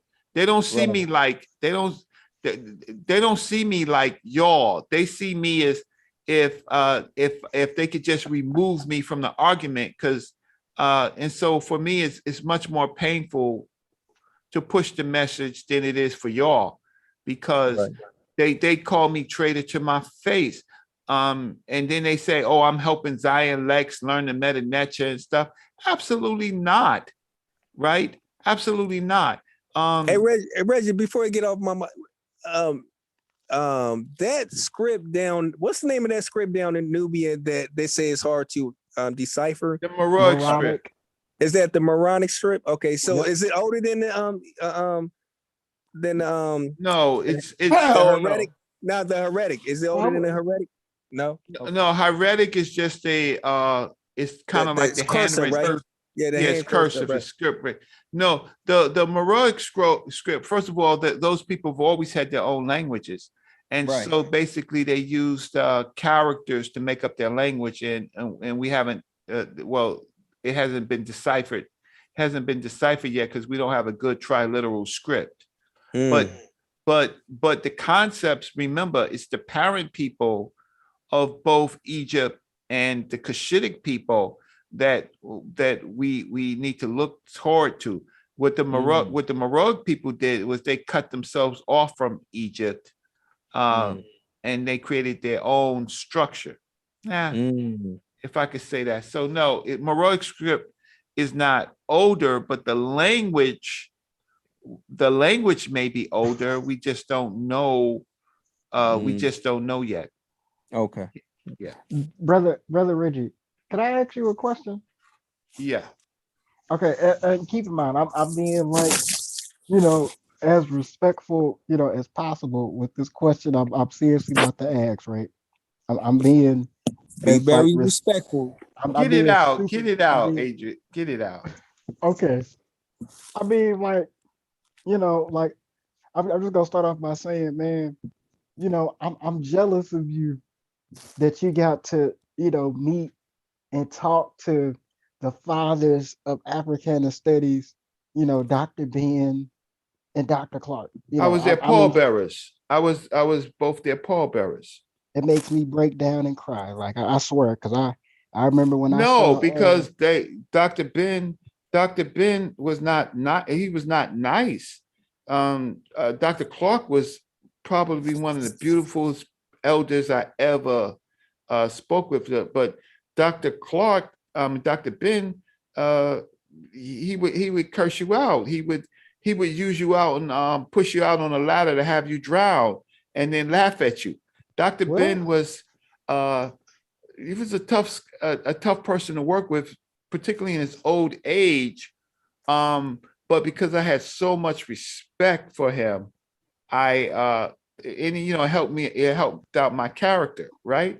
Because but like you, Adrian, it was such a privilege to work with him.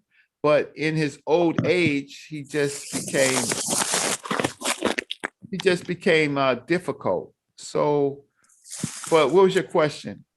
But I'm insanely jealous that you got to meet them, because I'm doing an independent research project on the both of them for school. But why when someone questions your scholarship, even though today what happened was kind of a messed up way somebody could question your scholarship, but why every time you explain yourself, you always say that you knew these people?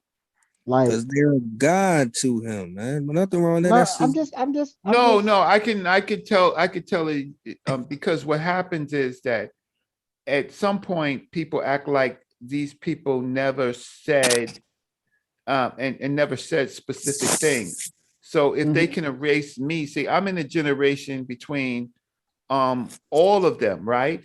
And so some of their elders say things that's completely untrue. So I was there when Dr. Ben used to laugh at the people with the Kemet religion, right? Oh yeah, Jabari said that him and Mfudishi, they almost got into blows, like they didn't like each other, like for real.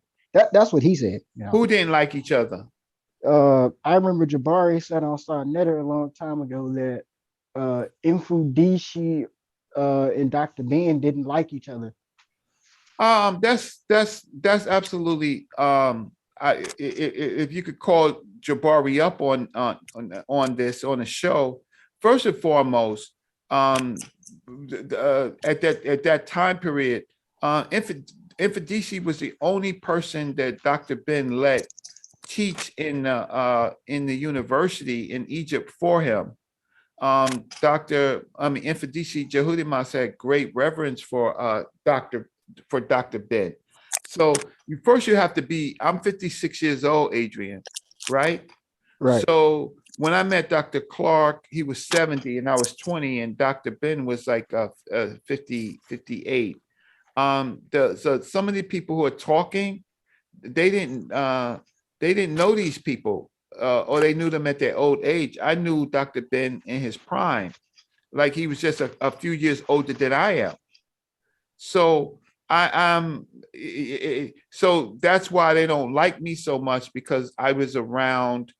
Look, Dr. Ben had problems with Cheikh Anta Diop. He had problems Really? with Dr. Malana Karenga. He had Well, the problems second part is understandable. with Dr. Jacob Carruthers. What? Yeah. What do Yeah. you have problem with it with like Jacob Carruthers and Shake for? Because I thought like all y'all. Well, I mean, we had a Sheikh cadre. Anta Diop, Sheikh Anta Diop had a French wife. Oh yeah. And Dr. Ben, and then Sheikh Anta Goddamn Diop. right. Sheikh Anta Diop wasn't necessarily. He kind of ignored Dr. Ben, and Dr. Ben, Dr. Ben kind of took that personally. And then there was Ivan Van Sertima and Dr. Charles Finch, who got into the middle of it. And Van Sertima had a white wife, right? What? He did? Yeah. Yeah, Van Oh, Sertima. wow. Van Sertima worked for the British desk. He worked for the British intelligence, and so people don't know that he wasn't a spy, but he worked in intelligence, and What? and yeah, so Ivan Van Sertima was one of those people that the Europeans were actually grooming, and to control the Caribbean. And so Dr. Ben did not like Ivan Van Sertima. For that reason, okay. They worked together though, didn't they? No, I know they worked together because no, they was did on not. Gil Noble show back in the day together. It was the three of them. Yeah, that's because of Gil Noble, but Dr. Ben was there sarcastically, right? Because Van Sertima had no real knowledge of the Nile Valley whatsoever. He was still pushing this Indian. They came before Columbus, black people, and so Dr. Ben used to laugh at that. What? Boy, for so real? when they come on TV shows, that's just to outdo each other. But Dr. Ben was the dean. So he didn't believe that? Dr. Ben didn't believe none of that? Dr. Ben used to laugh at these people. Dr. Ben was not like Dr. Clark. Dr. Clark was like the super dean, but Dr. Ben would lay you out in public and embarrass you. And the worst thing that you could do is have a white partner.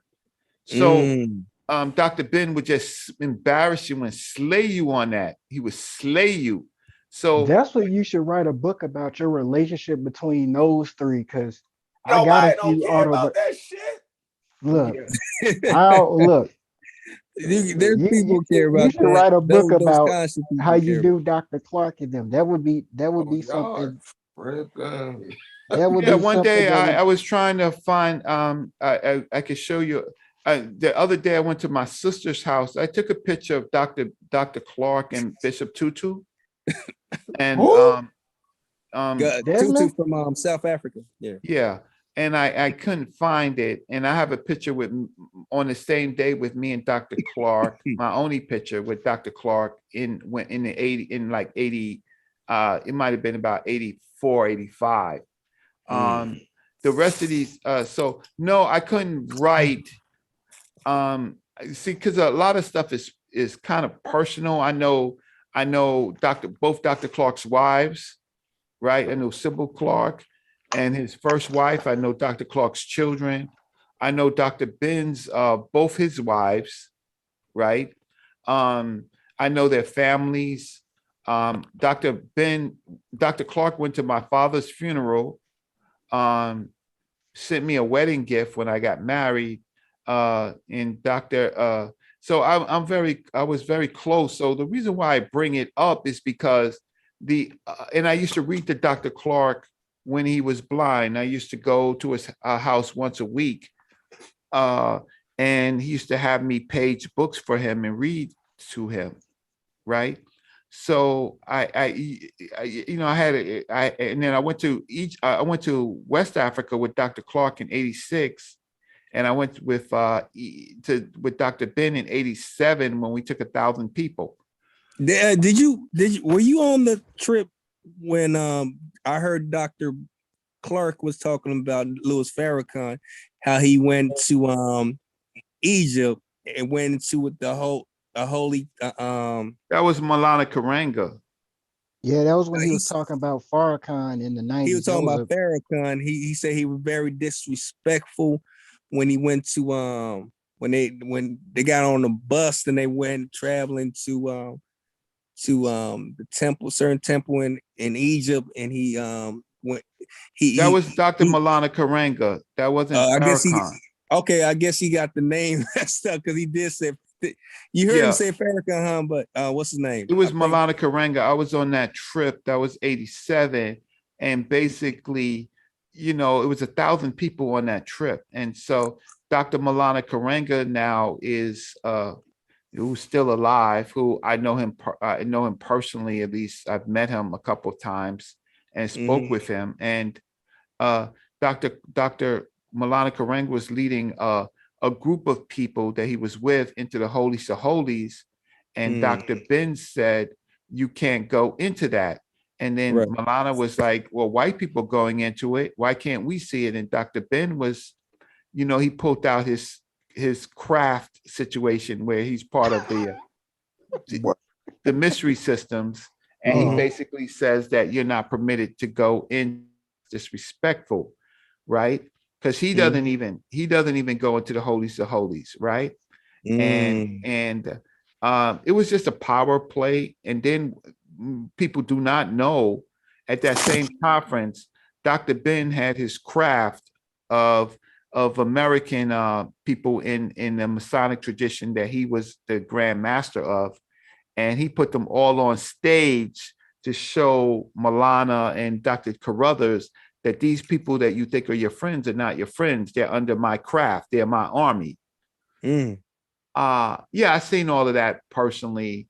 Wow. I seen that, and I also there was a physical issue. It was physical between Dr. Ben and Dr. Jacob Carruthers. What? Yeah. And I was in charge of security. I was the sergeant of arms, and so and then that was with Jacob Carruthers, and then at the another ASCAC conference, they had a big blow up on the stage. That's what you need to be writing a book about. Like, I mean, like, the origin of writing, that's cool, but like, there's not a lot written about Dr. Clark, even though there's like 2 kind of autobiographies about him. But you should add that too.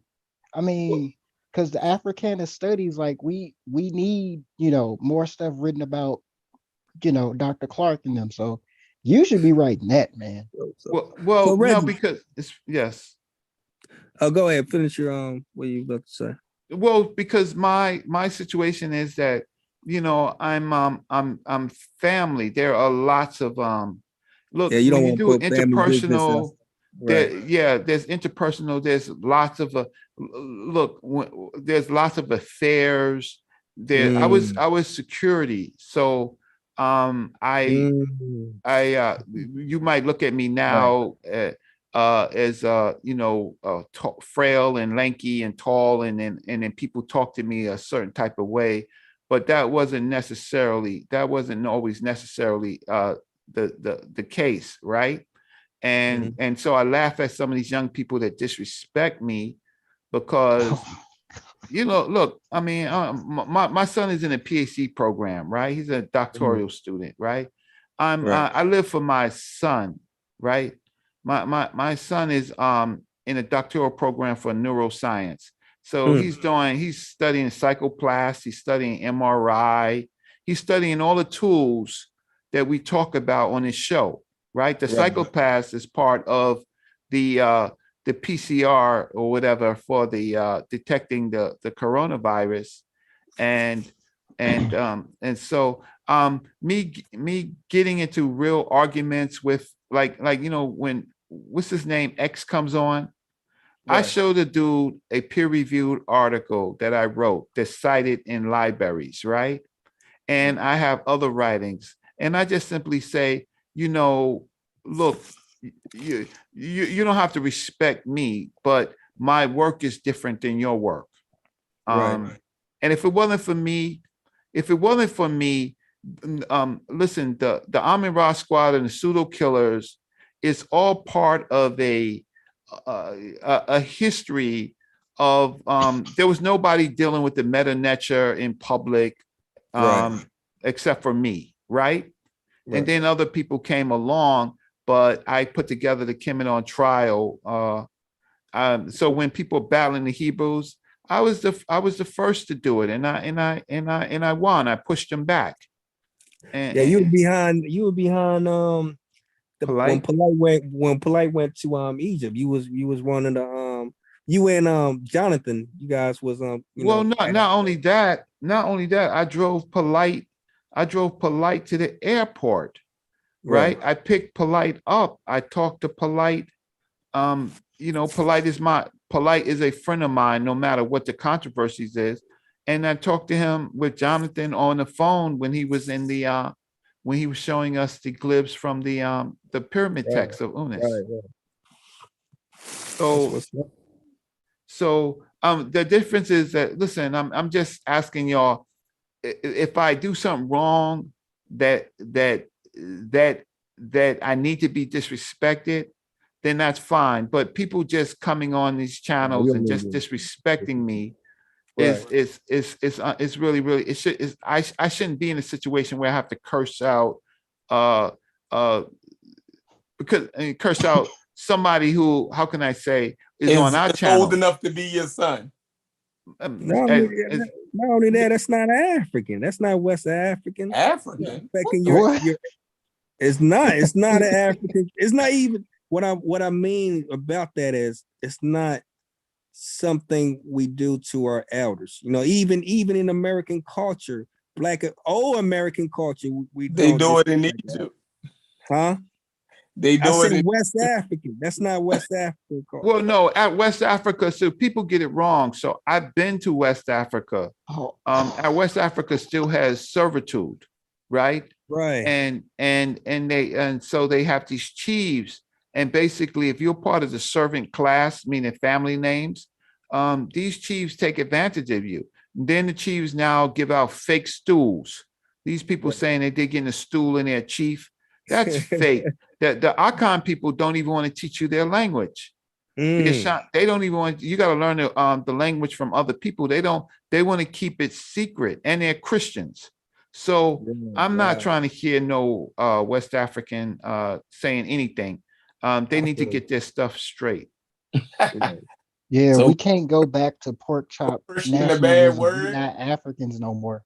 Like none of us are Africans anymore. And why? So you don't see none of those Negroes. You don't see none of them Negroes flying to America saying, "Oh, I found you, my great grandson." No, we do the Kunta Kinte. I'm here. You're my family, right? I love you. And they're like, just give me your money. They call us Bruni Bafo.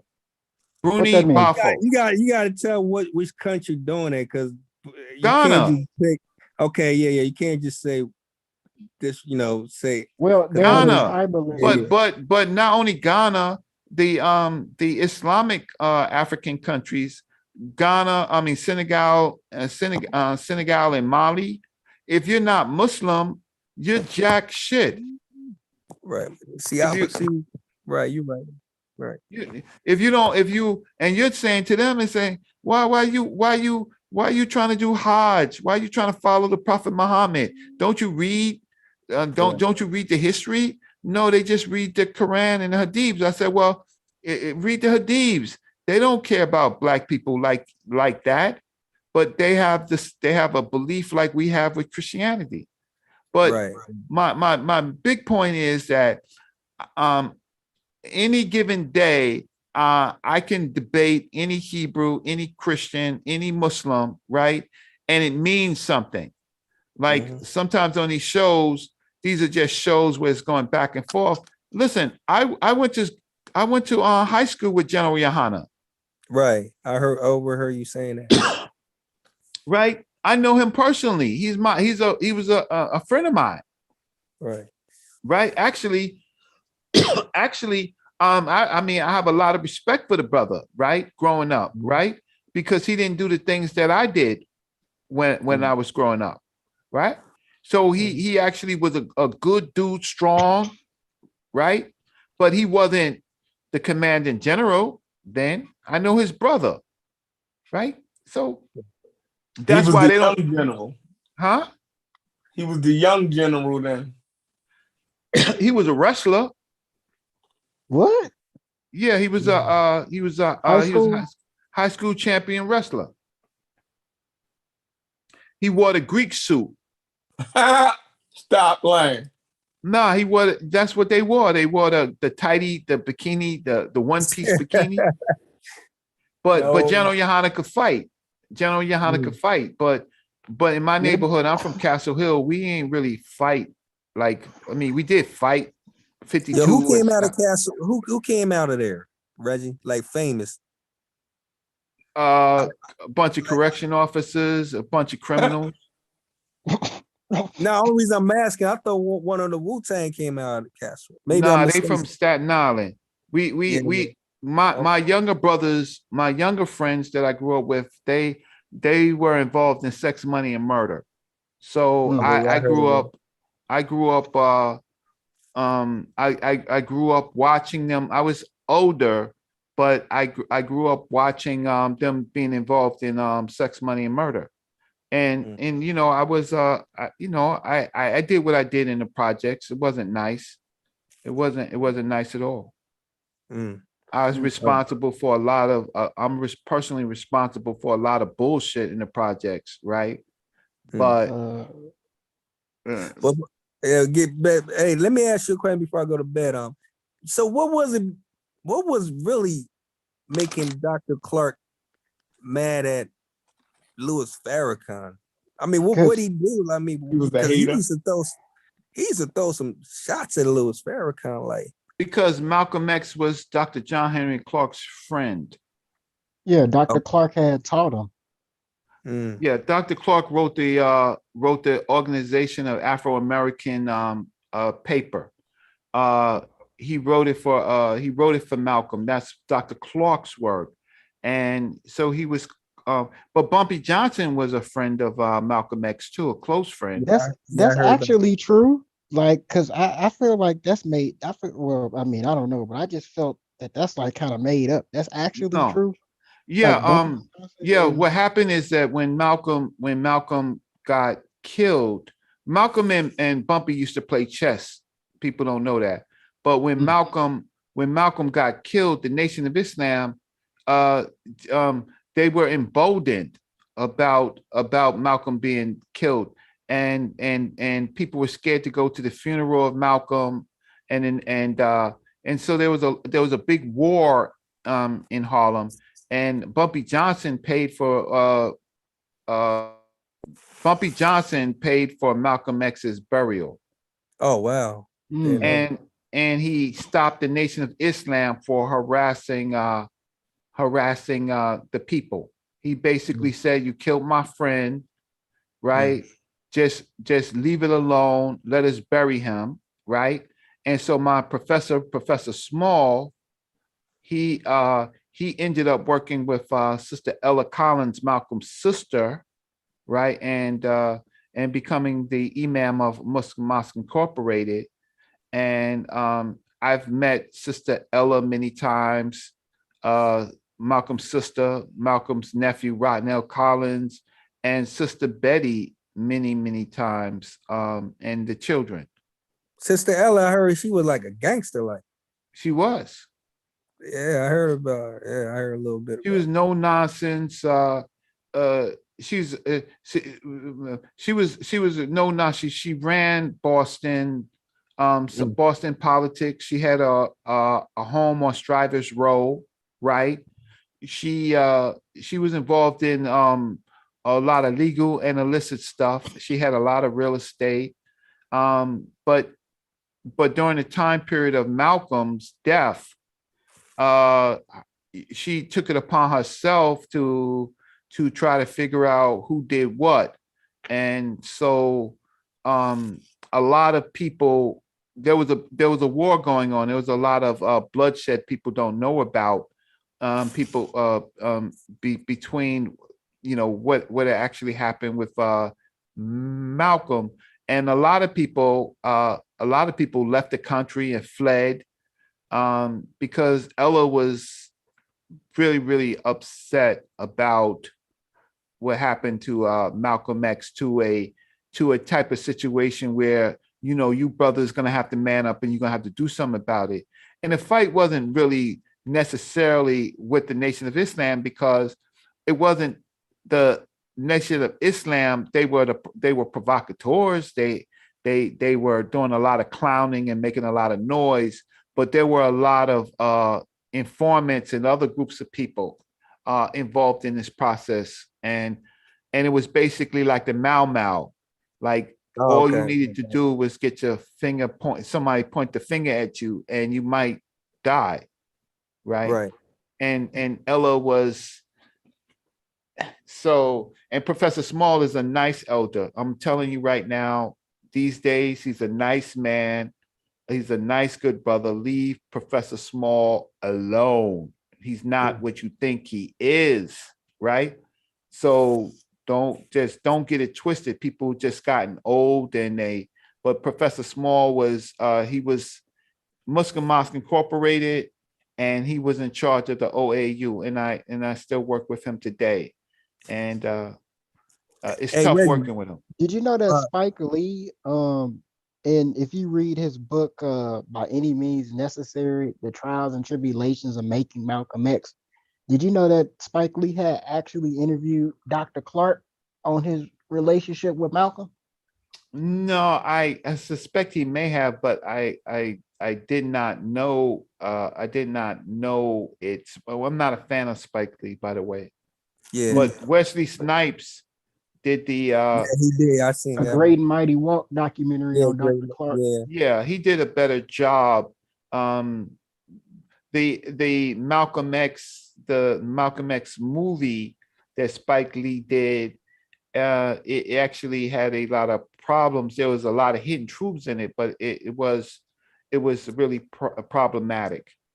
Right. What was wrong? Like, what was wrong with it? Like, I mean, he followed the autobiography, and James Baldwin, he helped write the script. Like, yeah, but it was the over glorification of the woman, the white woman that Malcolm was involved with. That was a short part of the movie. No, but it was you got to understand that people took sides during that movie. I actually had a big problem at the time with the unfortunately with the 5% Nation. I actually got jumped by them outside the movie theater, right? Because of the movie inflamed certain things about Malcolm having a relationship with this white woman that was on film. The way it was terrible. But I went to the screening. I went to the screening with Denzel Washington and Malcolm's family. I went to the screening. I sat in the second row of the screening of the film. But there was how can I say, there was people calling Malcolm a traitor based on that movie. Yeah. Well, let me ask you a question. Earl Littles, right? Mike Malcolm's father, yes. Right? It was a Garvey night, right?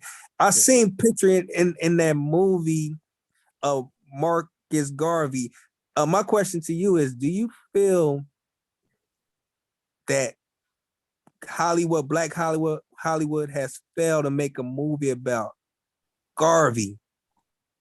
They making a series about him right now. They having the brother who played M'Baku off Black Panther to play him. So they already in production now. So Yeah. they basing it off a book called The Negro with the Hat. Yeah. So so I think one of the scholars, Dr. Jahi Issa, who people don't treat really well, so he did his work on the Louisiana Africans, and okay, so there's some things about Malcolm that Malcolm's family. His mother is from Grenada. And Yeah, she she was was also, Caribbean. huh? Yeah, Yeah, she she's was from Caribbean. Grenada. Yeah. Mhm. So the Marcus Garvey movement was really popular in the South because Garvey was the only person who was talking about Africans going home, and there were lots of Africans that had recent memories of being in Africa from their grandparents and great grandparents, because the transatlantic slave trade supposedly ended in 1808, but it was so profitable that they kept slaving Africans up to 1865. They was illegally New importing Jersey, them. yep. In New Jersey, was still having slaves up there. Dr. Gerald Horn out of Houston wrote a book about that recently out of the University of Houston. He wrote a recent book about that. Right. And so I met Gerald Horn a couple times and went to his talks. And then I have a couple articles on the illegal slave trade that you can find that I've written with Dr. Issa, Dr. Jahi Issa, on the illegal slave trade. And Jahi Issa pseudo, stay away from him, Reggie. I don't like it. Okay, I happen to work with him on a couple of Stay projects. away from him, Reggie. I'm telling you. Hey Reggie, also my He a grandma. bad dude. He a bad influence. Hey Reggie, my grandmother, youngest sister, passed away in last year. She was 95, right? She was telling me story in Liberia, where she's from, right? That she can remember her father telling her a story about at that time as a little girl that they were still doing slavery thing. They were still capturing slaves. Yeah. Yeah. This in Liberia. She remembered she remembered the stories of slaves. I don't know, she said she's seen it or she remembered. Well, there's two types of slaveries that was going on. It was still the Arab slave catchers, right? That they were still involved in the servitude kind of slave trade, and then it was the American slavery, and then it was America putting in these puppet ambassadors into Liberia, and then there was also Booker T. Washington, who had an experiment trying to expand the Tuskegee project into Liberia. You could read Dr. Tyreen Wright's work on that. And then he mysteriously died when he tried to link up with Garvey. Yeah, in 1913, right? That was 1913. I don't remember the date, but he seemed to be poisoned.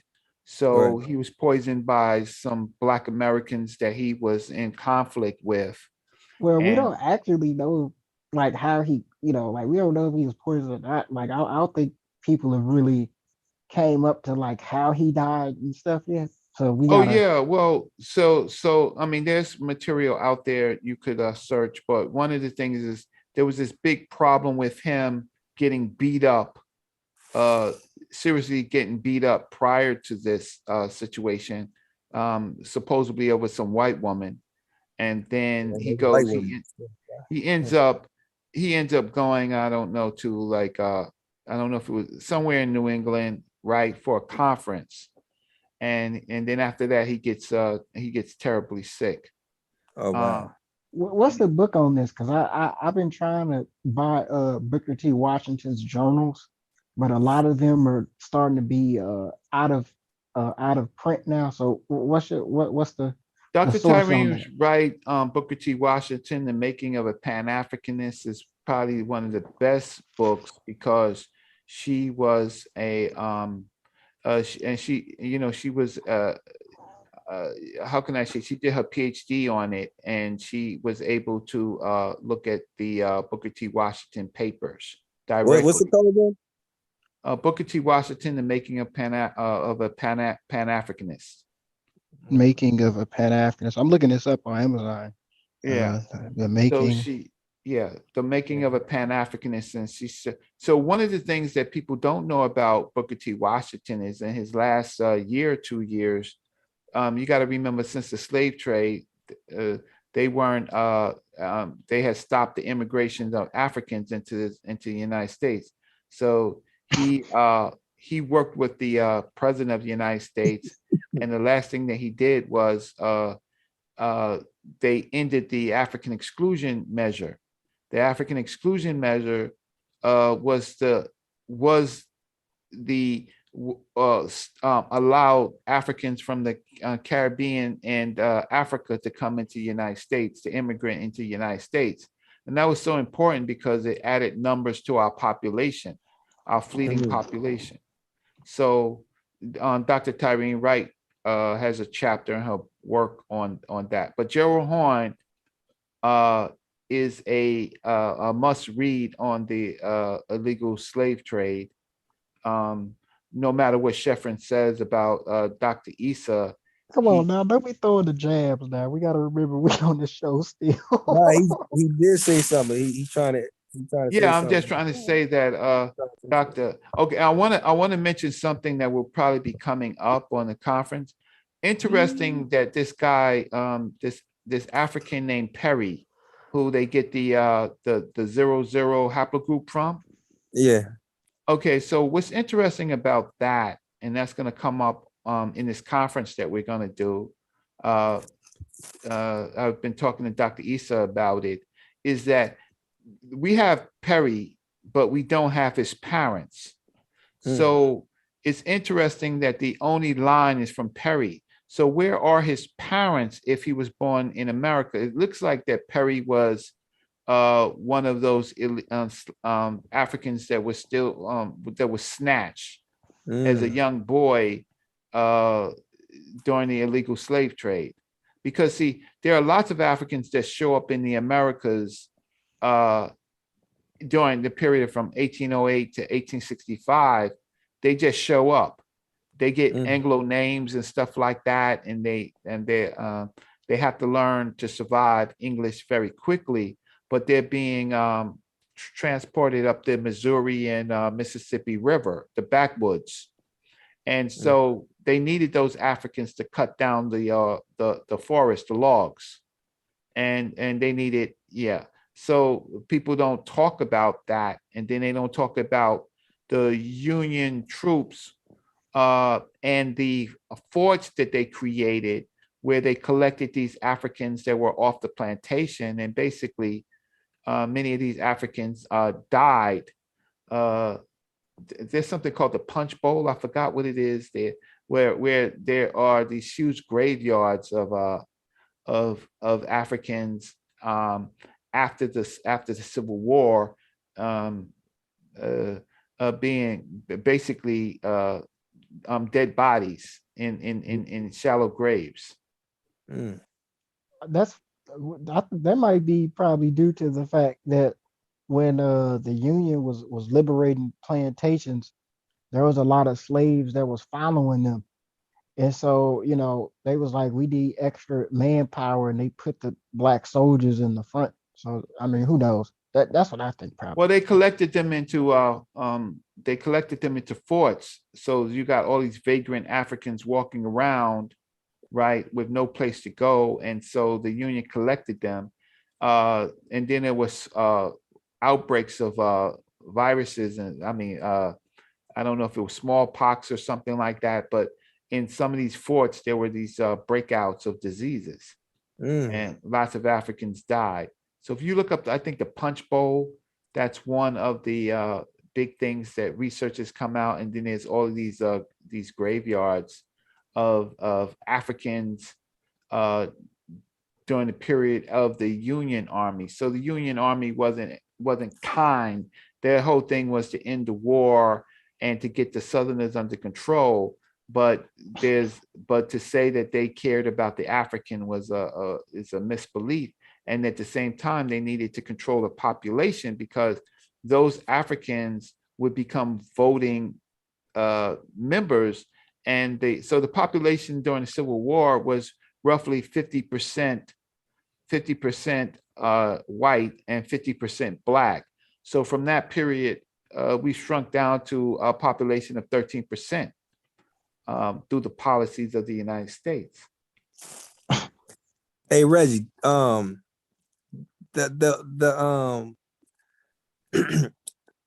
Garvey and what's his name had a battle. What's his name? W.E.B. Du Bois. W.E.B. Boys, right? Do you think